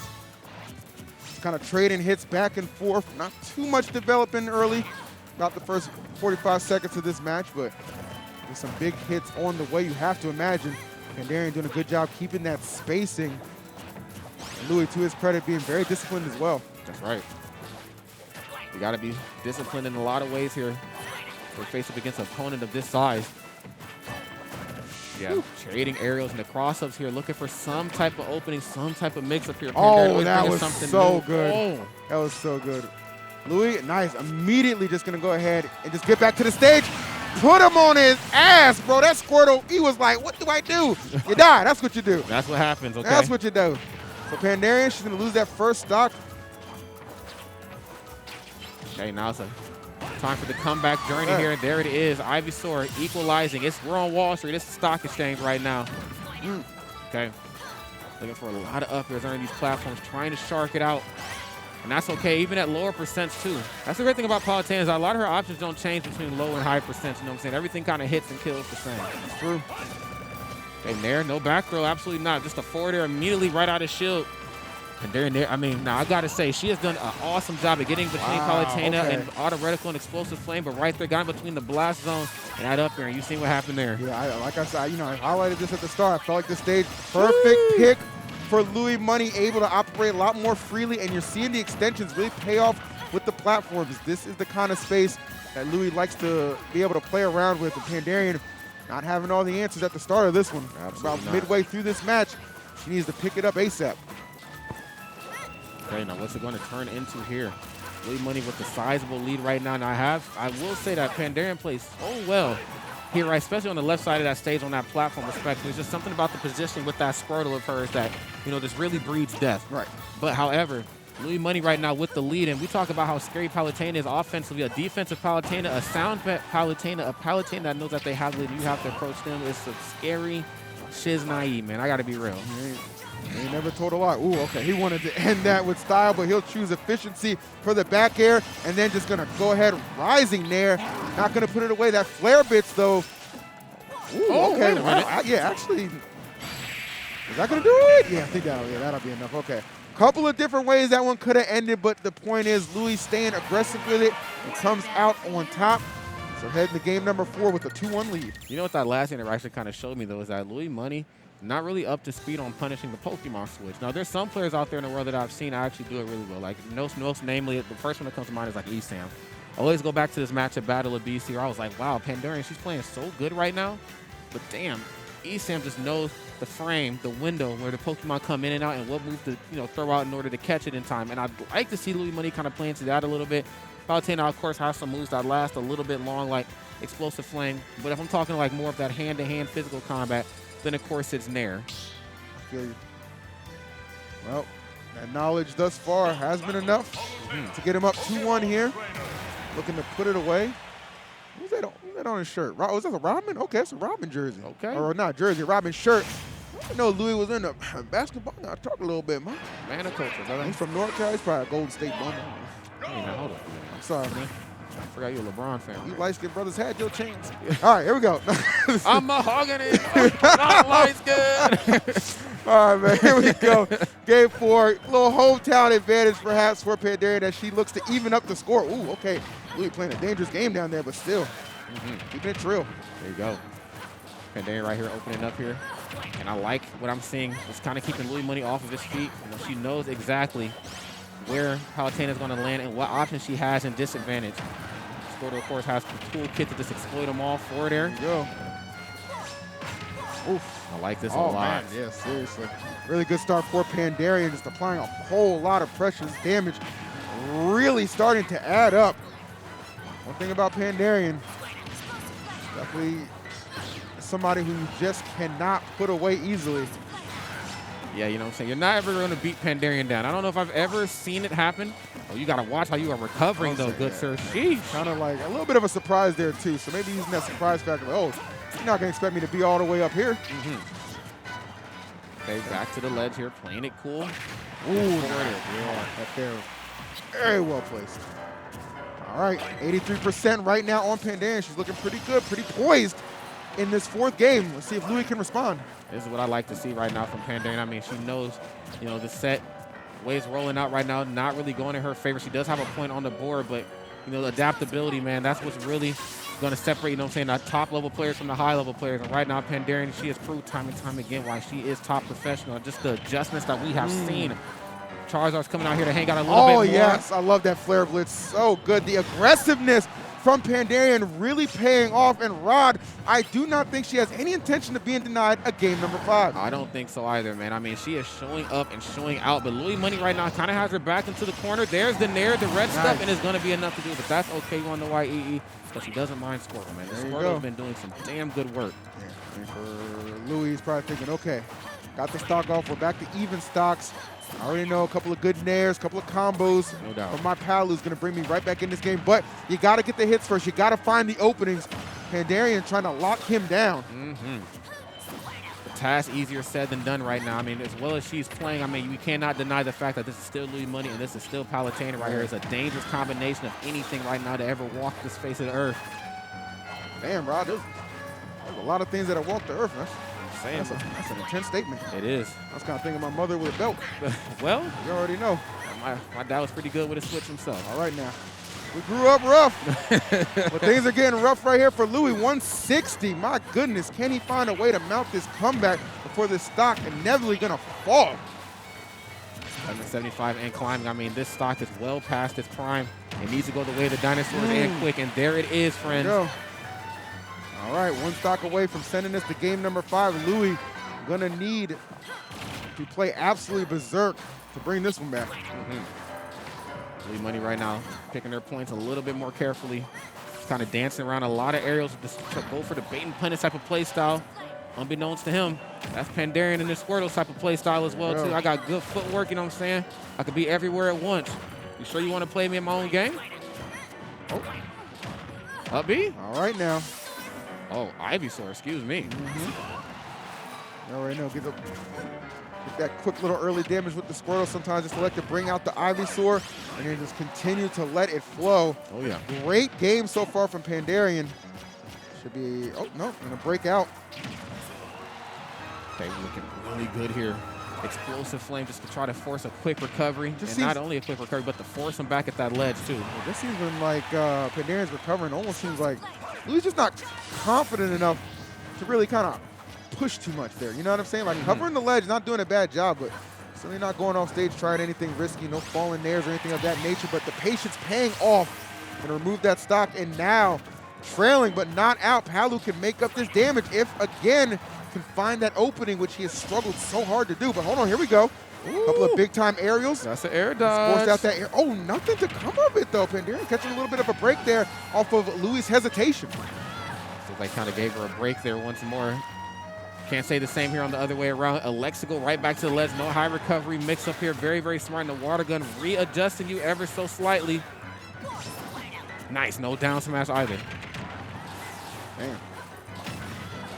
Okay, don't even think about touching that platform. Palutena, Louis Money looking for just the quickest ways to land and get those Jesus sandals back onto solid ground. I'm saying, bro. Difference is they're not ashy. You already know. I'm saying my man was out there in the desert for 40 years. He definitely. It's rough. Definitely a dry fellow. Was that Moses? I don't know. Him too, though. Yeah. They were both shopping at the same Foot Locker. There you go. Either way, though, man, the footwork right now from Pandarian has been exquisite. Might be enough to carry her into this game number 5. I'm thinking we might get there, Rob, but hold on. Louis is creeping and crawling back into this thing. 77%, nothing to ignore. Oh, my goodness, bro. You had to hold your breath on that one. Going to bring out the Ivy. Is Louis going to get a little bit risky here? He is not.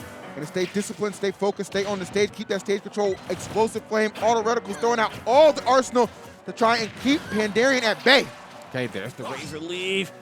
Okay, watch the throw. And yes, I love that down tilt. Back right the hell up. I just need a little bit of space here to work with. Louis Money back into this corner. It looks like we are back into another game. Pandarian, she dug deep, and here we go. Game number 5. Such a scary and frightening position to be in, but gets the job done off of efficiency. A little bit of that clutch gene rearing its head. And here we go to game number 5. Okay. Let's go ahead and turn it into something major here. Riptide 2021 Losers Top 24 qualifier. It doesn't get more intense than this here, friends. Louis Money, Pandarian, 2 absolute juggernauts, 2 beasts. Okay, they've been absolutely filthy on the sticks here since day 1 in Smash Ultimate. And it's all going to come down to this here for them, too. There you go. I hate to see 2 talented players pitted against each other like this, but damn it, if they didn't play, I wouldn't have a job. Somebody got to play. Somebody got to get involved. Fair enough. All right. Well, looks like we are going to be closing out our block with a bang rod. That's right. Ain't mad about that. Let's see where we're going to head to. Really thinking this one over. Here we go, friends. A lot's on the line here. Now, we've seen some great adjustments from Pandarian. You know, the Squirtle, namely, using a little bit more Ivysaur as well to close out the stocks. You know, again, Squirtle, great character, but sometimes Squirtle can overstay their welcome. You know, you get caught up in the combo system, and this isn't a game of combos, it's a game of stocks. There you go. You know, that Charizard and that Ivysaur came out just a little bit more, but Louis Money's ability to adapt between 3 characters, switching at the drop of a hat like that, has definitely shown that they are one of the best in the world.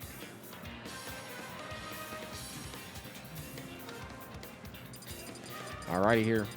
Are we really going Fox? Okay. So I thought I had a friend. I don't think Game 5 is a place to switch. No, not at all. Like, especially like as close as that 4th one was, where you almost brought it back and just throwing an insane amount. But back to Pokemon Stadium we go. This is where Pandarian actually found the success to get that game off in the 4th. So here we are. But Louis, obviously, something he liked about this stage. Well, for good reason. I mean, who the hell doesn't like Pokemon Stadium too? Seriously. I mean, we asked for years to get this stage back, and God damn it, I mean, we've asked for a lot of things in Smash, and we didn't actually use it, but this one was definitely one of those things that we were like, it's going to be here to stay. There you go, man. Unlike K. Rool and Banjo and Ridley. Oh, dang. I mean, I'm saying. Yeah, they were definitely campaigning for my boy Rids. And there's a couple good Ridleys out there, man, but overall, man, they could have done some more.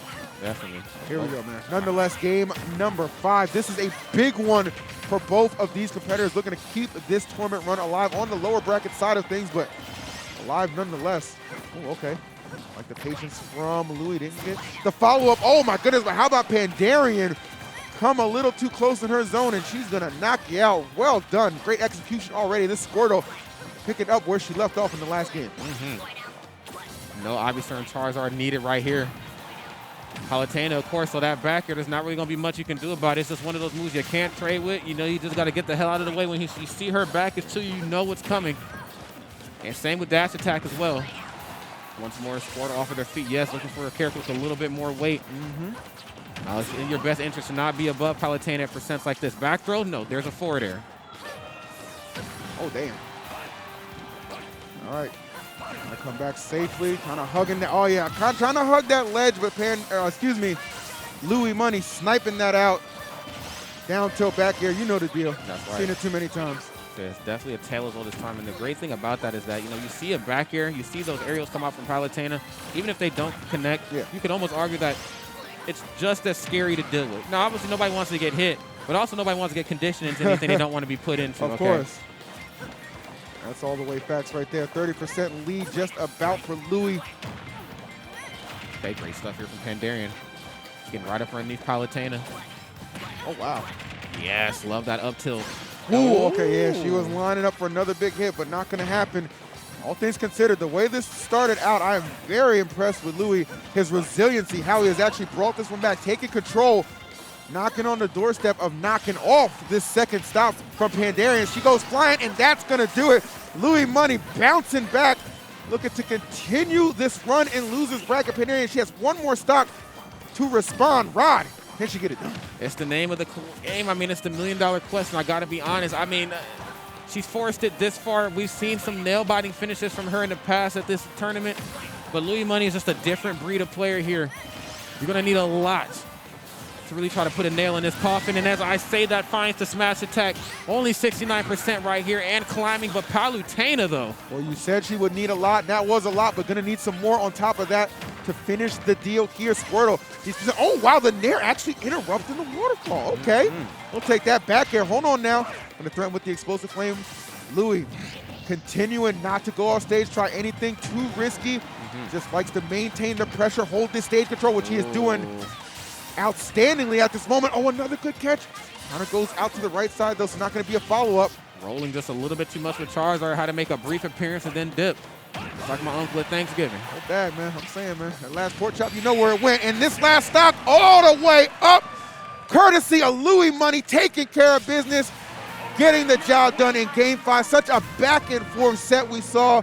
Hats off to both players, but Louis Money would not be denied. He would not. You know, we've seen Pandarian and both Louis Money, you know, really come back from the brinks of defeat. time and time again. Yeah. And it just hurts that much more when you see them both on the loser side because Pandaren, she is such a formidable opponent. We got to Great see her effort. utilize all three characters to the best of her ability, but there's just something about Louis Money and the characters that they pick up that they just know how to pick away at a person's neutral ever so slightly. And I credit him a lot because he lost that stock pretty early in the game 5 like that. A lot of people just kind of crumble like, damn, it's already over. No, he still was like, I still got 2 stocks. I still got a chance. Went down to the wire, but handled business. So hell of a way to end our block. Had a ton of fun off of that. Rod, hope you enjoyed yourself. Always a pleasure to bless the mic with you, my brother. Absolutely. We don't get to do it very often, but when we do it, we gotta get a little funky up here, man. We do it up, man. It's Goon City out here. So thank you all for watching. Don't go anywhere. We got some more Smash on the other side. And I just want to say, for God's sakes, get it together because the chat shouldn't need to go into emote mode because somebody's playing. All right, cut me. I'm out.